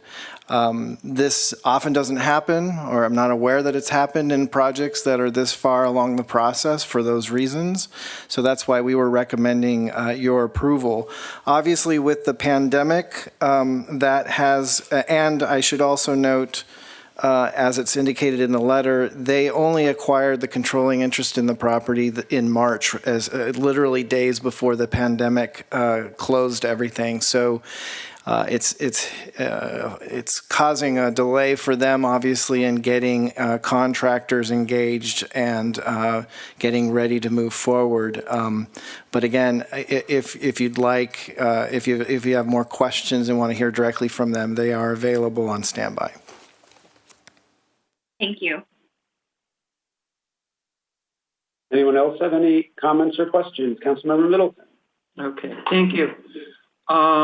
Marcus, this is calling for a minimum 6-month extension, but doesn't give us any indication as to what the maximum amount of the extension would be.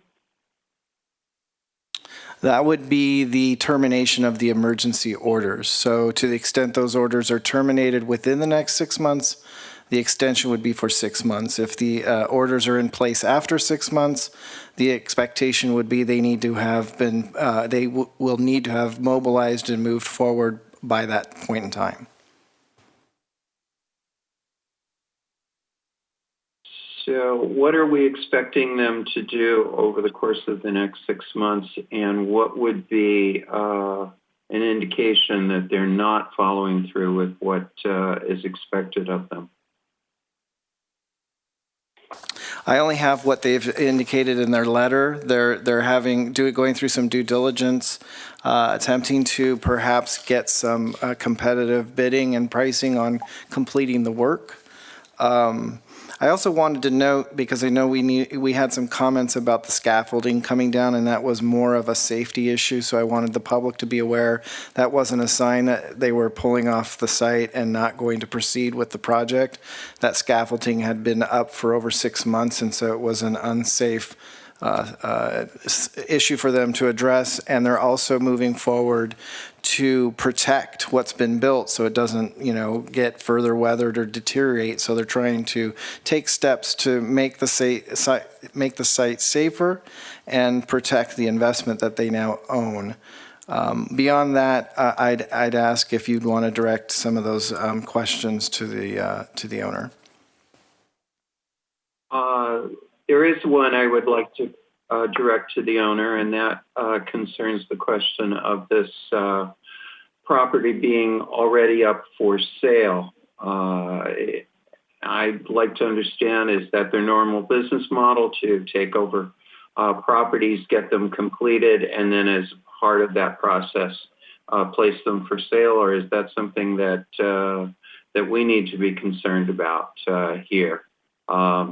This project has become legendary in our city for failure to perform. I understand the circumstances that the new owners are in, but they also need to understand the tested and worn out patience of the people of Palm Springs. Understood. We're giving a call to the owner.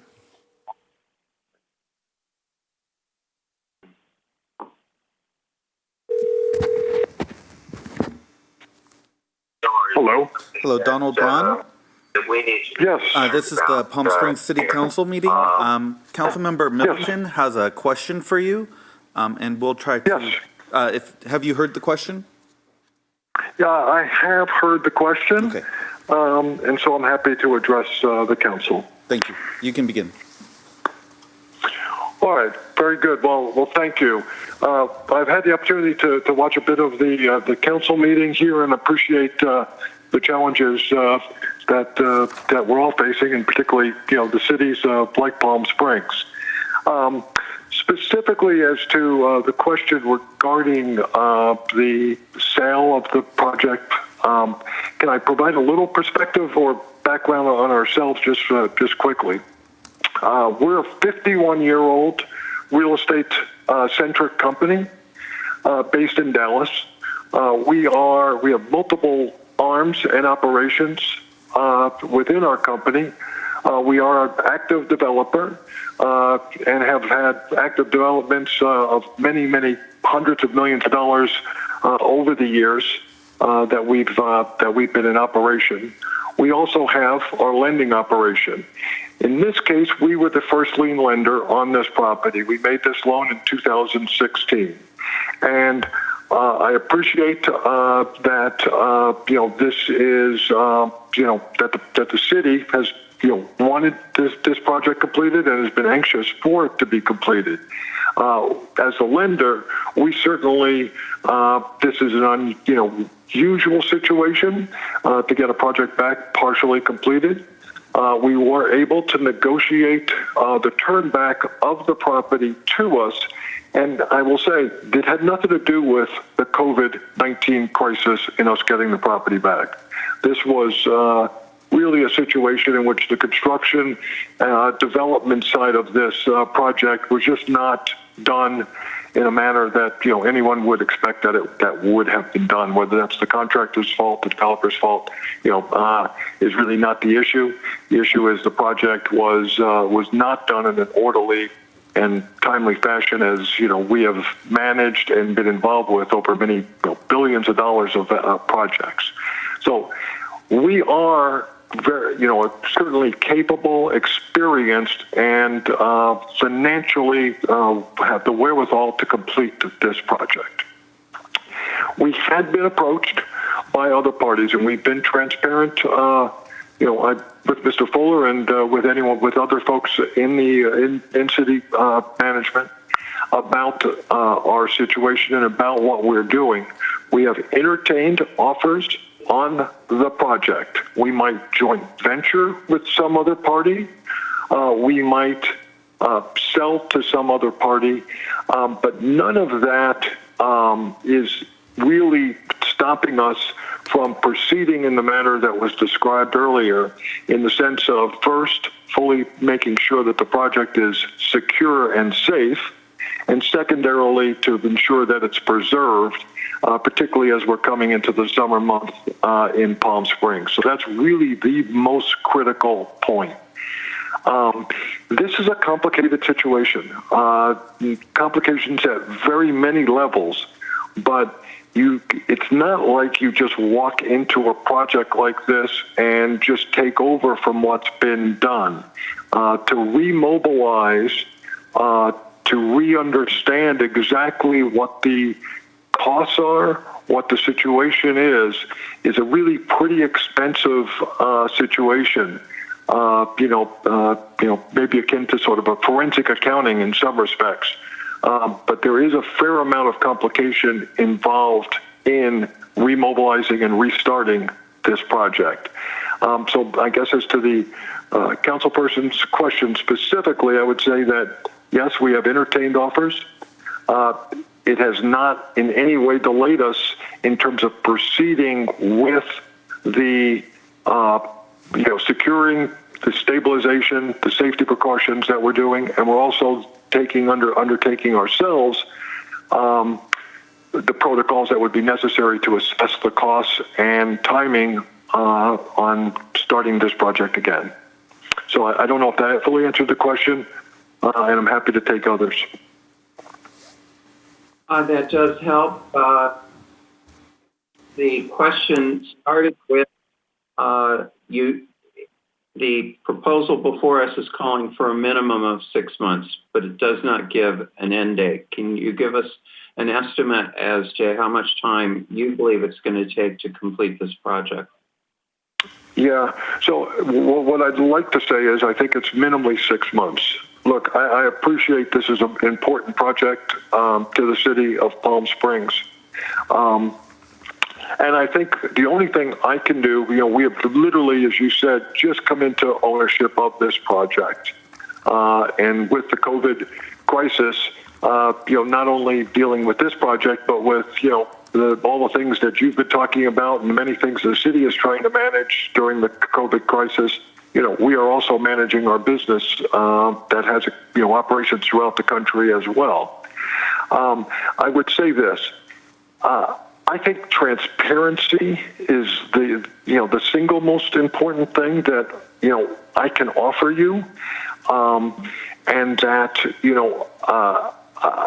I don't know what the relationship was with the prior developer.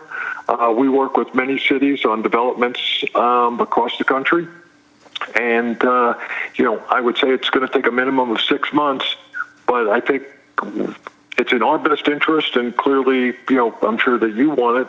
We can only tell you about our progress and about our plans as we're proceeding. Just as we were very clear about, the prospect that, we were at least entertaining some sale offers, and that was more so as much so about people approaching us as it was us, affirmatively going out. So I would just say it's going to take a minimum of 6 months. I think the best thing for me to say is that, we will be in communication, as, on a constant communication basis to provide transparency to our plans. Right. My questions. Thank you. If you could stay on, please. So what questions or comments, but in case there are questions, Councilmember Garner. Thank you. Can you tell me if you are currently 100% control of the project, or if you have, or if you're doing any work with the prior developer as well? So we do not. We have 100% control of the project. Okay, it's a complicated. The manner in which we took the property back was a complicated financial transaction. Okay, and under some circumstance, there could be a financial payment to them if certain things are accomplished. But that is 100% passive. There is zero involvement by the prior development whatsoever. Thank you. Great. Thank you. Councilmember Woods. Thank you. I might not be as courteous as the rest of my colleagues that have just spoken to you, Mr. Developer. It concerns me that you claim that you have a very large business throughout the United States. I think what's a concern for us here is that all hands are on deck in your organization, and that the manipulations that you need to go through financially and or legally don't necessarily put hammers in the air. And I think what we're really looking for is hammers to be in the air. And if we were to grant you this 6 months extension, there is a lot of benefit to it. There's quite a substantial benefit. And I would really like to get an idea of what the commitment would be to complete the project, not just complete your financial analysis. Well, so we are, that's a difficult question. I appreciate it. I think we are. I think we both stand to benefit here together. I think that it's not the situation we have chosen to be in. It's not the situation you have chosen to be in. I think that we are not a typical lender. If you had a typical lender would simply be, doing, they would really be doing nothing. Okay, and so the commitment I can tell you is we are an experienced development company. We are financially aligned, and we are aligned in the sense that it is in our financial interest to move this project forward. I did say, again, with the caveat, putting aside that we have talked to folks who are interested in the project and may develop it themselves, or if we did go down that route. I don't view that as likely, but I don't dismiss it entirely. And I can only tell you, it would be inappropriate for me to commit that we will have hammers and flying within these 6 months. It would be my hope that we would, but it would be inappropriate for me to commit to that, given the situation that we are faced right now and the unknowns that we're dealing with. So I don't know if I can answer it. I've answered that question, but only to tell you it'd be, inappropriate for me just to say yes, just for the mere fact of, saying yes in this instance for this specific purpose. That's just not the way we operate. I can tell you this is of high importance to the company and of high priority, and I'm the president of the company. I am, it's got my attention and it's got our chairman's attention. That's reassuring to hear. That's very reassuring to hear. And I do not deny that it's in our mutual interest to grant the extension. It's just getting a commitment that the extension will actually lead to a result. And I'm happy to hear that it's high up in your organization, and I'm happy to hear that you've, on the record, committed to making it a priority. So I thank you for that. Thank you, Mr. Mayor. Thank you. And the other thing, go ahead. Oh, go ahead. No, you can go ahead. Go ahead. Yeah, I was just saying, the other thing I will commit is to be transparent and to be communicative. And, the opportunity allows us, we will be boots on the ground, and we will, come and meet with, the appropriate city officials and hopefully yourselves as well to describe what our plans would be.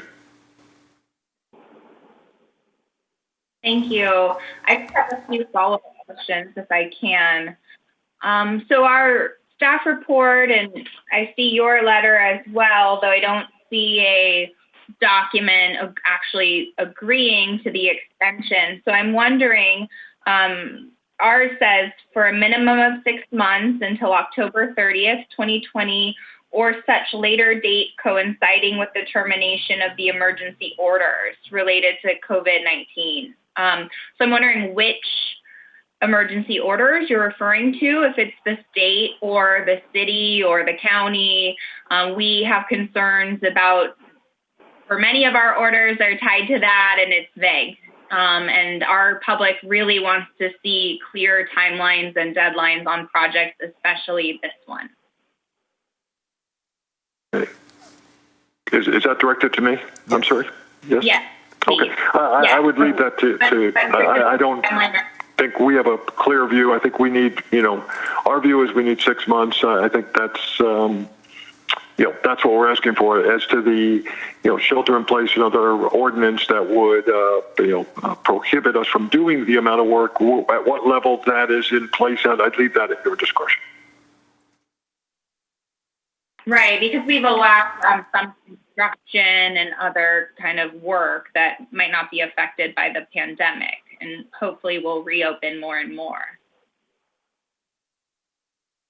So could you? Go ahead. So following up on Councilmember Chris's comment, and I heard your response, but could you commit to a specific timeline, like 6 months, and then we can reassess, as opposed to a general timeline that really doesn't have a real deadline?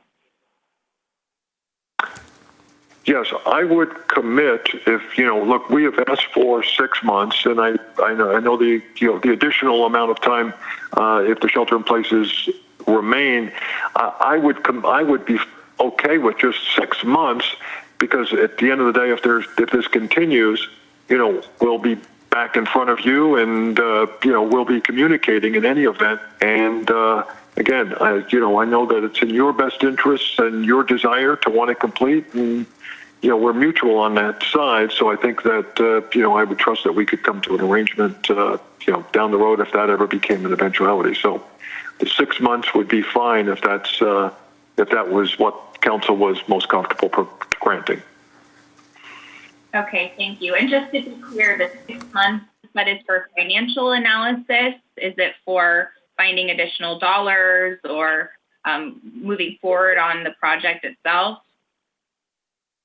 Yeah, so I think the answer is yes to all of that, okay? And it's more than financial analysis. It's actually physical analysis as much as it is financial. We have to understand what the state of the situation is in terms of remobilizing and reassessing what's to be done. We're going to have to study the drawings and the like. I'm sure there's many things, as a lender we looked at or that we didn't look at that we will as a developer.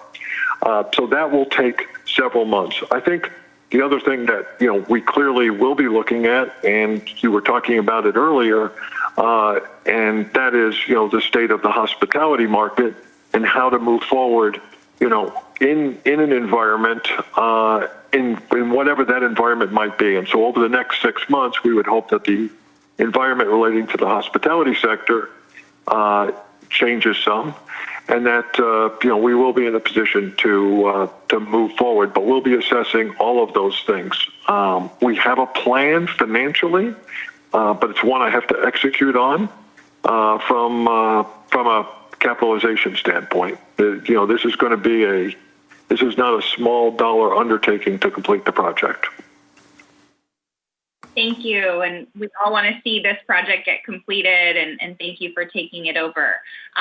So just for the public and for us to understand, if we grant a 6-month extension, what would that extent for the building permit? What would we expect to see in 6 months? And that's directed to me? Yes. Yes. Go ahead. So again, I'm not trying to avoid questions. I'm trying to avoid over-promising on what we can deliver. If you asked me in March, if this question would have come to me pre-COVID, I would have said in 6 months I feel we would be ready to start construction or have started construction. Okay. So if you would ask me that on February 29th or March 1st or March 2nd, that's what I would have said, and felt comfortable in saying that to you, because that was our, clearly our plan at that time. My only, hesitation here is to overcommit to what will be in place today, given the unknowns and uncertainty. It will be our desire, and our plan is to move this forward so that we are ready to start construction. At that point, we're going to have to assess, both the ability to finance and to the cost side of it. But it will be in our plans to move this forward to get it ready for construction. Again, we have, we're sort of.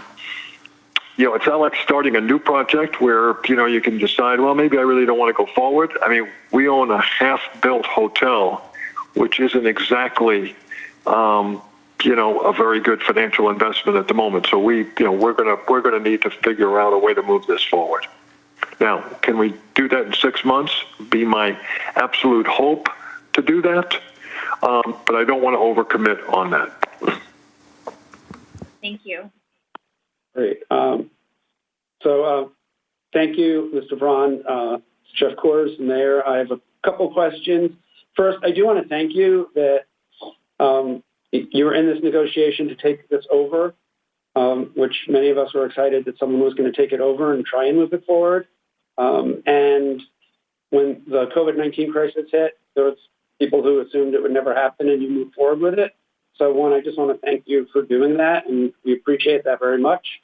And as you understand, we're getting to the point with notices to the prior owner that we're going to start proceedings because we can't let this eyesore sit, in the entry of our downtown in the middle of our city much longer.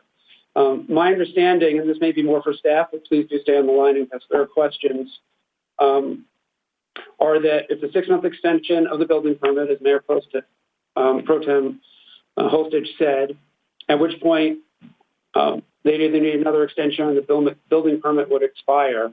But from a legal point of view, and this might be more for the city attorney or the assistant city manager, who I think said, if we don't extend it now, it's still entitled. They just have to go through a lot more process and more delay and cost. So can you explain that a little more for us in the public so we understand that?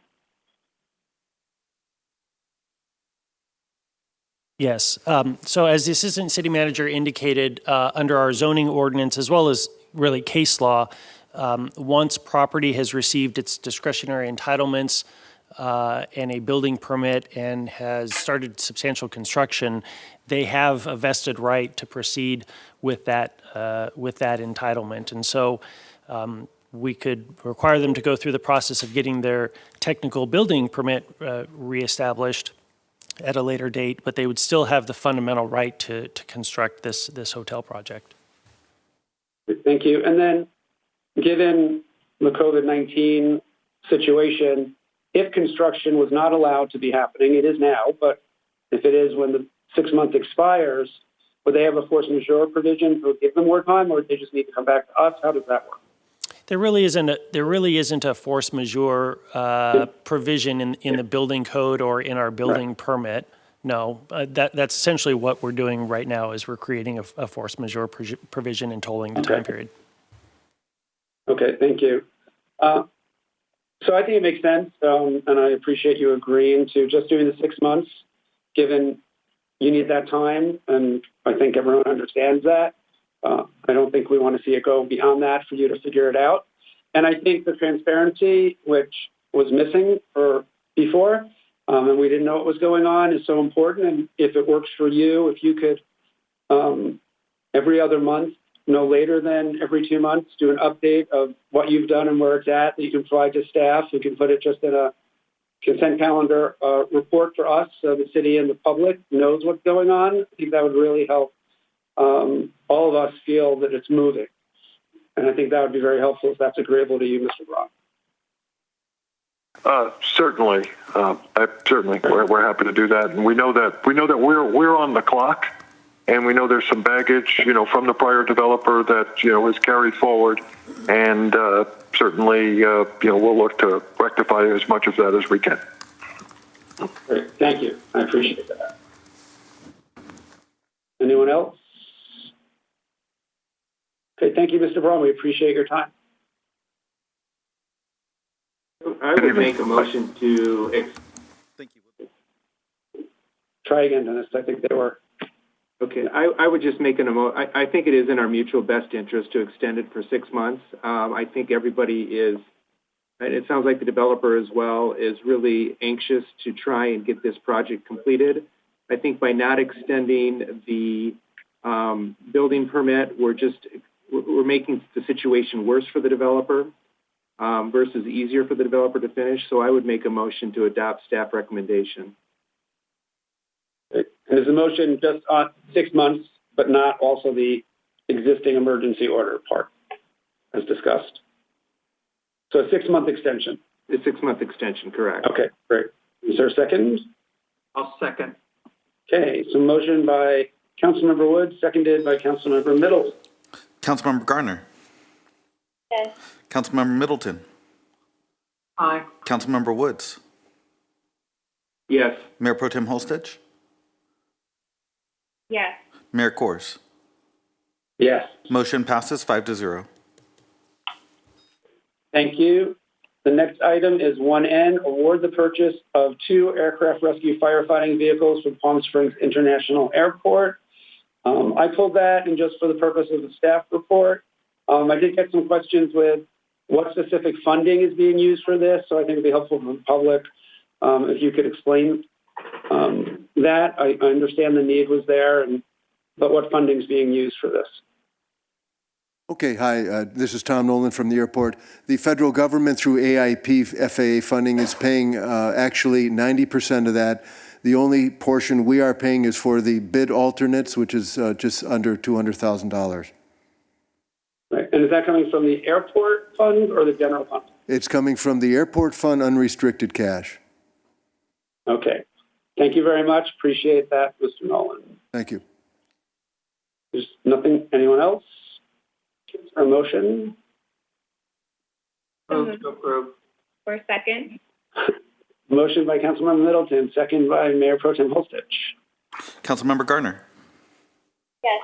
Councilman Middleton. Aye. Councilmember Woods. Yes. Mayor Pro Tem Holstich. Yes. Mayor Kors. Yes. Motion passes 5-0. Thank you. The next item, item 1O, authorization for the City Council to sign onto a letter from the Riverside County Board of Supervisors seeking the governor's support related to COVID-19. Mayor Pro Tem Holstich. Thank you, Mr. Mayor. I pulled this item. I believe the mayor got this request to sign this letter from Supervisor Perez and the Riverside County Board of Supervisors to Governor Newsom requesting different metrics for the county of Riverside. And we followed as the county has looked at different metrics. This letter, the mayor and I received the letter and we provided substantial feedback, including making more of a specific request. So not just asking for different metrics, but providing those metrics and explaining to the governor why the Coachella Valley is so different and why Riverside County is so different from smaller counties and has different needs.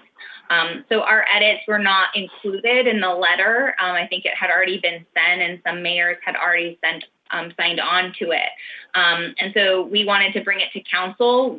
You know, we've made decisions here not to make policy decisions or sign on to these letters like this without full council support. And so we wanted to agendize it to notify the council and the public that we received this request. We sent in edits, but ultimately did not sign the letter in time for it to go out. And it sounds like now the governor has really considered the requests of larger counties and provided different metrics. And so hopefully that solves some of the problems that the Riverside County Board of Supervisors was intending to solve with this. I don't know, Mayor, if you want to add anything else to that. Sure. We did send some edits, which they said they would use in a second letter, but some people had already signed on to this, so which made sense.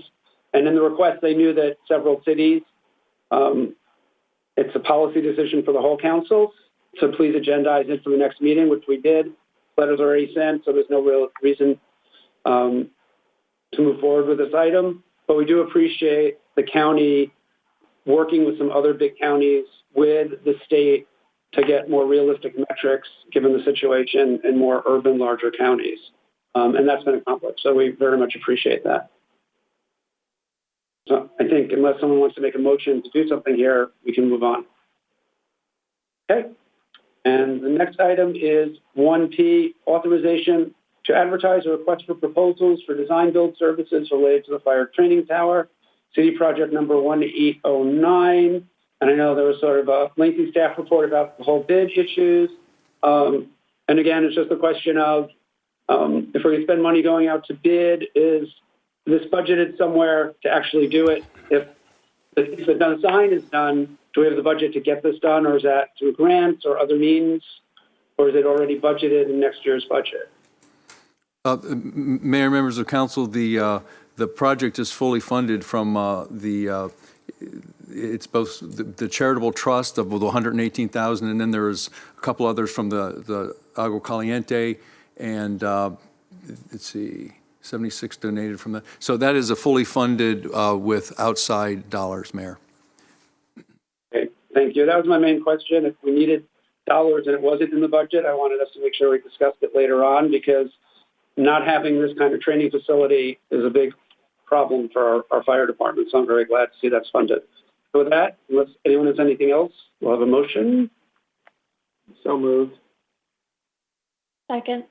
Okay, motion by Councilmember Woods, second by Councilmember Garner. Councilmember Garner. Yes. Councilmember Middleton. Aye. Councilmember Woods. Yes. Mayor Pro Tem Holstedge. Yes. Mayor Kors. Yes. Motion passes 5-0. Great. Thank you. So before we get into our main two items, both of which have a lot in them, I know some folks want to take a break. So do we want to take 10 minutes enough for folks? 15 or is 10 good? 10. 10? Everyone good with 10? Okay, so when we say 8:25, we will recess until 8:25. Thank you, everyone.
our recess, everyone.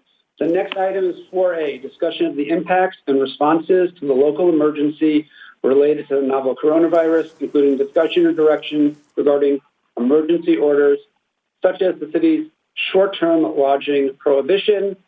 Staff report, please.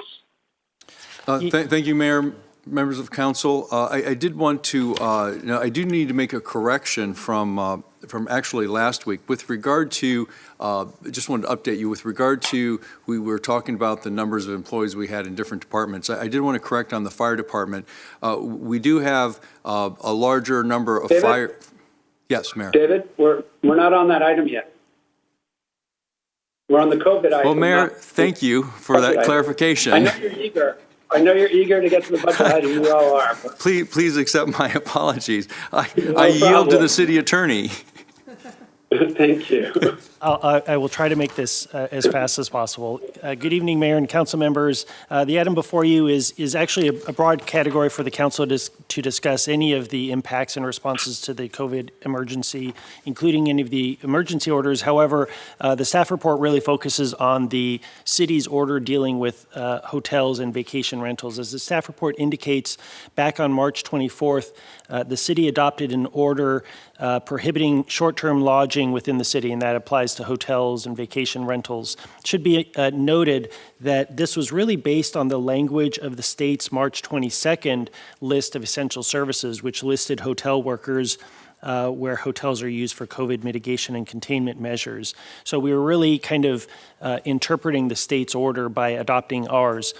However, importantly, we added a provision in ours that would protect the consumers, the renters of these lodging facilities, by requiring the owners or operators to make bookings at their own risk, and therefore cancel any bookings that would be canceled because of the order, and that was meant to protect the renters and not force the renters to pay cancellation charges or forfeit their deposits.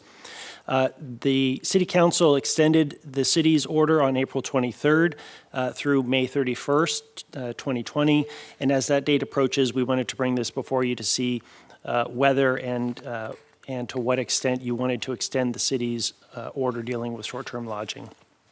There are other issues that have come up dealing with the various orders, so I'm certainly available to answer any questions that you might have regarding the other orders that the city has. And then finally, I would note that the city's eviction moratorium is going to be expiring on June 4th, and so staff intends to bring forward a consideration of possibly extending that at next week's council meeting. I'm available to answer any questions. Great. I do have one question on that. So if we don't extend this, we're under the state's order that so far both an email to you in response to the question that we asked, as well as what's on the state website, no leisure travel is allowed and no lodgings for leisure travel is allowed. And the state reiterated, I think Monday or Tuesday, that vacation rentals are not allowed currently. That is correct. That is correct. We sought guidance from the State Department of Public Health over the weekend last week, and they replied on Monday, early Monday morning, that in fact hotels and vacation rentals for leisure or vacation purposes are prohibited under the state's order. So again, our order is generally in line with them, and you know, in some respect, our other orders we've kind of reverted back to the state's orders because initially we were ahead of them and they caught up, and so this is one area where we're kind of in alignment with the one exception of our order requires the owners and operators to cancel any bookings. All right. So, Mr. Mayor, if I can interrupt just a moment. Sure. If we either need to bifurcate kind of the different orders that we're going to discuss, or if it's going to be global with vacation rentals, I need to get off the line. So let's just do that. Yes, thank you for the reminder, Councilmember Woods. So, Aaron, can you put Councilmember Woods in his private recusal box room? And we'll just discuss vacation rentals right now. Thank you, Aaron. So my question was, if we don't extend the order and align with the state for when the state allows us to have various types of lodging, can we still include, one, the provision that if you do accept a reservation and you're not allowed to do it at the time, you have to provide a full refund. Does that provision? And also, I don't know if it's in our order, but the interpretation that it covers people who need a place due to domestic violence. I know real estate is allowed. And maybe that's just in something on the website that just lays out the reasons. So is that a possibility? And then we'll go to discussion. Yes, from a legal perspective, both are possibilities. We could basically just rescind all of the order except for those two provisions. One, the cancellation provision for owners and operators, and two, the interpretation that victims and witnesses of domestic violence qualify as a COVID-related purpose. That would be an interpretational issue that I think would be within the city's purview. Great, thank you. Questions, comments? Councilmember Garner. I think that makes sense to me. I like us getting kind of in line with the county and state on things. I think it makes it just much easier for the public and for us as well. But obviously there's a need for those two areas, and so I'm fine with that. Councilmember Middleton. I agree. I think that we were very responsible at the outset of this crisis. It has made a difference. We have seen in our city that the number of new reports of cases has flattened, but it is far from zero. But it is time that we get the city reopened as soon as the state makes that possible. Mayor Pro Tem Olsen.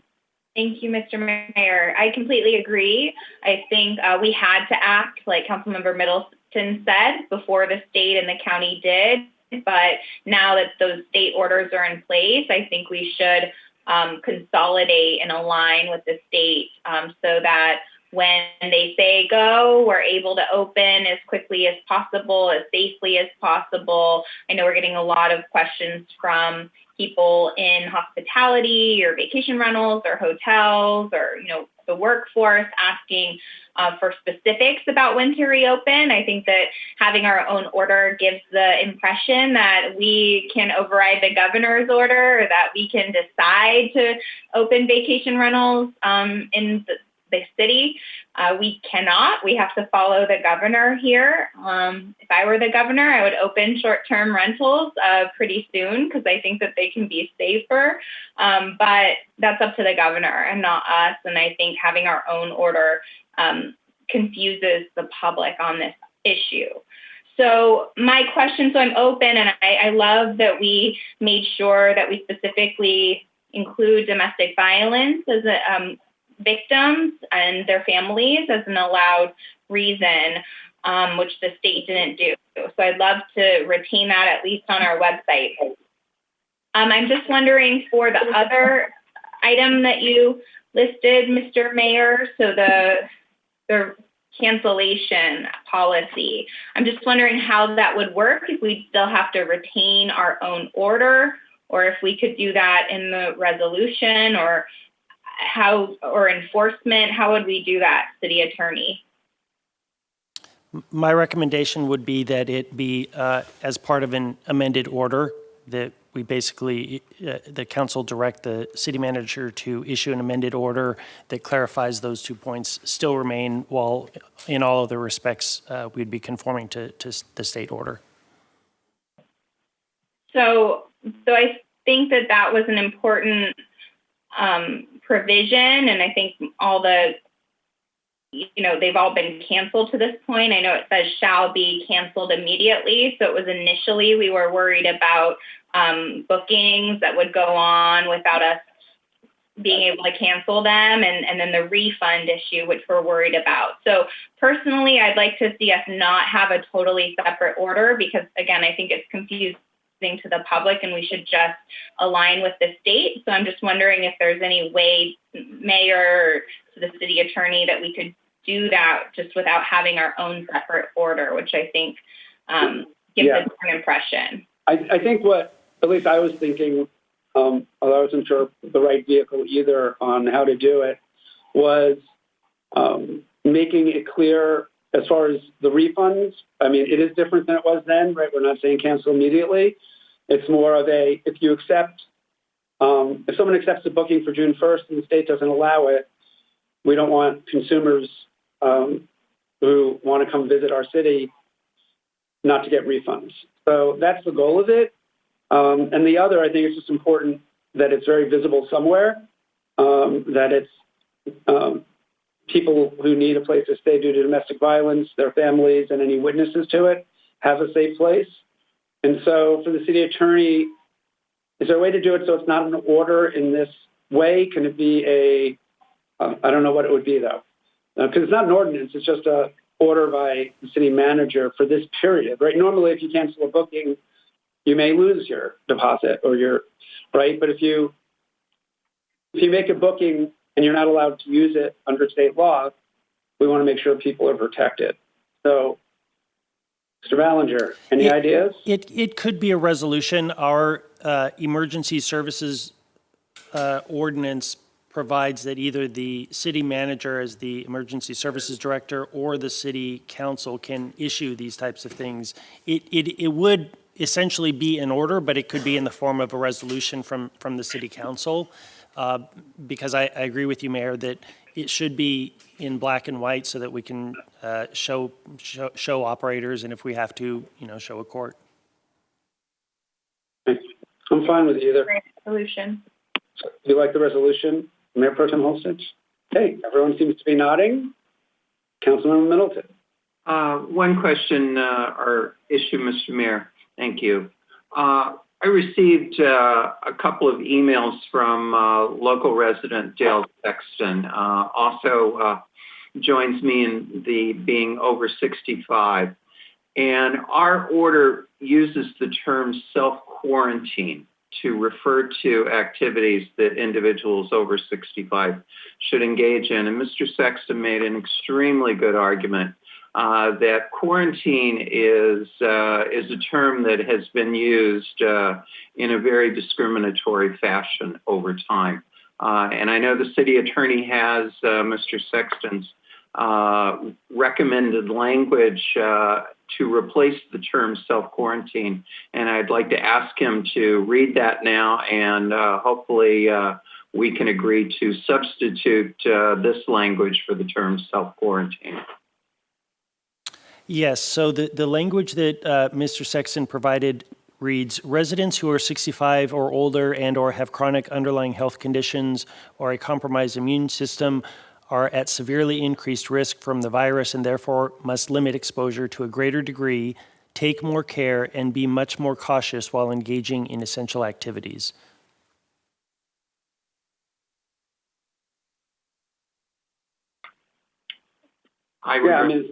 That's advice, but that's better advice language. I agree. So that's for our overall order? Sorry, Mr. Mayor. Is that for our overall order, not for this vacation rental one? Correct. I wanted to take a vote on the vacation rental one so we could let Dennis out of his side room. Okay. So is there a motion on the vacation rental resolution?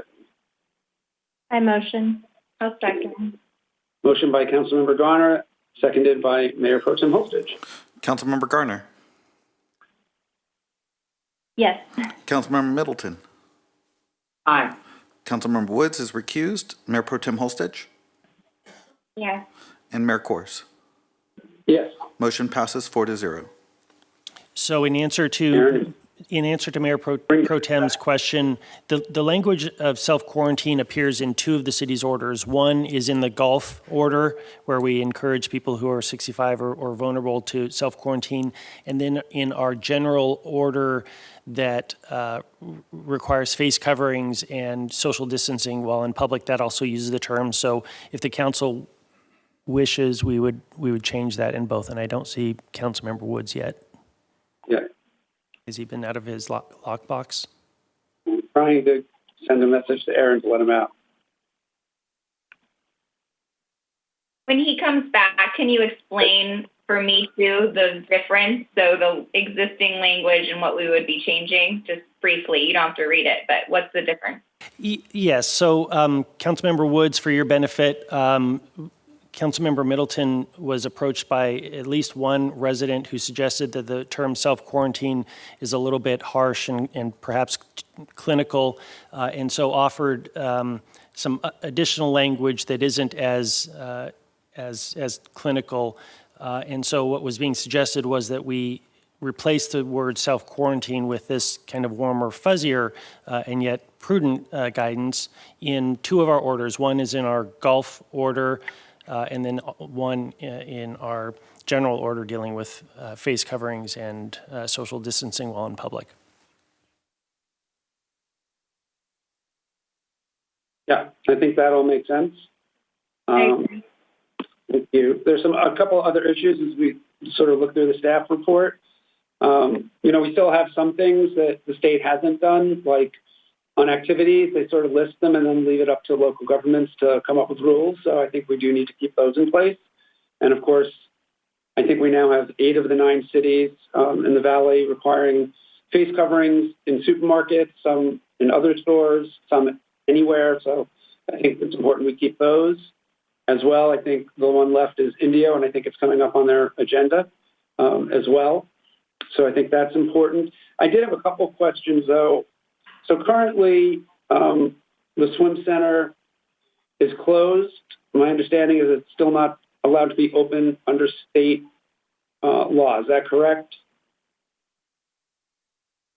The state guidance on outdoor activities does not say one way or another whether swimming pools, and certainly public swimming pools, are considered allowed recreational activities. The state list admits that it's not exclusive, but then it also doesn't list swimming. And so we've sought guidance, and the state hasn't indicated that swimming pools are essential.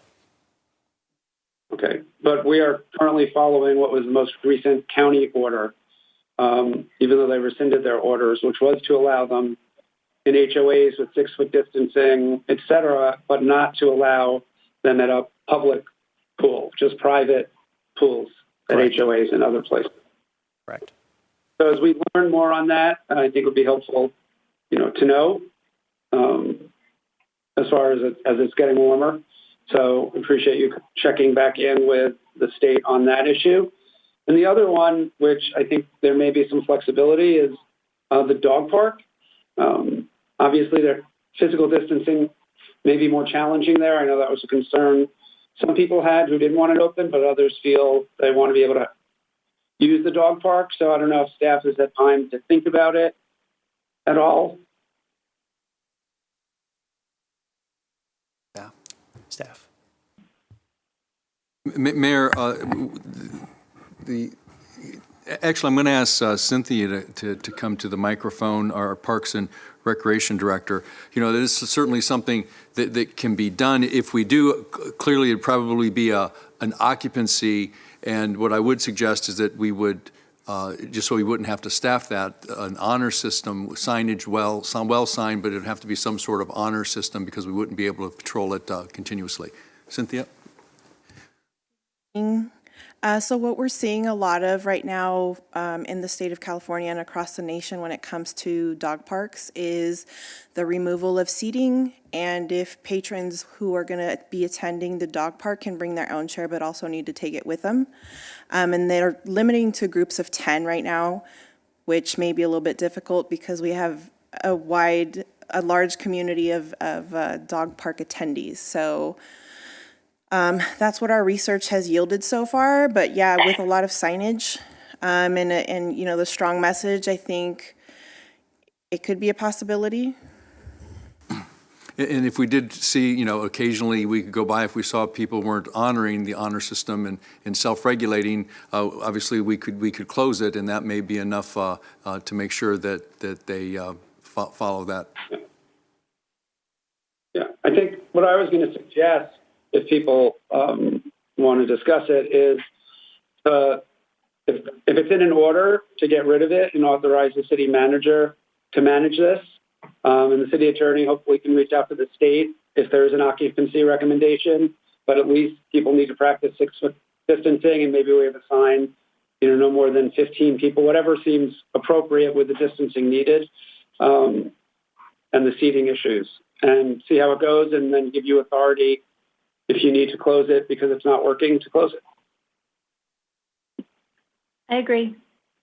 I agree. I completely agree. I'd like to see us. I know dozens of people have emailed me asking for us to reopen the dog park. I know Rancho Mirage's dog park is open and people are following the rules there. So I'd love to give that to the city manager based on staff's best recommendations on it. Yeah. And I just heard from this public comment about the dog park. Dash is looking forward to going. So is there, what would the motion look like of the various things we've talked about other than short-term rentals, which we already did the motion on? Councilmember Garner. I just had one more thing. Yeah, we're still closing trail parking, and I wanted to bring that up to find out if that would be something that we can open again. Yeah, good point. Thank you. I think we're ready, but I'm just county order that's now gone. So the city attorney, is there any state rule that would limit that since trails are open? There isn't. You're correct that we did that administratively in response to the county's order that suggested that the parking areas be closed. But now that the county's order has been rescinded, there certainly hasn't been any state guidance provided in terms of parking areas for trails and recreational activities. So it would be within your purview to direct the city to open those up or provide limited openings. The state just opened their parking for a lot of state parks. So the state already took action on that. Right. It's a really good one to raise. Thank you. Mm-hmm. Everyone in agreement? We can effectuate that tomorrow. We'll start to remove those signs. Yeah, on the parking, but let's keep the signs on face coverings and social distancing because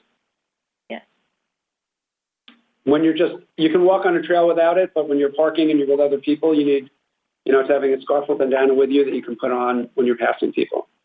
Just to remind people of that for their and others' protection. There is one other area, if I could raise now, I think with regard to the library, the librarian had a proposal for curbside. Now, irrespective of what we do on the budget side, because under any scenario, generally, they would still have the staff to do the curbside. So the question is if we would want to at least open the library for the curbside pickup proposal. Can I ask a question on that from last week, which is there's a significant cost to do that last time. Has that been taken care of? So I asked the librarian to come forward. Jeannie, thank you. Could you reiterate what that cost is? Sure, thank you. Thank you, Mr. Mayor, members of council. I actually did talk to the Human Resources Director, and he said that there is no additional cost because the employees are already employed, and we could do this with no additional cost. For example, the scenario A, it would be covered under that scenario as well.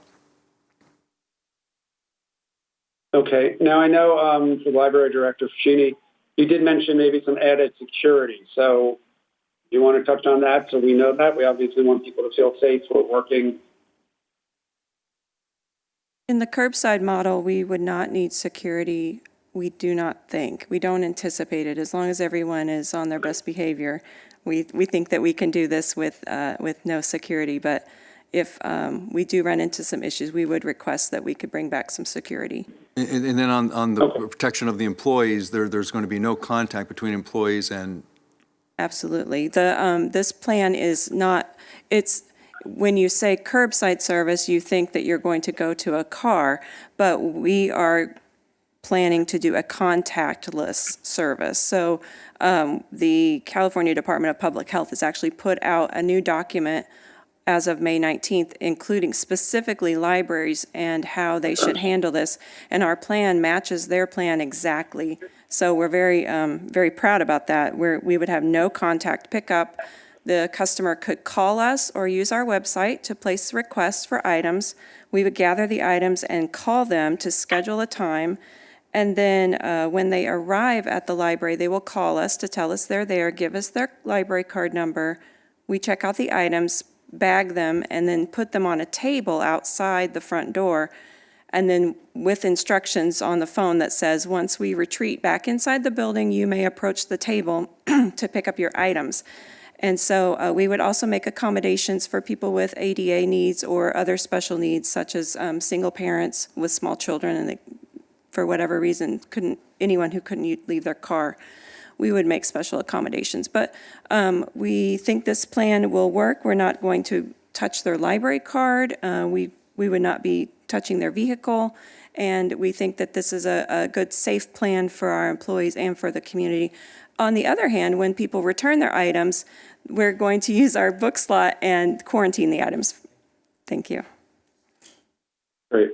Yeah, I thought the plan was really well thought out, so thank you for that.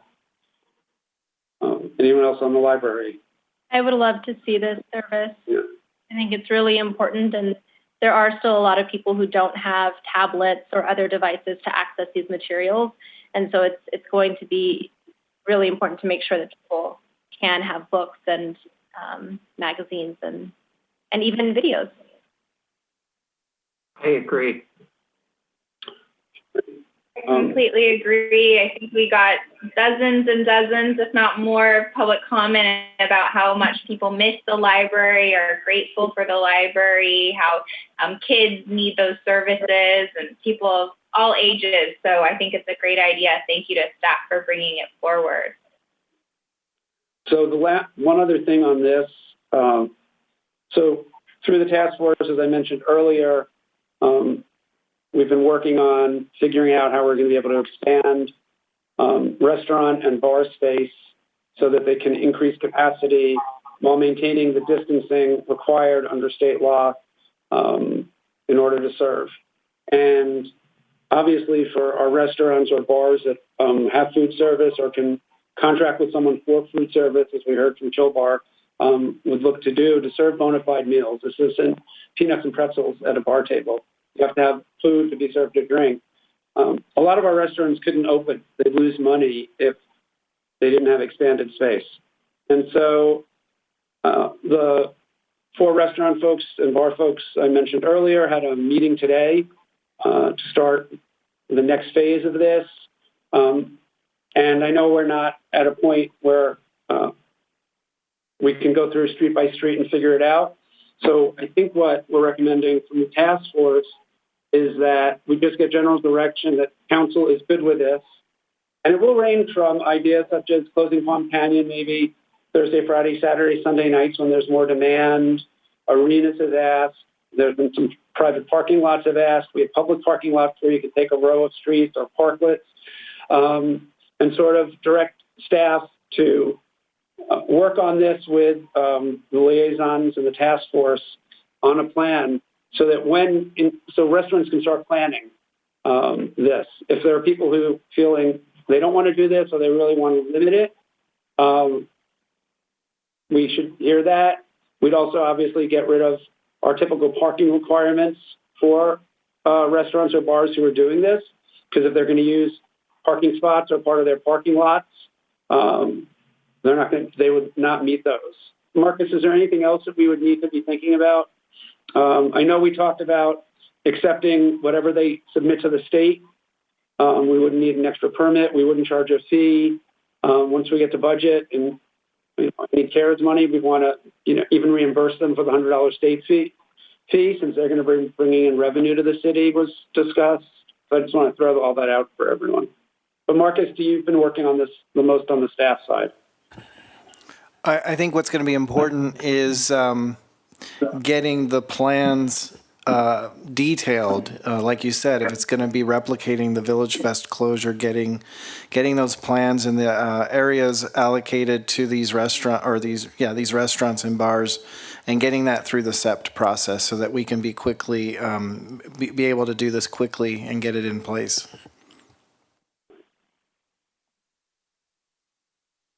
So are people generally good with moving forward up with this? I think that's the main question here. Are any concerns or no, we don't want to see Palm Canyon closed on some nights or arenas closed or parking lots smaller, anything of that, like that, as long as it follows the state rules. Councilwoman Garner. I think that it's a great option, and we should, like you said, be looking into how to do that. I do think there has to be some limitations. I know we did get at least one public comment from a business who's in the middle of the street and felt like this was going to be bad for his business. So I think if we can have kind of make sure that we're working with the businesses to do what's best, but I really think it's a great idea. Yeah. And I received some letters from folks who aren't on a main drag, even though they could use parking lots, but they're concerned if Palm Canyon's closed, everyone will go there and no one will go to their business. Some bars who are concerned that they have to buy tables and chairs because you can't be standing. There's no congregating. You know, this isn't people wandering around the streets at all. You can't walk around with drinks. They have to be sectioned off. Your liquor license is on the line, you know, for doing this. It's the same rules as we heard if for any restaurant with a liquor license now. So I think it is going to be working through the task force and staff and the 4 restaurant folks to really reach out through the restaurant and bar associations. So we hear from each of them what they want, what works for them. It may not work for everyone, but that to me is not a reason not to do it for those who can help. And, you know, when we get to budget discussions, you know, we can talk about, you know, they are looking at renting misters and what they need to do for that. Obviously, the summer during the day is going to be hard without shade structures, and a lot of restaurants aren't going to invest in that just for a few months. So all things we will continue to work on, but we just want to give direction to staff that they should go ahead and start moving forward with this. And I think we have that. Councilmember Woods. I think there's models that have been used for this, both in the United States and Europe, and I think it's rather common to close down certain streets and open them up to this. I applaud everyone that worked with ABC to get us to be able to do this.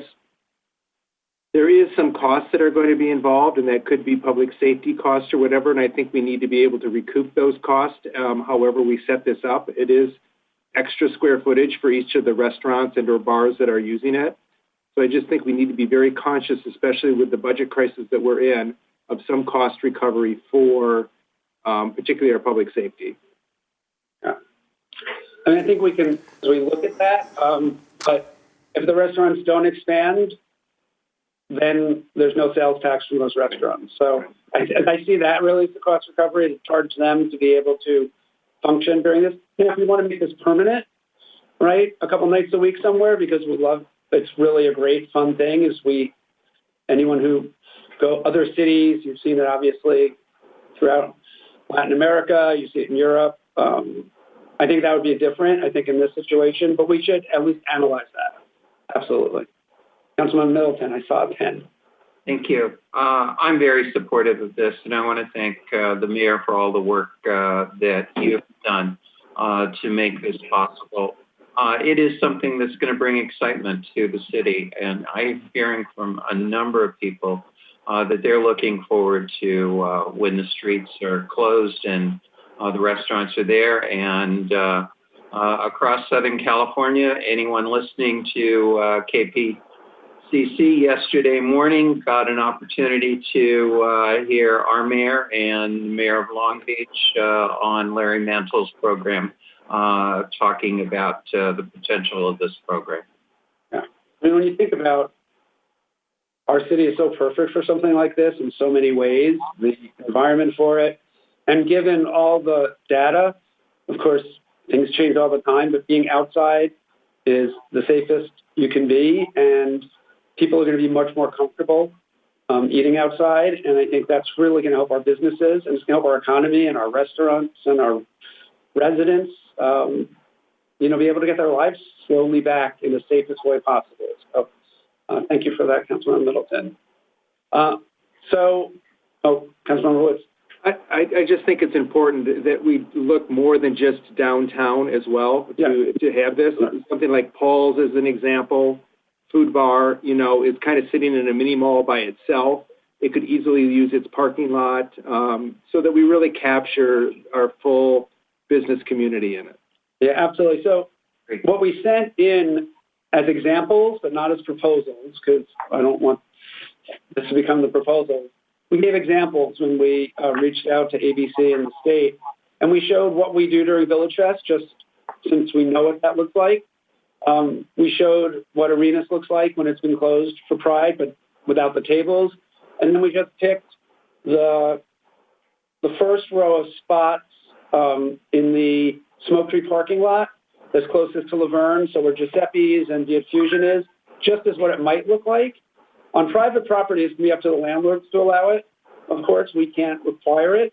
But we also have city lots where this could work as well. So we want to reach out to everyone. I mean, one restaurant could have just the 3 parking spots in front of their restaurant if they want. So we want this to be flexible so it helps as many businesses as possible. So I appreciate that and agree with it.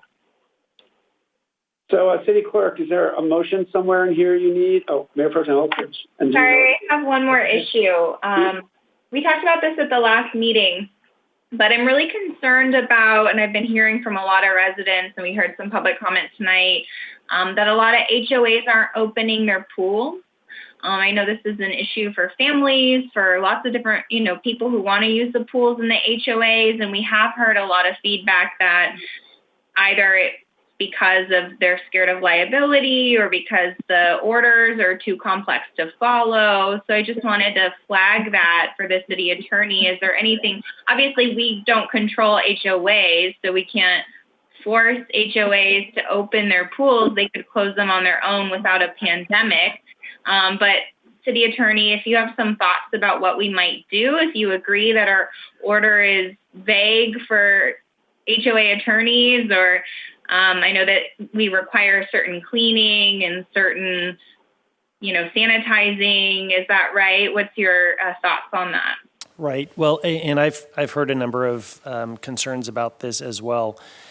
It's always a trick to balance providing enough information so that people get guidance without making it too wordy and verbose that readers stop reading it. And so we've tried to strike that balance. I guess the only thing I would suggest that if the council wanted to tweak the order would be to identify and specify that the order is not intended to create liability or establish some sort of a standard or duty of care on the part of the HOAs or apartments towards the users of the pool. We could put that in there. It's a little bit legalese, but it may address the concerns of the HOA lawyers. And then also go into a little bit more detail that it's really up to the HOAs or operators in terms of how they want to deal with the sanitation protocols and staff that. Those would be my 2 recommendations, if any. Well, could I ask, Mr. Ballinger, what is the difference between our order and the state or counties? Maybe that would clarify. So the county no longer has an order. They issued an order about a week before they rescinded all of their orders. They have some guidance on how pools can be used, and we incorporate that guidance in terms of how pools should be used, but they don't technically have an order. Similarly, the state doesn't identify swimming one way or another, either as essential or non-essential. So there isn't a whole lot of guidance other than the county's public health department, which we've incorporated.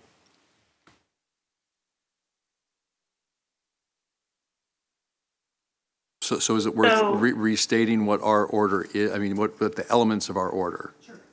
Sure. So our order essentially says that pools private community pools can be used as long as there's social distancing. There's no longer a limit of number of people who are allowed in a particular community pool. There is a limit of either one person or one household within a jacuzzi, on the theory that jacuzzis are more limited space, and so therefore it's a one person or one household per jacuzzi. There's also, our order also states that pool furniture needs to be socially distanced. So previously it said that it had to be chained up or locked up. It now says that it can be put out and used as long as there's social distancing. And then finally, our order says that the kind of high-touch places, the railings and whatnot, those should be cleaned frequently. However, the county order doesn't define what frequently is, and so we've basically said that frequently is dependent on the amount of use. A highly used pool, you're going to want to clean that more often than a pool that isn't used often. So what I could say, just anecdotally, just for example, in my HOA, they chose not to do it just because they felt they couldn't comply with it, and somehow they would open them, whether it's not liability one way or another, to a potential city citation, and they just didn't feel that it was worth trying to do that. So for what it's worth, that was their opinion. And that's what we've been hearing. I guess one option would be to simply rescind the order and not take any position one way or another, and leave it to HOAs to decide on their own what they want to do, and not set any kind of standard at all. That was going to be my question, is what's the benefit of having our own order? Now that the county has rescinded their pool order, we could still have the guidance, but what's the benefit of having our own order on this issue?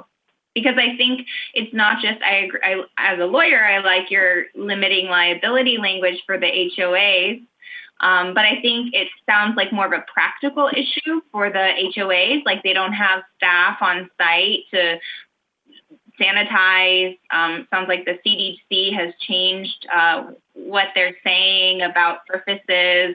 So it's more of a practical implementation issue of ensuring, chairs are spaced and things are sanitized, and it's the restrictive kind of all of the requirements are overwhelming to HOAs in practice.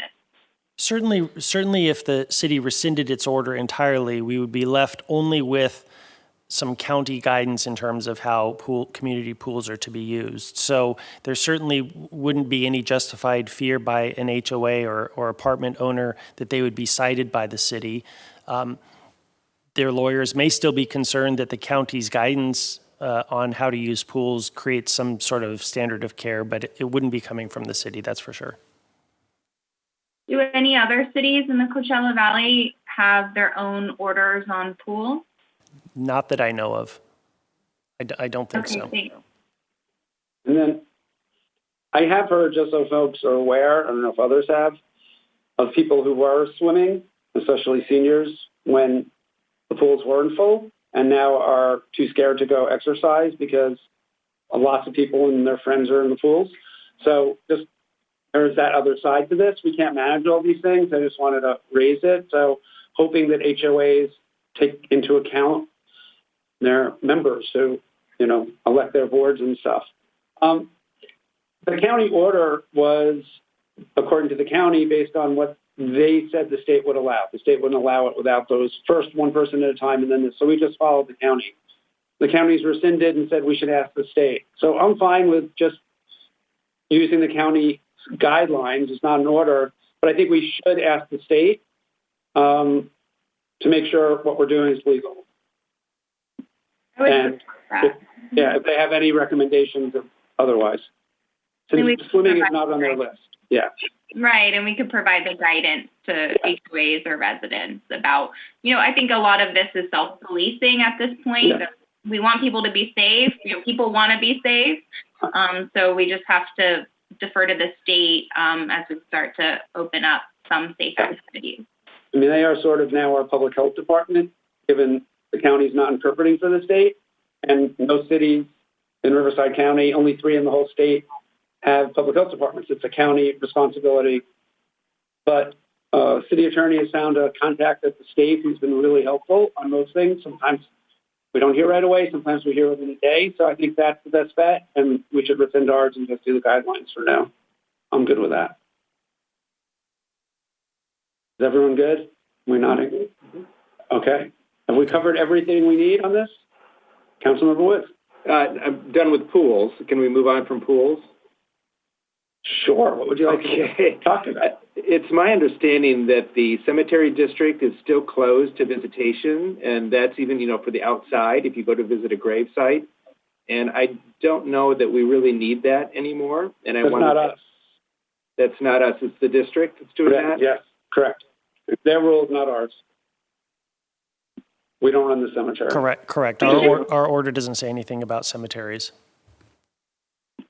We should clarify that. I don't know if we have a contact that we can post or we can refer people. A lot of people have emailed me about this issue. Yeah. We've referred them to the cemetery district, and I didn't quite know that we had a cemetery district a few years ago if you had asked me. So people might not know there's elected representatives on the board and staff, right? It was my understanding. It was my understanding that staff contacted the district about a week and a half or so ago at the request of a resident who wanted to go visit, and was told that they would be openings. But I can certainly follow up with Suzanne and find out where that's at and let the council know. Great, thank you. Thank you. Anything else? So city attorney and city clerk and city manager, do you have enough here? Do you need a motion on any of this, or is this more? No, council's direction, I think we have enough, Mayor. We will revise those orders tomorrow and get them published. Thank you. Okay. I think we have one more item. And now we will go to item 4B, continued discussion of potential general fund budget impacts associated with the novel coronavirus, COVID-19, fiscal year 2019-2020 adjusted budget, and fiscal year 2021 preliminary budget review. Thank you to the city manager for, I think, that really useful presentation and all of the work that you and so many senior staff have been doing literally 7 days a week around the clock on this. I know you have some additional information and charts that have been pulled together. So why don't we start with the staff report, but you don't need to repeat the whole presentation. Mayor and council, I do want to add just a couple of additional informational pieces that you had asked for, so that'll help the discussion. But as I was going to mention, I just want to update. So with regard to the firefighters, the number of firefighters that the city has versus other cities, the one difference that we have is we have 9 firefighters that are paid for out of the airport fund because they're only can be at the airport. And so we would need to reduce those, and then we had some administrative personnel. So anyway, the number of actual firefighters in our stations is number 54, and I just wanted to clarify that from the information that we had given previously. Council, for this evening's discussion, there's 2 parts of this. The direction we'd hope to get on the non-personnel reductions and the personnel. With regard to those issues, the goal is to bring at a meeting in June a budget document that council can approve for the new fiscal year. So that's the goal. So to continue the discussion tonight, and I believe we're holding another slot on Tuesday to finalize this discussion. If you need more time, we'll reconvene on Tuesday. We can continue this meeting. But there's the 2 issues. With regard to the personnel, based on your direction tonight, whatever modifications you want to give, we would leave with a number of what we're trying to reach on a goal. Then based on that, our obligation is to meet and confer with our bargaining units on whatever effects of those layoffs are. And then we would come back to you. There may be some substitutions, there may be some movement, but with the goal, it still has to be that certain number. So that's one on the personnel side. On the non-personnel side, the capital projects and several other areas, as we've listed, we would ultimately need your direction if you want to go forward with that or make some modification as well. So with those 2 things, Mayor, I know there was a couple items that council was interested in terms of making decision on capital projects and sale of city parcels. So Assistant City Manager Marcus Fuller has a couple brief slides on each of those, and I'll ask him to provide that update. Thank you. So just so we're clear, as we talk about this entire issue, before we do any deliberations when it comes to the sale of public property, including the GRIT, Councilmember Woods is recused on Crescendo project. So even when we're talking about it as a sale of, those parcels, they'll need to recuse themselves. And if we get into specific parcels, Then we'll do Crescendo first so he can join us for the rest of the parcels. So Councilmember Woods and I and the city attorney have emailed on that to make sure we did that. So just so the rest of the council knows, not to share your views on the grid parcels right now or discuss it between ourselves. Does that work? But he can be here for the presentation, right, city attorney? Yes. Thank you.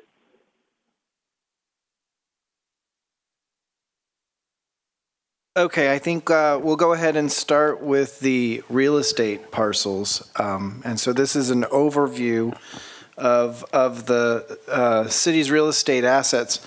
There are over 70 different parcels of land that the city owns throughout the city with a fair market value over $200 million. As you would expect, most of those parcels are land that have important public uses: the city hall, the airport, the wastewater treatment plant, fire stations, and the like. The city itself only owns about 5 properties which could be disposed of and sold, where those funds would flow through to the general fund, as opposed to assets of other funds where those funds would not flow to the general fund. And so this is essentially an overview. So, of course, without being specific, there's properties over in Little Tuscany, Crescendo and Boulders. And as I've mentioned here, the Crescendo property has a fair market value appraised last year of $17 million. The Boulders has an appraised value of $14.7. We also own now this parcel that was once a construction staging yard. You can see here in this aerial photo at the corner of Bellardo and Museum. It's about a half-acre zone for mixed-use residential commercial. It's part of the downtown specific plan. We also acquired this essentially open space land. I don't believe we're intending to list that for sale, but it was one of the properties granted to the city itself. It is designated Urban Reserve Open Space Mountain, so it only could be developed with one lot, or 1 unit per 40 acres. And then, of course, the 5.5 acres on Gene Autry Trail near the, just north of the Springs Shopping Center. That's the extent, to be honest with you, of the properties that the city owns that could be marketed and listed for sale. If there's questions on specific properties, now would be the time. I think we probably should do that later, or if we want to talk about the specific properties, we can recuse Councilmember Woods. I just have a general question for Mark, Sure. if I may. Otherwise, we're going to be moved on.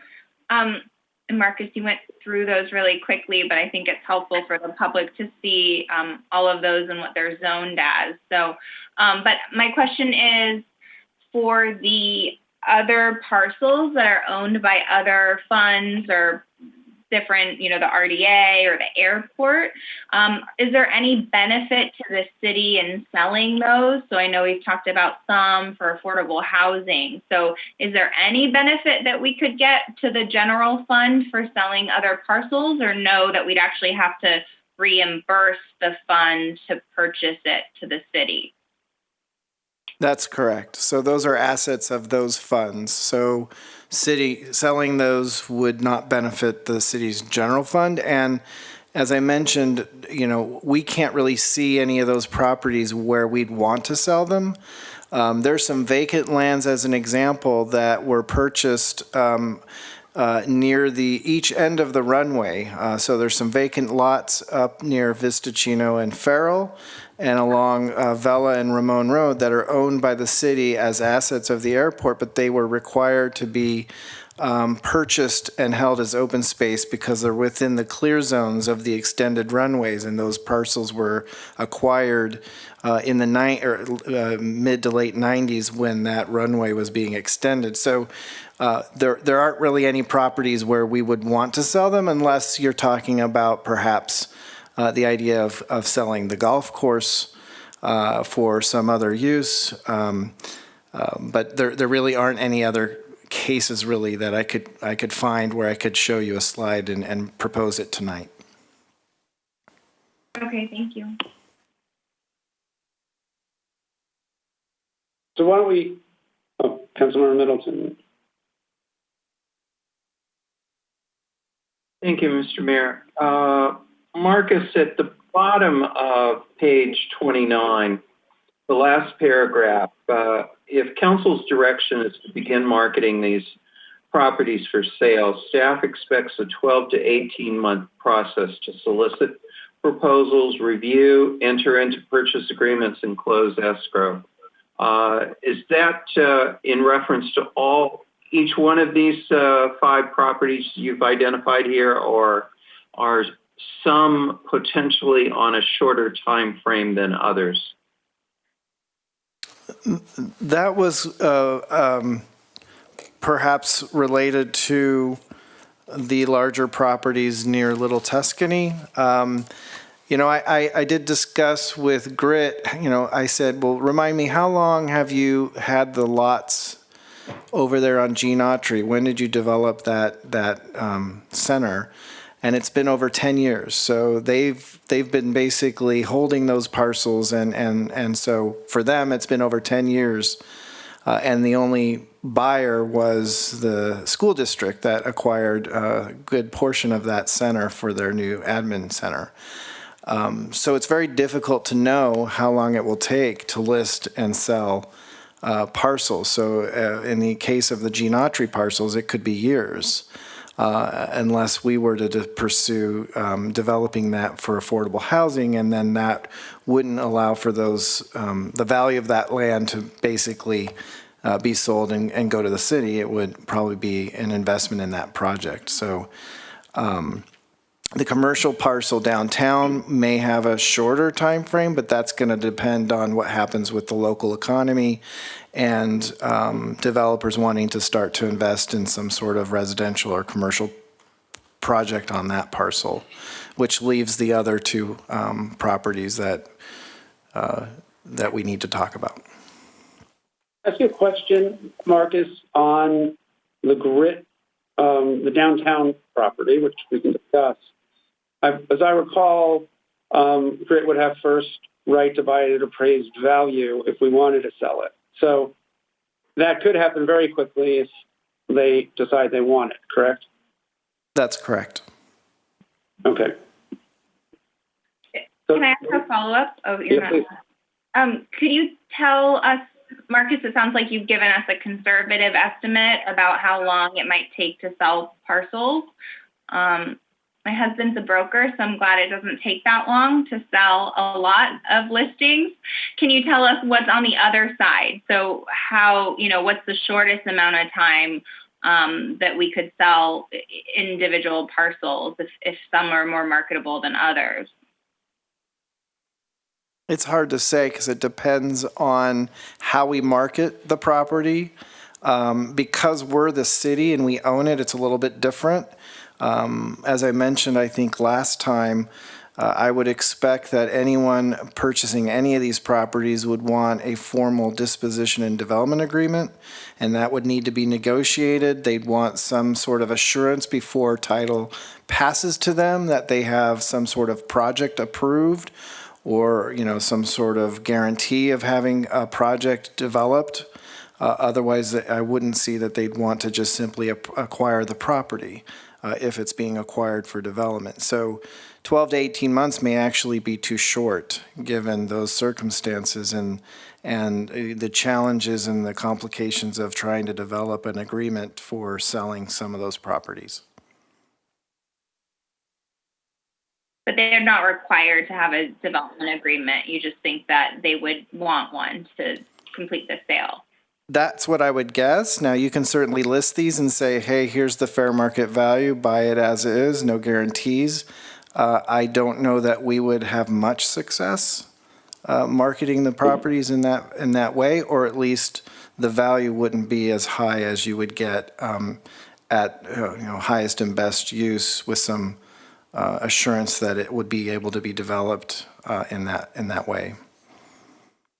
Although, when we discuss these highest and best use, might not be the most money necessarily. So we can, I think that's part of the conversation. So the only one that has an existing entitlement is the Volzers property, right? That's correct. Okay. So I just want to, if we're going to talk about this now before the rest of the staff report, is that what you prefer, Marcus? Is that easier? It's at your direction. Sure. So I sort of have an idea on all of them, but I think since it involves Crescendo, we probably need Councilmember Woods to recuse himself. And then if the idea is one that the city attorney thinks you can be involved in, we'll bring you back. And if not, we'll finish that and we'll talk about Crescendo so you can come back for the rest of them. Okay, so you'll bring me back after you talk about Crescendo. Yes. Okay, or if we perfect. bring you back sooner, we will. Okay. Thank you. Whoa. Yeah, I got big. Now I'm big.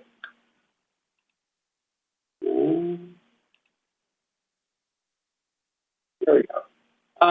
So obviously, we heard a lot about this. We know people, especially those who live near Crescendo and Boulders, care about these a lot. And so I think, in my view, the decision tonight is not whether we sell these or don't sell these.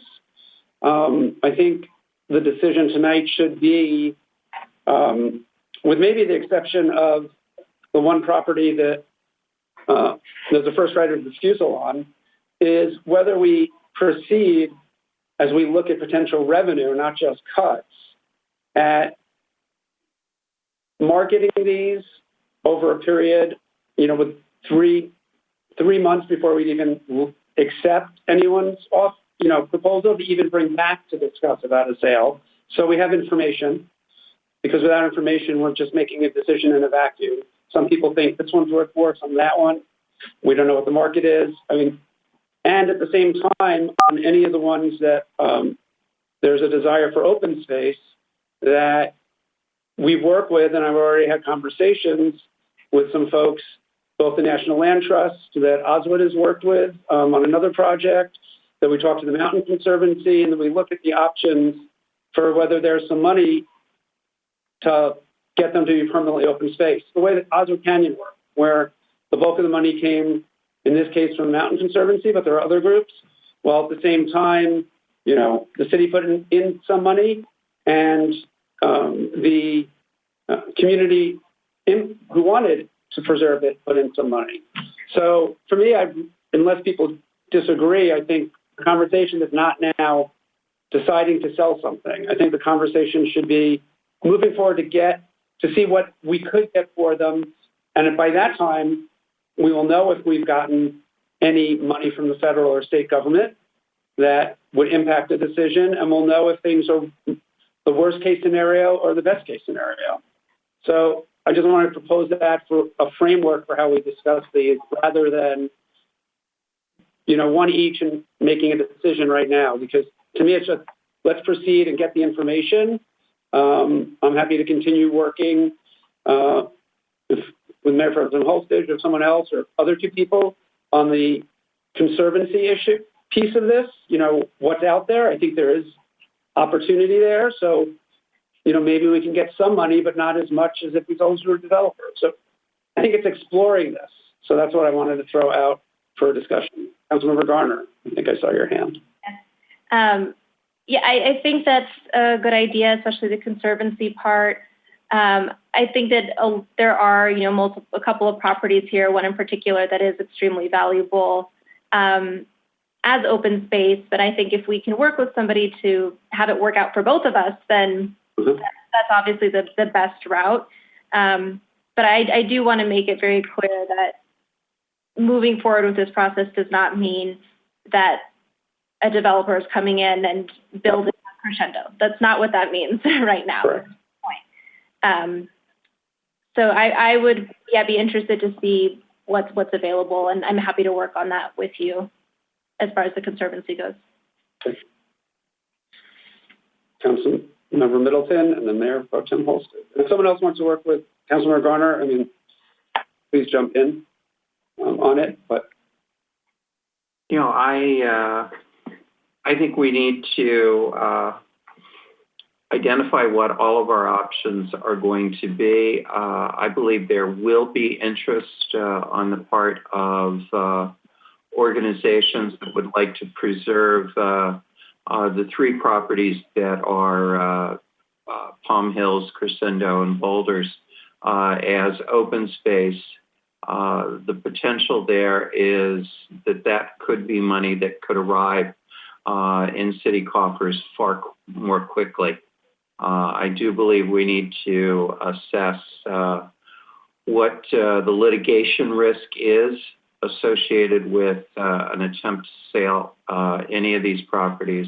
We know that very specifically with two of them, litigation has held up projects for 15 years. And there's very little reason to believe that that would go away.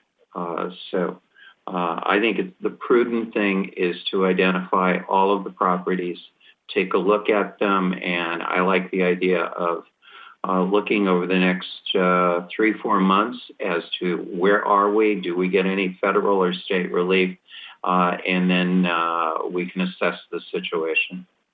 Yeah. Just to follow up on Councilmember Middleton's comments, I think it would be helpful just the attorney looks into it. Obviously, one property is entitled with a map, one isn't. So how that all impacts this?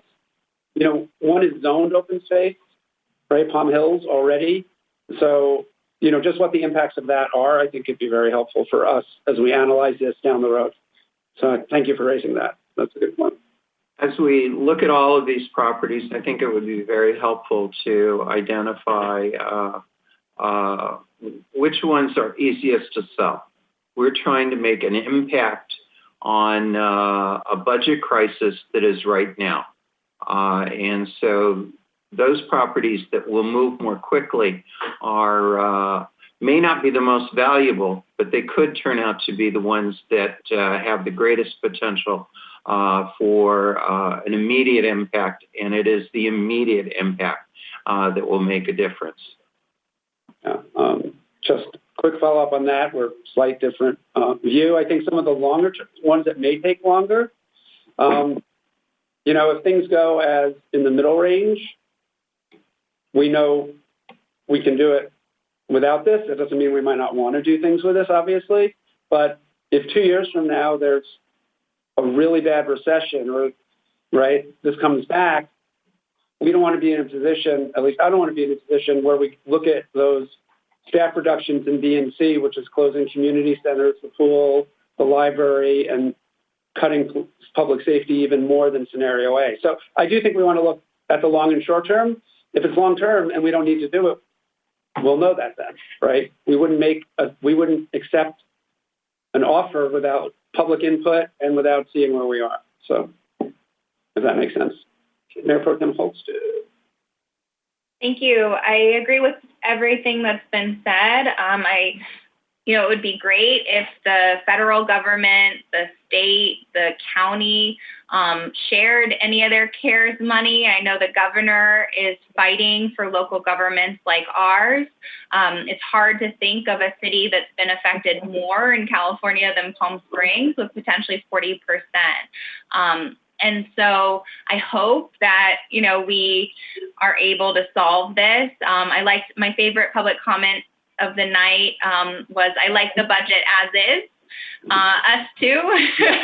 We all love living in Palm Springs. We like the quality of life. We love the excellent service that all of our staff give every day to our community. So we are fighting for our fair share of bailout money. The government can bail out big corporations. They can bail out police and fire for local cities. So that said, so I think that we should move forward in listing all of the properties except for the Rimrock property, because it seems like the value is so little and it's zoned open space, and so that wouldn't be helpful. That's not making any decision about if a conservancy or any other interested party gives an offer. The land belongs to the people, especially in the Grit Development Project. And that's a public decision and we'll move forward. But I like to make decisions not in a vacuum. I like to make decisions with facts. And I don't think we can fairly talk about laying off staff without considering this is like a all hands on deck, considering every single option that's available to us as a city. And that's our duty, is due diligence to consider any option that might be available. So I think we should, sorry for Dennis, because it's hard to, I don't think we should treat one property differently than the other. I think we should list all the properties and see where we're at, and then we can make a informed decision as a community with a lot more public input. I would, so I appreciate that, and just a couple comments on the input we've received, and a few things. One of the properties so when we got the Grit properties, several council members said what we would like to see them used for. We never had it as a motion. There was never a vote. We actually didn't acquire them until this year, just a few months ago, that we got title to them. But, one of them that's on the table that we heard no comment was the one for affordable housing. And I think that's just indicative of who can organize the emails, because we got repeated emails that were identical that were sent out asking to contact us. And people who are desperately needing affordable housing are not the ones who are going to sit and call into a council meeting. So we're not necessarily getting a representative view of the community. We're getting the people who are passionate about an issue, and that's great. We love the passion. Second, so just one, there was never a vote to do it, then that we have to honor our word. Because if that were true, using $14 million of Measure J money, which actually the entire city voters voted would go for infrastructure, or actually taking away the positions from Measure J that the voters in 2017 voted for public safety, that we then added police and fire, which we actually lose those positions, even in scenario A, would apply to. And it would basically mean we couldn't possibly balance the budget. So I just want to put that out there. There are things actually that I think were much more promised by this city, that people understand we are in an unprecedented pandemic. We're looking at cutting 40%, and that's in the middle scenario, right, of our budget, potentially half in another scenario. None of that was known at the time. And so, as Mayor Pro Tem said, everything has to be on the table. I talked to a friend of mine up in San Francisco in government who was telling me how large their hit was. A big tourist city, everything closed, everything that happened there. But they're looking 30% reduction. So I have not found a city on any of the U.S. Conference of Mayors that hitting the budget hit we took. That wouldn't have happened if this happened in the summer instead of 4 busiest months of our season. So I just want to be clear, we appreciate everyone's comments and passion about each of these issues, but there are a lot of things. We all voted for the park. We voted to fund our community centers fully. We voted for all these things. And we're in a different world now, so we have to be smart and strategic, and I think this is a good direction. Councilmember Middleton. Yeah. Thank you, Mr. Mayor, for those comments. And I think Mayor Pro Tem Holstage and Councilmember Garner, everything that's been said is absolutely spot on. Councilmember Holstage and I spent most of last summer trying to identify alternatives for a new library. Yeah. And we certainly thought at that time that today we would be engaging in discussions about how we were going to rehabilitate Sunrise Park and turn it into a completely different place than it is today.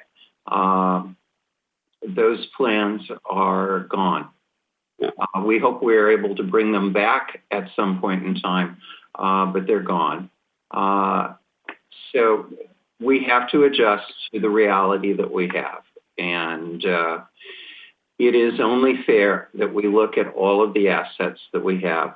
One of the things, though, in addition to the property that was brought up by a number of the speakers, is there are also automobiles and other surplus properties. So I didn't see that in the staff report. I believe we need to identify every asset that we have that we can potentially sell, assess what the true value of that is, and assess how easy is it going to be able to move that asset. Agreed. So if everyone is good, we will do two things. One, Councilmember Garner and I will serve as liaisons on this and work on this this project, and we will free Councilmember Woods and return him. It's much quicker than having to leave the room, though. So Aaron, if you could bring Dennis back. We can't see. We see part of Dennis. Give him a minute to get back.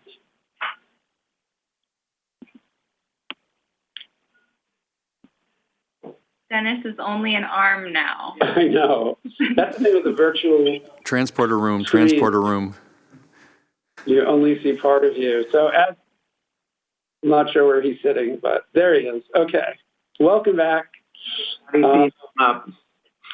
So we are not going to go through property by property. So we're good to move on to other issues. You're muted. Can I just take a minute to speak generally on everything then?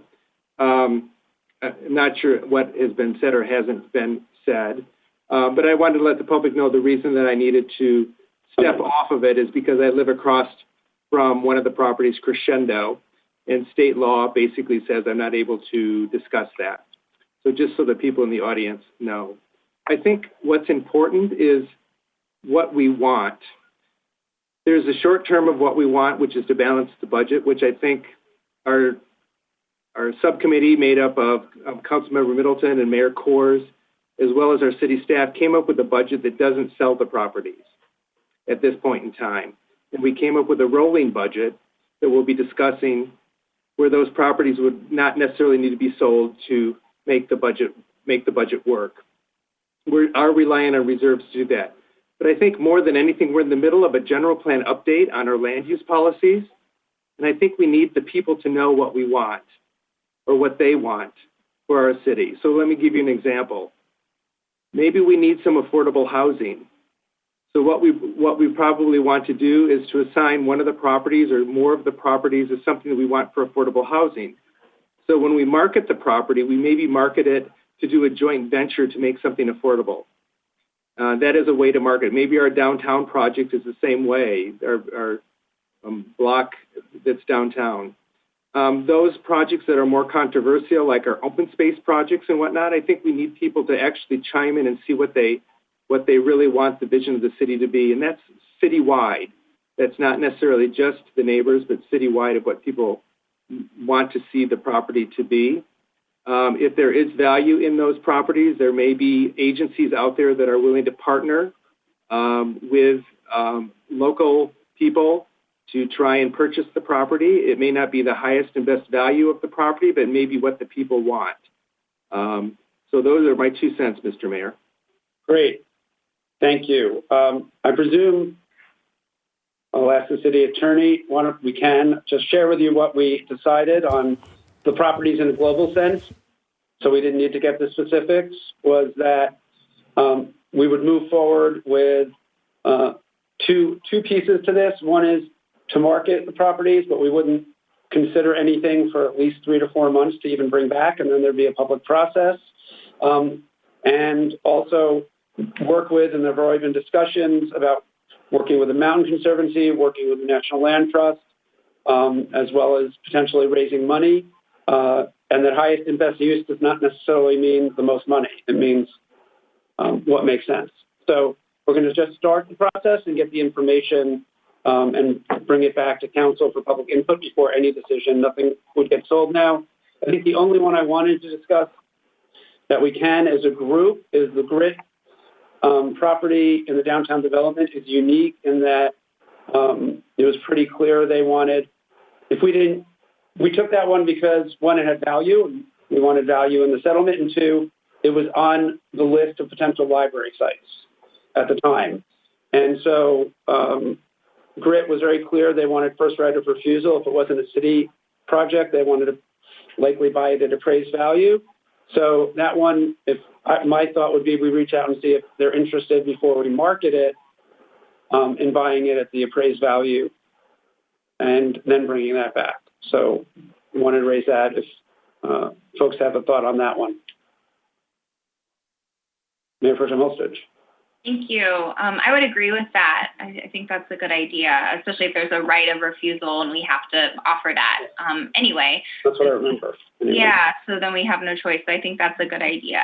I just wanted to clarify the direction. So I'm wondering if we do want to wait 3 to 4 months, if the purpose is that to get offers on all the parcels or to work on different options there. I'm just worried about, if we are facing the severe economic shortfall in a year that we haven't planned for beyond this, and we're using a lot of our reserves, if it's a very long process, do we want to delay it 3 to 4 months if we get an offer? So should we just bring any offers forward? And how would we best do that?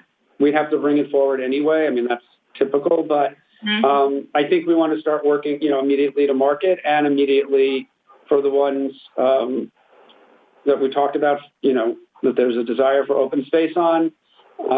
There have already been startup conversations, and Councilmember Gardner and I will get right on that. The sooner we can move that, the better. And then for Palm Hills, given it is zoned open space, that's what it's going to be. I don't see any reason to put that on the market because unless there's a land trust, given the low amount it's worth, that wants to own it and maintain it for hiking, I think that would be fine too. Councilmember Middleton. I think we're probably right on Palm Hills not having marketable value, but I think we should be inclusive of every piece of property. And there is potential that there could be a conservancy interest. That is an extremely attractive location for hikers and bikers back into the mountains. Yep, it is. Councilmember Woods. Palm View is actually in a conservation zone, and I had a chance to talk to Coachella Valley Mountain Conservancy. They can use their funding to buy that particular property. Okay. So their funding would allow it, I guess is what I'm saying. Whether they'll do it or not is a different story. But I think if there's a couple $1 million to be had from that, I think, and people could have a guarantee that it would be open space, it is not a bad idea to at least approach it with them and not just let it sit fallow. Yeah, I think the appraised value is around $400,000 or something, but either way. So Marcus, let's, why don't you, Grace, and I talk on that and the next steps on that as well. Thank you, Dennis. Anything else on this, or we can move on to the rest of your charts, Mr. Fuller? Can I just add one more thing?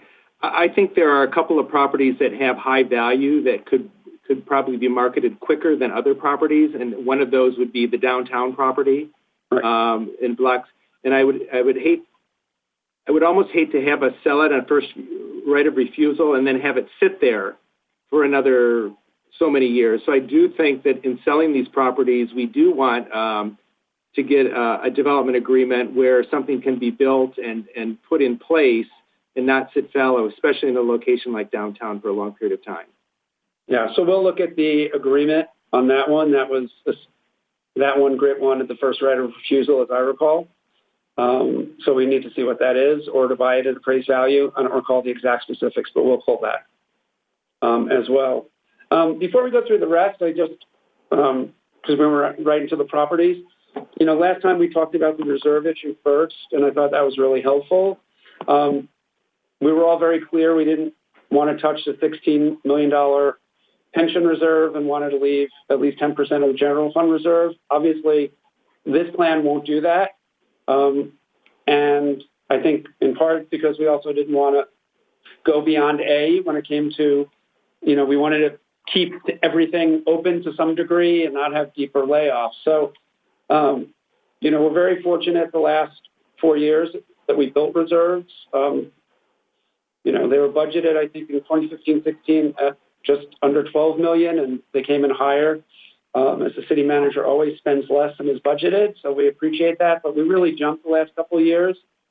And look, it was advised that by some that we put the pension reserve in a fund that we could never touch, and we chose not to do it a supermajority vote, because if there was a bad recession, we might need to touch it. And so this is way bad recession moment. And as much as I hate touching it, I'm okay with touching it, but we have to be really careful that we don't, that one, as we get out of this, that we replenish it, because, going from paying about 15 million a year, which we've been doing for a long, long time in CalPERS and retiree health, to close to 30, which is where we're going to be in a couple of years. We're going to have a whole nother round of cuts if we don't do some restructuring of government now in this process, and much more as efficient as possible to do it. So I just wanted to see, were people comfortable with that idea of where that number got?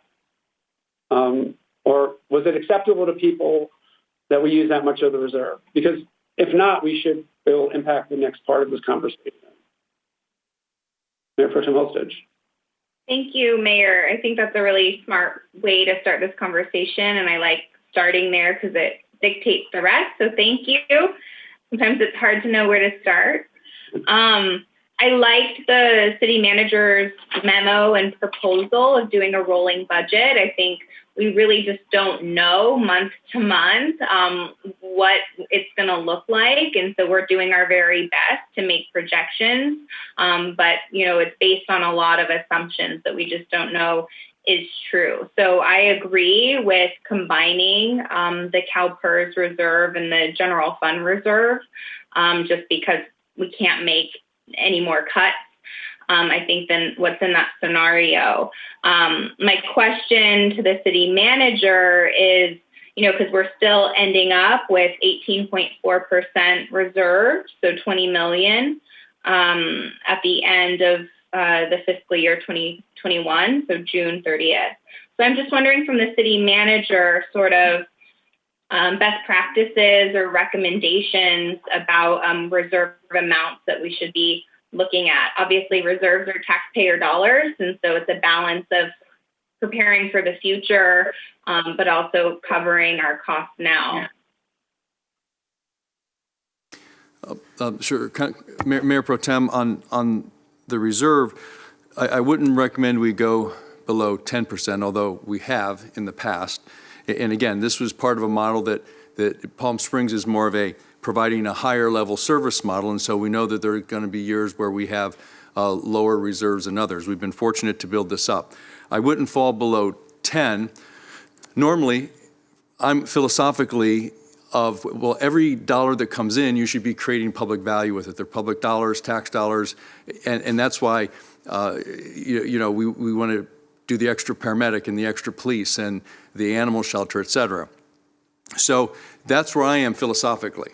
And I would have no heartburn in going down to 10%. That being said, this is such a volatile, unknown time. We probably need a little more of a cushion, because if revenues don't come back as expected, we need a little bit more time to react. So I think we've got certainly a cushion for the next 12 months. In my opinion, could you use more of the 20? You could. You certainly don't want to fall below 10. You probably need more than that. But again, it's ultimately council's decision. But for me, philosophically and personally, I'm more of having less of reserve. But again, these are a little different times in council. Obviously, it's their decision. Thank you. I wanted to note that given that philosophy, it's really impressive that we're able to build a $50 million reserve, because without it, it would be devastating right now. And so I don't share the city manager's philosophy on this one, but it's made for many interesting conversations over the last 4 years. Anyway, sorry. And let me just note that is why we have a $50 million reserve. So I get it. The good business practice is that, but that's where I was, and so I certainly respect that, Mayor. Indeed, that's why we have that's why we have the reserve. And I think it's different times demand different philosophies. So in boom times, which we've been in, that demands a saving as much as we can philosophy to protect public services in the future in times like these. I think Councilmember Middleton said a rainy day, and this is the worst rainy day we've faced. And so it's just, what are those reserves? The large nonprofit I'm on, we have a debate about what is too much of reserves when either for the city it's public funds or funds that could go to serve the community. So to the city manager, since none of us were here in city government for the Great Recession, can you tell us a little bit about what happened to get to $7 million in reserves? And sort of what that looked like and what city staff recommended in terms of protecting public services over maintaining, large reserves. So there are some, some similarities and differences. And I think the most important thing is then we didn't have, we didn't have that level of revenue. So that was the one thing. So this is a much larger, precipitous, and immediate loss of revenue. However, what's similar is under this proposal, there's approximately 100 employees leaving the system through early retirements and things of that nature, potential layoffs and freezes. So the number's about the same. However, we had almost a year to react to it then, where here we're trying to react to it basically in about 2 months. And so that's the real difference, and that's been the challenge. So there's still a lot of unknowns, and that's why the rolling budget, I think, as a model will serve us, because the key is going to be the continuing monitoring and the reacting and flexibility as we move throughout the fiscal year. Thank you. That's helpful. So again, I support the rolling budget. I'm excited to hear from all of my colleagues. I do want us to talk about and consider what is that right amount of reserves. Is it 15 million? This is a projection. So we have and this is the average of our best case and our worst case. So we really don't know what we need to get a balanced budget by June 2021.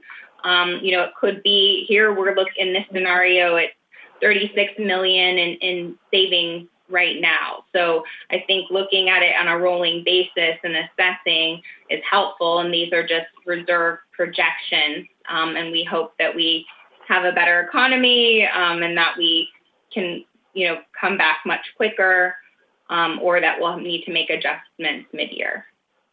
And I do have a question on this subject, and then I see Councilmember Middleton. So I know it says we're saving $3 million by not putting it in the reserve fund, which our policy has $6 million a year going into that we built up. And so as I recall, it was $3 million from the general fund, and then it would be a $3 million more. The other $3 was going to come out of our general fund reserves, right? That was the policy. I appreciate we're not going to follow that potentially this year. That's how we got to 6, right? Correct. That's my belief. Finance Director Nancy, a comment on that? Yes, we budget $3 million, which is included in your expenditures. And at the bottom line, if you remember the fund balance schedule, we had an additional $3 million. And that was based upon what we made or what was over budgeted over revenues over expenditures. So if we had extra, then we actually budgeted for fund balance, and we were going to move the $3 million from fund balance into the reserve, the extra $3 million. Okay, thank you. Councilman. So one thing I want to make clear is we are meeting all of our CalPERS obligations under this budget for this year. And the $3 million that is not projected to go into additional reserve for CalPERS, that was money that was consistent with what we've been trying to do in the past few years of raising up our total amount of reserve. We do know there are going to be these expenses down the road. We are in a terrible strait today, but had we not entered this crisis with $49 million in our reserves, heavens knows the kind of condition that we would be in. So having reserves are incredibly prudent. But I do believe this is specifically the kind of crisis that you turn to your reserves. And I'm not sure what the Goldilocks number is, but I think it's somewhere south of $20 million and 18.5%, particularly given that this is going to be a rolling budget, and we're going to have an opportunity to monitor where we are going over the next few months. Each and every $1 million that we can put back into use this year is 3-4 police officers, 3-4 firefighters. It is making sure that we are able to provide the subsidy that we want to provide to our animal shelter. So I think we have to go a little bit lower than where we're at. Others, Councilmember Garner. I understand why you're kind of going this direction, but I also feel like what that number is really depends on what it is that we're able to fund.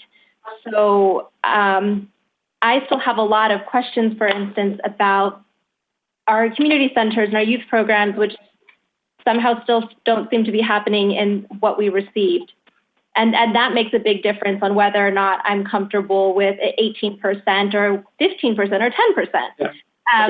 But the other thing along with this is I think it is really important for us to have reserves and to be prepared for CalPERS in the future. And one thing that I would like to see once we go through this initial hurdle is to meet and discuss and determine what are our priorities as new revenue comes in. Because as Mayor Pro Tem says, we don't know what it's going to be. A month ago, I would have told you that I thought this was going to be dire for a very long time.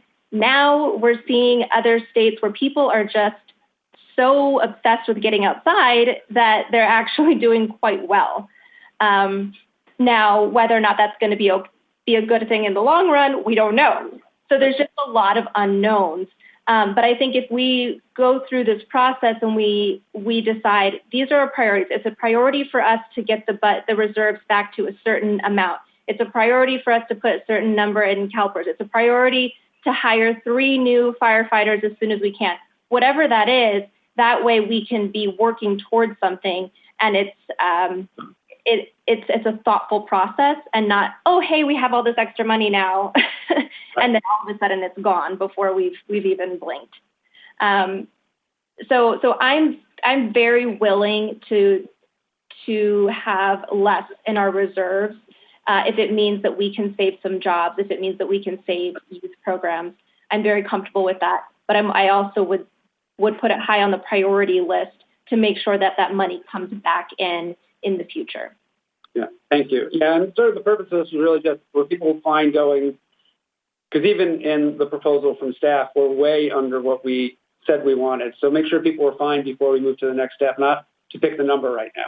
But I appreciate your point, because the next piece of this that I wanted to do, and I asked the city manager to prepare for, and Mayor Pro Tem and I talked to the city manager today, because I think it would be really helpful for the public and us as well, is to have each of the department heads do a short explanation of, in scenario A, what it looks like, right? If we go that route, we do scenario A, what is the impact on their programs and services, and then be able to answer any questions we have. We could also have them tell us what scenario C is like, but I didn't see anyone within that wanted to go that deep. So I think we asked them scenario A, but if anyone wants to ask any specific department, if it is worse, what's next? So the public isn't shocked if it does happen, that's fine too. So if we're good on we're flexible on the reserves, people were fine with being flexible, unless Councilmember Woods wants to talk about the reserve first. Did you? I do. It came a little bit as a shock to me because I thought we had an agreement on what the reserve would be, both for PERS and for our general fund reserve. I liken it to the fact that we have been driving a Cadillac on a Cadillac budget. And now we're driving a Cadillac and we're driving it on a Volkswagen Bug budget. So in order to do that, we have to, maybe the four tires on the Cadillac are not fully inflated as we go through this process. I think what we're trying to do is to appease a lot of people and maintain that Cadillac the best that we can with the budget we have. So I understand going to a rolling budget. I do think we also need to make sure that we keep reserves because we don't know what's going to happen in the future. And we also know that we have an unfunded liability that's pretty substantial compared to our sister cities out here. I'm much more fiscally conservative. I really don't believe in spending our credit card way up and then being stuck with huge debt at the end. But I also understand that we don't know what the future is going to bring. I know that going to sub-regions where we possibly can open sooner rather than later when all the stars are aligned and it makes it healthy for everybody is better for us economically, at least. And I think it's good. This is that multifaceted approach I talked about. I'm happy to go with a rolling budget, but to understand there are some pitfalls with the rolling budget as well. Thank you for that. And I think the reason when staff presented options that did not meet the reserve that we all agreed to at the last meeting to Councilmember Middleton and I just a few days ago was there was no way to do that and also do the other things we directed them to do, which is not fully close community centers, not fully close the pool. We wanted the Cadillac on the Volkswagen Bug budget, Dennis. And so staff said, you can do that, but that would be really scenario C if you don't change the reserve. So that was really the question. Right. Deeper cuts in either program services and staff or deeper cuts in reserve. So they brought us that, but ultimately that's our decision. So maybe city manager, before we go through all the charts about how our expenses versus other cities, and I know a lot of work went into that, and I think it will be helpful. We just saw those. I think their email today to us and the public, I think could really benefit from those. To have the department head each sort of do a short explanation of what scenario A looks like. And then we can ask questions, which is, okay, if it's a little less, what is that? Whatever people want to ask. I think it would be really helpful for us and the public. I think some of the main departments, police, fire, parks and rec, I think we should start with them. Those are the largest, and then we certainly can answer any of those questions. So why don't we start potentially, police chief, maybe you come down. Middleton has something for us. I'm sorry. A process question for you. I think going through these scenarios with all of the department heads is something that's really important. And we're starting that at 10:15 after having started session at 2 o'clock this afternoon. Is perhaps reviewing each department something we could start with on Tuesday evening and do something that's a little less time intensive for the rest of our time tonight? Let's just think that through, because I was thinking having that information out in the public so they can reach out to us before we come back and have to make decisions.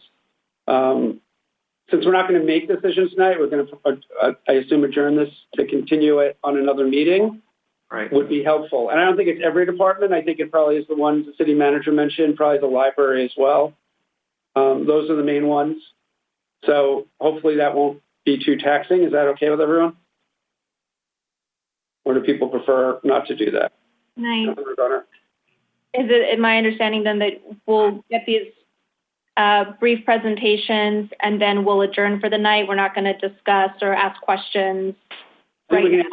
questions on these presentations, and if there are any other major questions of staff that we want to ask that we think the public should hear as well. But we're not. My view is we shouldn't be deliberating and making decisions tonight. Correct. I'm just trying to get a sense of what Councilmember Middleton was saying, just the timing of it all. I'm fine with that, but I would request, I think, that we stick to larger questions and not get into the nitty-gritty tonight, or else it will never end. Agreed. Mayor Pro Tem Holstage. Is there other specific, because I agree with Councilmember Middleton, once it hits 10:30, it gets more difficult to deliberate. So I'm wondering if there are specific items that we need to give staff direction on that we could do right now before we go to presentation mode. I know we were talking about the overall reserve. I think that maybe other direction was needed on the rolling budget model as presented. And I think there was direction needed on the personnel number, at least so they can start any further work with the bargaining units between now and when we move forward, which is why I thought hearing from the major departments would be so important for us. So we understood, and the public understood what it looked like. I think that's right. But I don't think we need to deliberate much on it. Okay, thank you. Is that good? Anyone need a caffeine break?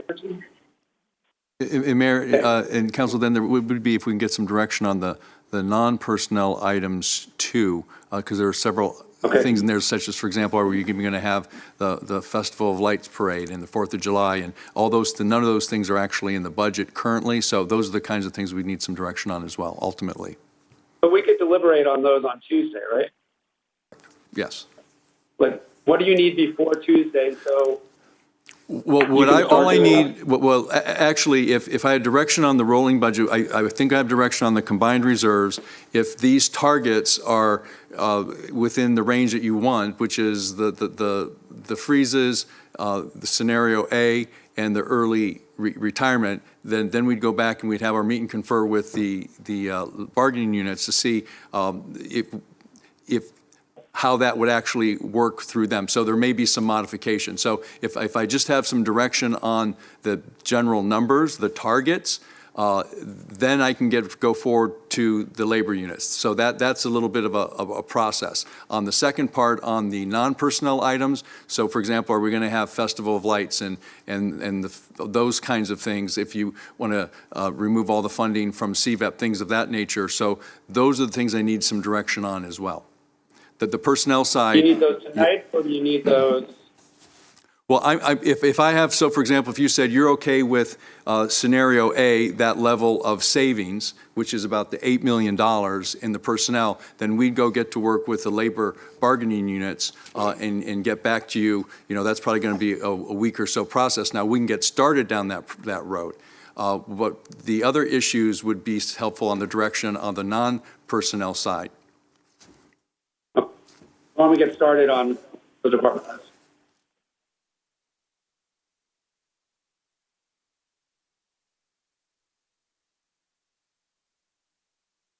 On departments? So you'd like to hear from like the fire chief, police chief on the reductions in scenario A? Yeah, I think fire chief, police chief, parks and rec, and possibly library.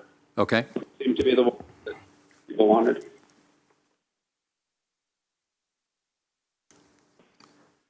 All right, proceed, Chief.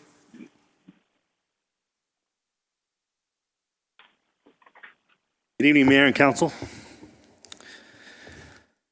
As it relates to Proposal A for the police department, we're looking at 19 positions being affected overall, with about 75% associated with vacancies and early retirements, and the other 25% layoffs. Impacts are pretty significant in that it's going to actually touch all aspects of our police department. Non-sworn support staff, sworn officers, line level, and sworn supervision. our ability to take in custodies to the jail in a timely manner is going to be impacted with other officers on duty having to do those type of duties. Our ability to communicate with the public as consistently as we have is going to be diminished and likely turn into an auxiliary assignment. Our Spanish police academy, our regular police academy will completely cease. We won't be able to do those at all. Our outreach to all 49 neighborhoods will be diminished. It'll be very limited in regards to in-person meetings. It'll probably be result into Zoom-type meetings, and it will probably not be the consistent officer as they've all been assigned to the 45 neighborhoods as we've known it to be for several years. It's going to cause us to shut down our records, our front lobby on Fridays and operate on 4 days a week with possibly diminished hours on those 4 days a week, as we may have to transition some of our records personnel to other areas of the department to do records-related duties, keeping within their job descriptions as we lose personnel from other areas of the department. There will be a delay in responding to animal calls for service.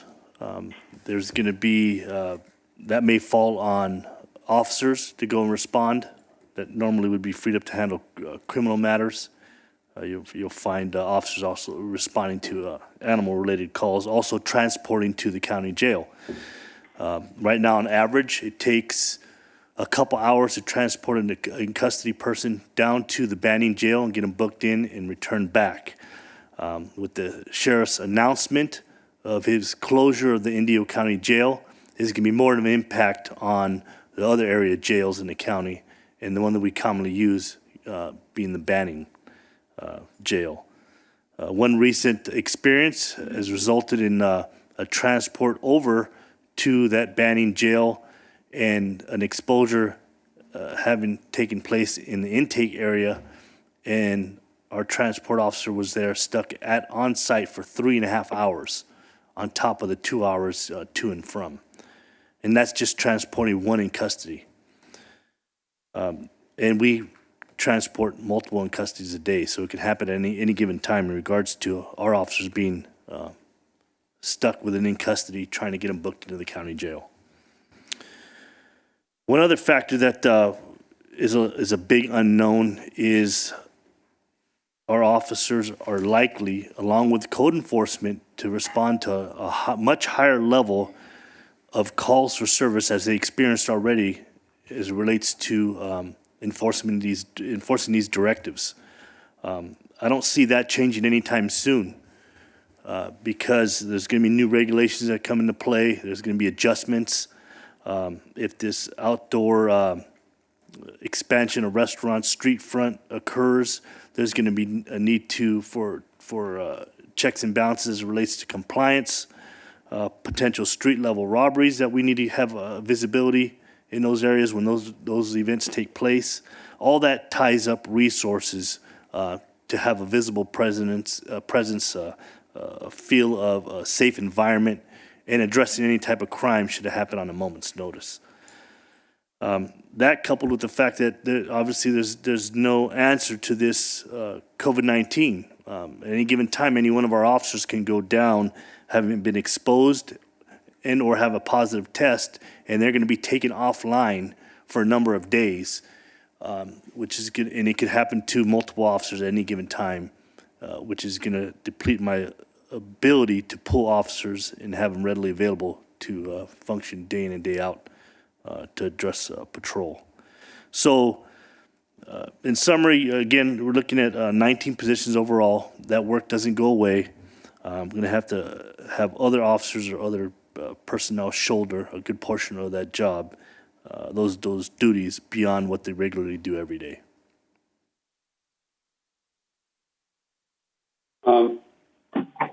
Thank you, Chief. You covered a lot of the questions I had, but I have a couple more. But Councilmember Middleton, did you have Was your hand up for questions? I was going to get to it, but you go ahead. I'll get to my question. I was just showing some tiredness. Yeah, okay, fair enough. So, Chief, I just have a few questions from my review and discussions. So, there would be 8 sworn police officer positions at different levels that wouldn't be laid off, but through early retirements and not filling vacancies, you would be down under scenario A. Is that the right number? The most recent efforts of council and city manager and working with HR, which enabled 3 of the most senior officers to take an early retirement and not compromise current existing employed officers at the bottom line. So yes, 8 officers at both the supervisory rank and line level positions that would be frozen. Okay, and that would be the ones that most impact the issues you discussed. Yes. Okay, and I appreciate the comments. I was going to ask you about, having restaurants and bars expand to the streets and all those things. The other thing I had a little concern on, and just now that you've had a couple months of this, it may no longer be an issue. But obviously, there's no replacement if an officer becomes positive with COVID and is around other officers when they're asymptomatic and doesn't know it. Are you worried about that to the extent you might have been 2 months ago now, or does that feel more manageable? You know what I'm concerned about. We have a good system in place. There's an understood process for officers in regards to traversing in and out of our police station, staying in certain areas, and how they operate in the field, and how they make contact with the community. How our city has allowed us to have things in place should someone be exposed and have the ability to be quarantined either at home or at a designated hotel. All those things are in place.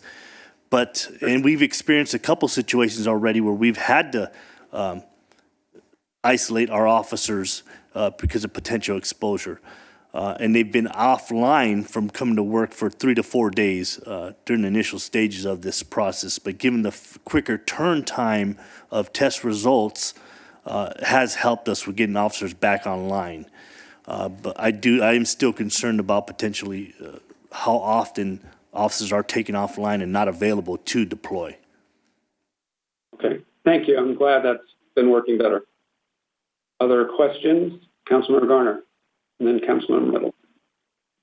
Thank you.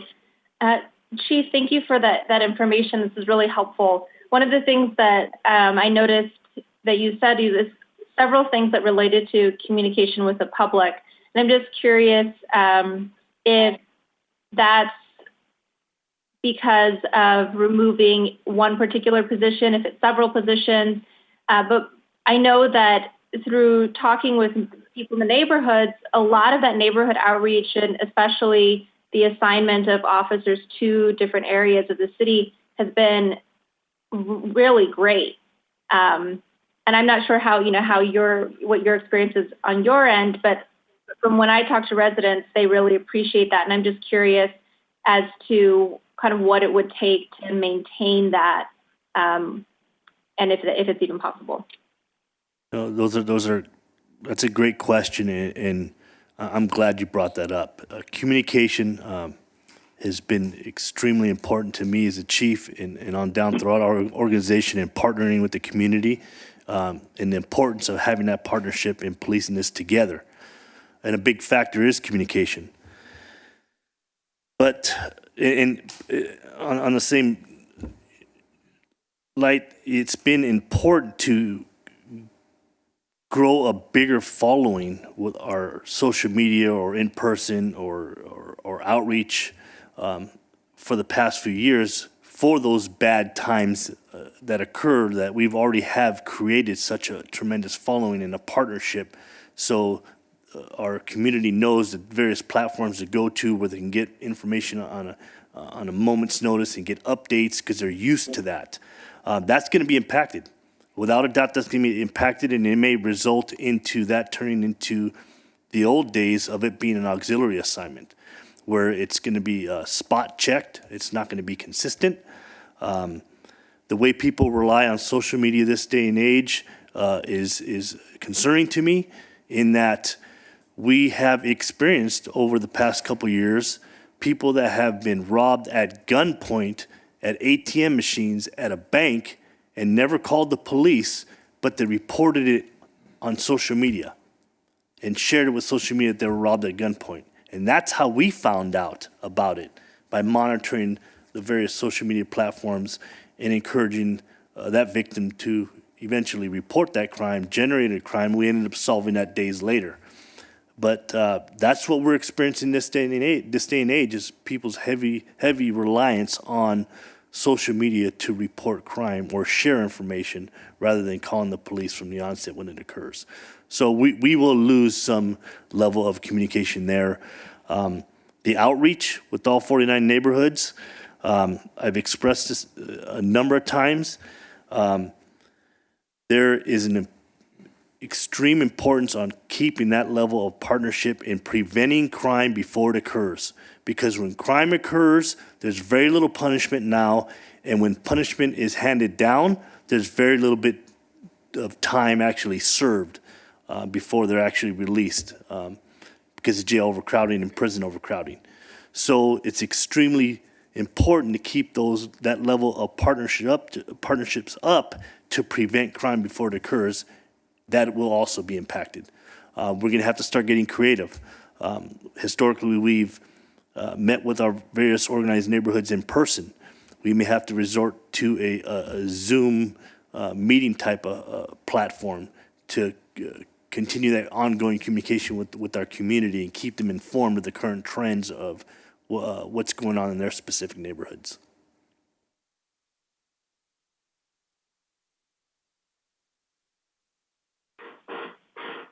Councilmember Middleton.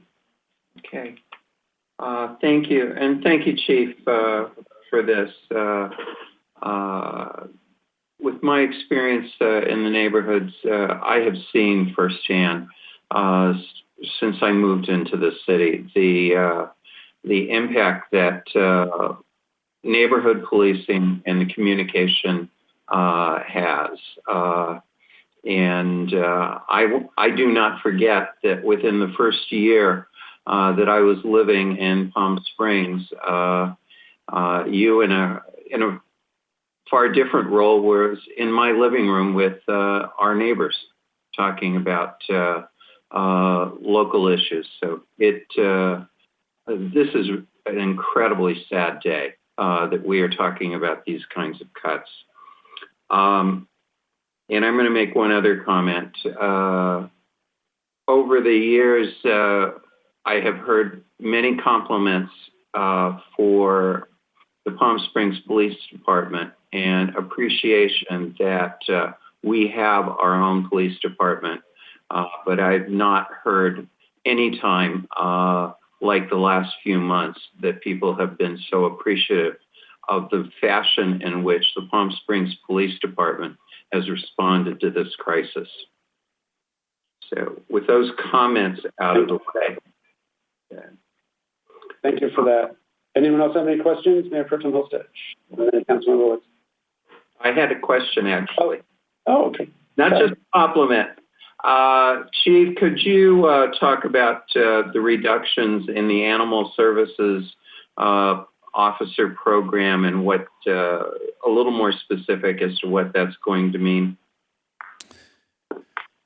That's going to mean any time that we have one of our animal control officers that are off duty is going to likely result in overtime to cover shifts.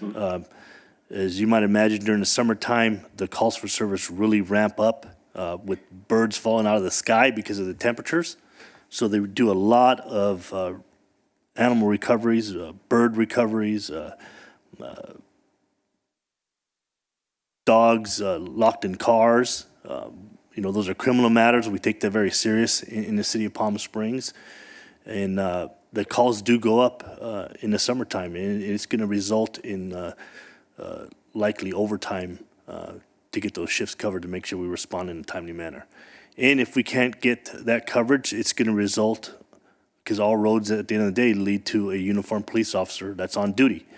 So if an animal control officer can't go deal with their primary role because they're stuck in another call or not on duty, it's going to fall upon a police officer to go over to address those calls for service. How many animal control officers will we be left with?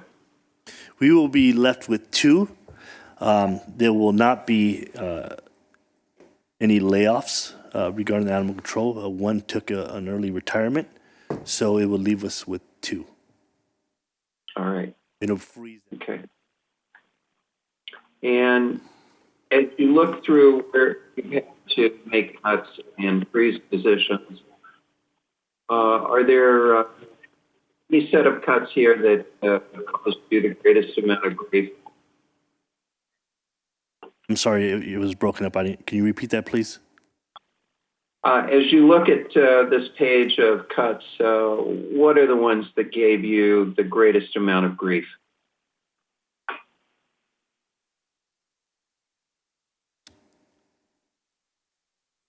That's one tough to answer, and here's why, because they all have their specific roles.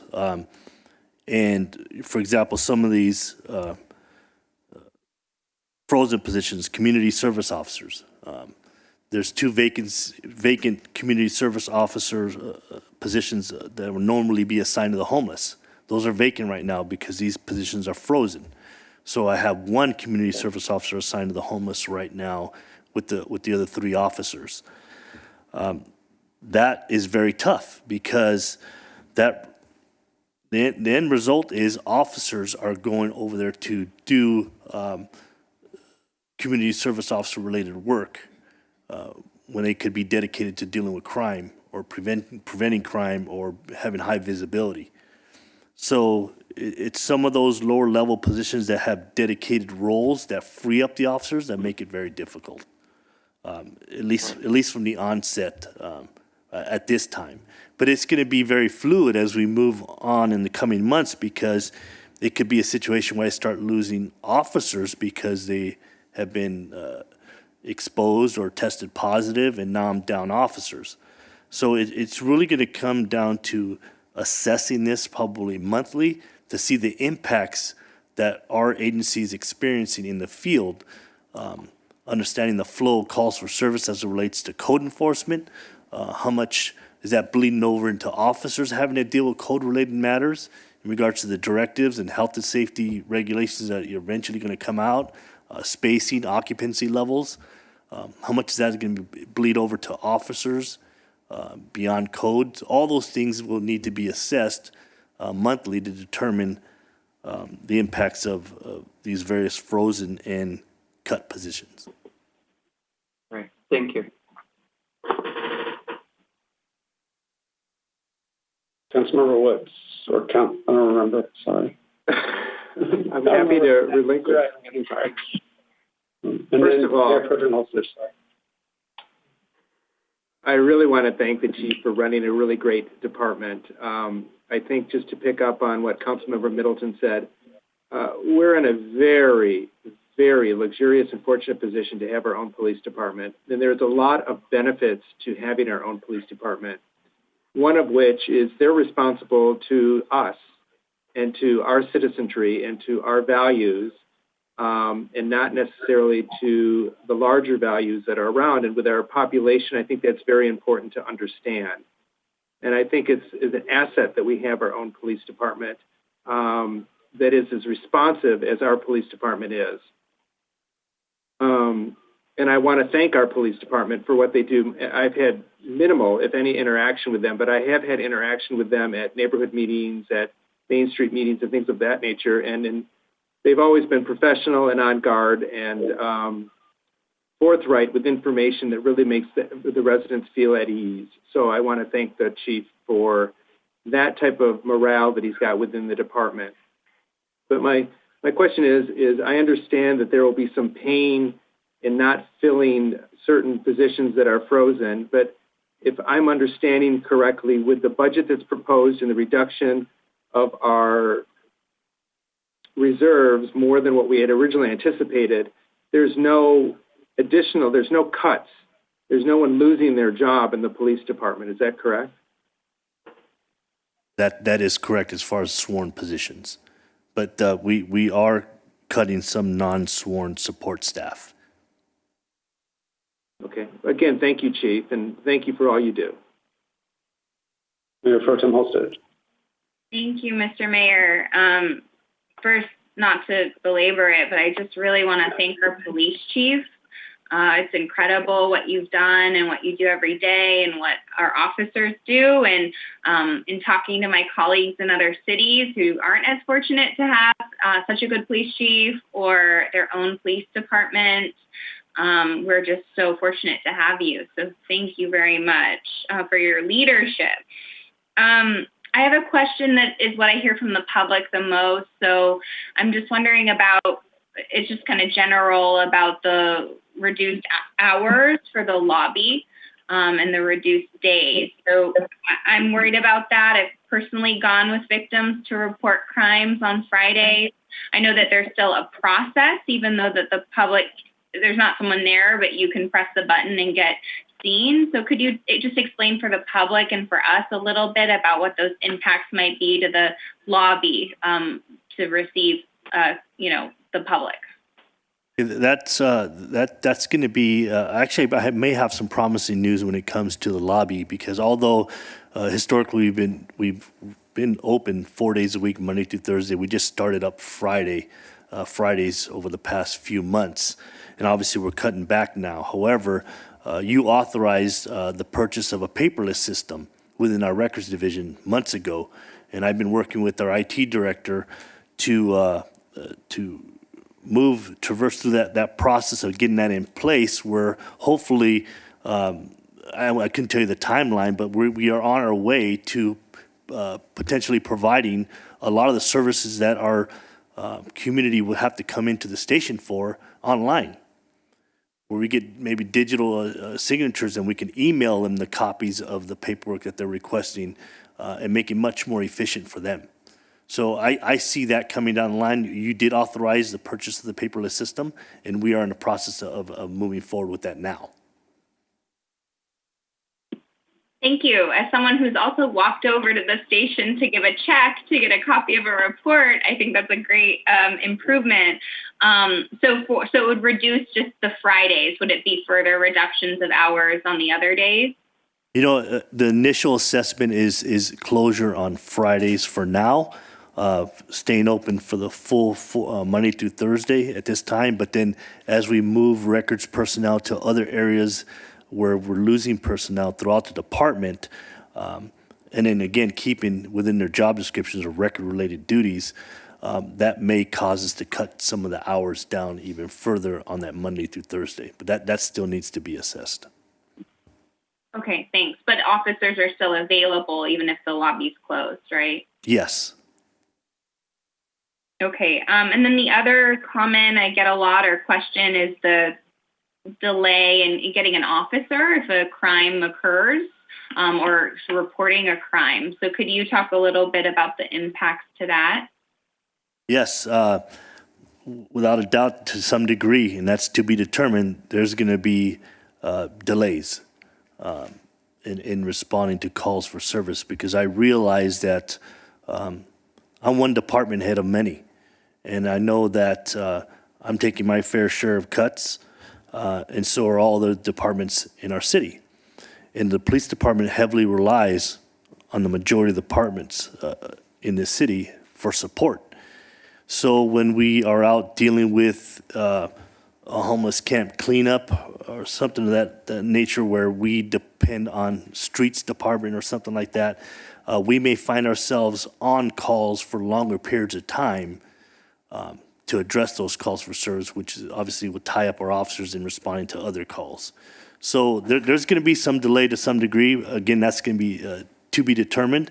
And I will be assessing those, and my staff will be assessing the calls for service, because we may have to reassign personnel from other divisions of the department to better support patrol if we start seeing any level of delays in calls for service that become an issue. Thank you. I just have one more question.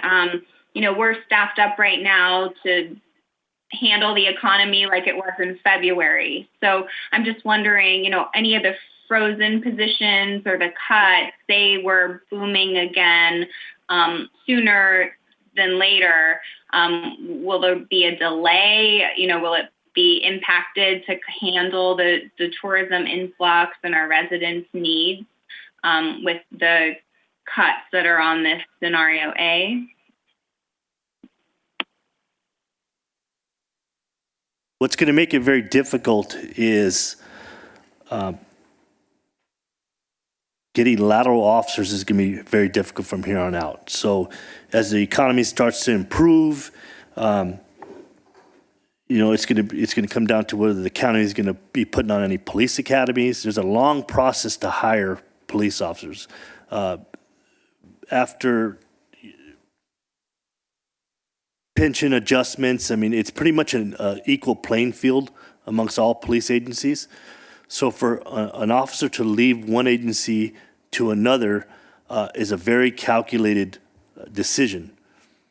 And if you got any level of seniority with another agency, to leave to another agency to be at the bottom and the potential of a second wave of this occurring in layoffs amongst agencies, that's a high risk. So I think getting lateral officers is going to be very difficult.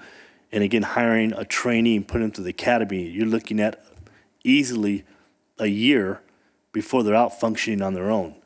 So that is going to be a concern moving forward. However, it's no surprise I'm not the only agency facing cuts or freezing of positions.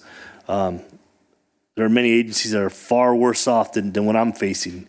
And there may be a good portion of available experienced officers that are going to be out in the market in the coming months. So again, that's just something we need to assess as time moves on. But historically, it's always been very difficult to hire officers and to get them out functioning on their own within any reasonable amount of time. Thank you. Does the rolling budget help you assess sort of that timeline so we can plan for reopening, plan for rehiring of any of the frozen positions? Does that help you make those decisions better? It does, absolutely. It also creates a situation where I will be communicating with our city managers monthly to provide them with updates of what our department is experiencing in the field as far as impacts and what areas of our departments are being impacted more than others and where I may need help or where things are faring quite well because of making adjustments through technology and so forth. So I think this will work out for us as far as assessing things monthly. Great, thank you. Any other questions, or we can move on? Okay, Councilmember Woods.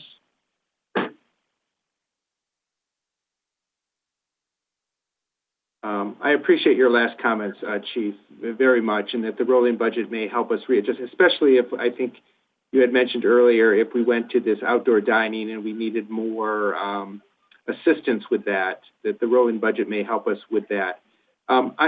This is a kind of an off-topic question, but I think an important question. If there's a pool of officers out there, how desirable is it to work in a city like Palm Springs over maybe working for the sheriff or any other organization? I think one of the big factors when officers make that calculated decision to leave from one agency to another is level of appreciation. There's very few people that want to get involved in this profession this day and age. But to go to work every day in this community where it's quite clear that there's an incredible amount of appreciation, not only from our city government, but our community, I think it makes it easier for someone to want to come over to work for the city of Palm Springs. Great. That's great to hear. Thank you. Chief, just one last thing. I just do want to in addition to adding all the appreciation that I think you've heard tonight, I just think the way you and your department have been proactive in visiting every store to know the rules and meeting with the managers so they have a face. I don't know anywhere else it's happened like this. And I think our numbers from where they were to where they are now are a direct result to that outreach that you and your team have done, and it's saved lives in our city and gotten through us this so much better. So truly, for all of us, we so appreciate the way that you and your department have managed this crisis and been so proactive in addressing and making sure people follow the rules. Mayor, I appreciate those comments. I mean, that's been the kind of the mindset throughout our organization is we've always been in partnership with our community, and we understood the confusion with the various directives, not only city, county, but the state level, and how frequently they were changing, and we just understood the importance of now get out and get face time and continue that partnership and educate to gain compliance. And it's obviously, as you mentioned, it's worked quite well. Yeah, great. Thank you so much.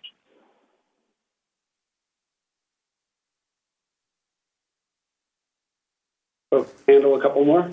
So Mayor, we've been at this about 8 hours, and staff has been here about 6 hours before that. So the utility of I mean, we certainly can go forward a little more, but maybe a consideration. Yeah, no, that's fine. I mean, I think this is the information we'll need in making decisions. So I think it's fine that we, do that at the next part of this meeting, unless there's something specific anyone else wants to ask or say regarding the budget. Mr. Mayor, did we need to give any direction to staff? So between now and when we continue the meeting, especially with the unions and whatnot, that they need any information from us to bring back so that our next meeting can actually have some impact on movement that we need to take? Yes, because we do need to make decisions. So I do think the main thing that staff, as I understood, needed tonight was in deliberating with unions on possibilities is the $8 million scenario A is the number to work with. Obviously, that could change when we make final decisions, but I think if that's the direction, at least it gives them something to go on. I don't think anyone wants to go to B or C, and we need more information before we can pick that number, and other departments as well. So we'll do that at the next meeting, but at least a number for them to work with for now. Councilmember Garner.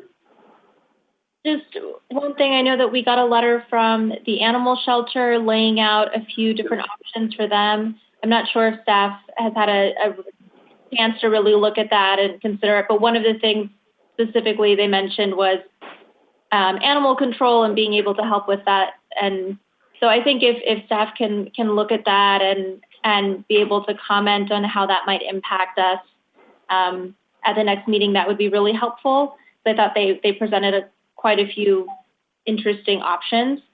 The other thing that, just since we will have presentations on Tuesday, that I really want to be able to understand and see is very specifically the programming for our Parks and Rec and for our library, and kind of what our wiggle room is to fund these different programs. So for me, I think it would be really helpful, and I think even for the public, I'm sure, be helpful to have scenarios of what can stay and what might have to go temporarily, and just what our options are more specifically, because I think when we're talking about our Parks and Rec programs, it might be that gymnastics is a must, but boxing not so much. But if we at least can have a sense of what those different programs are and what the community support is for them, then that can help us with making decisions and making sure that we're funding the programs that need to be funded. Great, thank you for that. And I was going to bring up, I just want to acknowledge the animal shelter proposal, which gets almost to the level that we said we'd like to see reduced through various creative means, and the amount of work that I know they went into that to try and work with us and not just say we can't do it is really appreciated. So it was a really, really thoughtful, and I know staff didn't have a lot of time with it. So I think by Tuesday, I agree with you. We should really look at those options. David, is there anything else you need from us other than that we have to make these other decisions on Tuesday on, infrastructure and roads and all that kind of stuff? I think I'm okay. So if Tuesday on the infrastructure and the non-personnel items, that will be very helpful. On the personnel, we're going. We've got roughly this $8 million figure, and what I'm hearing is there could be moving parts in that $8 million, but the goal is still to get to that $8 million, unless council wants to direct us to go deeper into reserves, and then you would be making the decision based on, okay, you would be adding this service or that position back in, and that's what we'll wait on council's direction for on Tuesday. So what we're going to do is we will, I think we have some additional information that we will send you in advance of Tuesday's meeting in regards to specific service reductions in areas as it was laid out in this $8 million, and then we'll get started with the discussions with the bargaining units as well.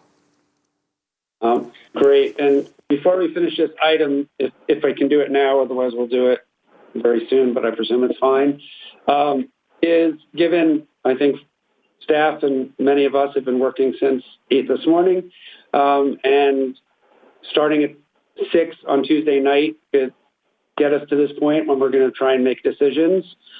I don't know everyone's schedules, but the thought of maybe starting at 1 or 2 on Tuesday, so we actually can do this when people are awake and cogent and at our best thinking. I don't know if that works for everyone. So other people have other work as well. Councilmember Garner. That's fine for me. We have a holiday Monday, so I'll just switch my Monday and Tuesday. Okay. So maybe we can do closed session at 1 and start the meeting at 2, or closed session at 12, start the meeting at 1, whatever people prefer. About 1 and 2. Okay. So that's fine. So when we get to that, we will adjourn it that way. So thank you, staff and council, for getting as far as we did. There was a lot tonight and a lot of really good public comment, so that was really appreciated. So our next item is public comment on non-agenda items. Who's awake? Mr. Mayor? Do we have none? We have none. Okay, thank you for that. Next is City Council and City Manager requests and upcoming agenda development, and I just wanted to remind the conversation we had earlier that if we're going to adjourn our regular meeting to add the rental moratorium to that meeting so we get it done before the end of the month. And there will be public comment, but just on that new item. Is that correct, City Attorney? That is correct, yes. We'd be adjourning to that meeting, so it'd be a regular adjourned meeting. And there'd be public comment just on the new item, correct? There would be public comment only on any additional items that we add to the agenda, such as the eviction moratorium, but not on this budget item. Right, that we're continuing. Okay, anything else in requests? Mayor Pro Tem Holstage. Thank you. I just wanted to add, if I can, people are still, this has been a long meeting. We got a lot of public comment. We had some specific discussions. The public, please, you can email in your public comment over the weekend before Tuesday. The best way to do that is to email it to the city clerk at cityclerk@palmspringsca.gov. We get every single public comment and we read it. If you email us all individually, it gets a little messy, though you're always able to email us too. So I just wanted to say that. And then I just wanted to thank our city staff. I know we've had a lot of public comment from city staff, which we don't normally do. And then our staff who's working tonight for 14 hours or more. Everyone's working so hard on this, and people agreed to cuts in their salaries, and they're working even harder. So I just wanted to thank everyone. We have the best staff, and I just wanted to thank you for all of your work. I know it's hard. These are hard conversations. It's stressful. Real people's lives are on the line. So just thank you for all your work. Councilmember Middleton. And I want to second the thank yous for all of our staff and the incredible work that they've done. But I also want to thank all of the people in the public who gave public comment this evening. It's really gratifying to know how strong an interest people take in this city. And we are an incredible city because people care so deeply about what we do. Thank you. Councilmember Woods. I just want to acknowledge to the public that, you know, all of this work we're doing, including the work that we did tonight, has our staff working on a holiday weekend so that we can have information on Tuesday. That really is a lot of dedication, and they're going to have to be dealing with staff that are not exempt and normally would have the weekend off. And I just really want to congratulate or thank staff for doing that. The other thing is I wanted to pick up on Mayor Pro Tem's comment about emailing us. We had hundreds and hundreds of emails, which is all great, and it was great reading, but some of those emails I read 3 and 4 times because they came to us in different ways. And I'm wondering if we can't just take a moment, if staff can't just put the city clerk's email address right by ours on the city website versus on his own page, so that they can email the city clerk and then the city clerk can condense them and send them to us individually. It might make the process a little more easier for the person commenting as well as for us receiving those comments. Great. Thank you. And just on that point, it was a really good idea. We do read all our emails. Ideally, get them to us before the day before the meeting. I did read emails today till about 1 o'clock. And I can imagine how many I have since then. So if you get them to us early the day before, it's much easier for us to read them on the council day, especially when we start early, as we will on Tuesday. Sometimes we won't be able to read them before. So I just want to encourage that. I also want, and we can bring this up at the next meeting, but, all of our senior management type employees took a voluntary pay cut of 10%. But the city manager before that took a voluntary pay cut of 20%. And so just really want to thank you, David. I think you're probably working twice as many as your normal 80-hour week right now. And that was really generous and the kind of leadership for your team that we all appreciate in the city. Thank you, Mayor and Council. Your staff appreciates the acknowledgement. Thank you.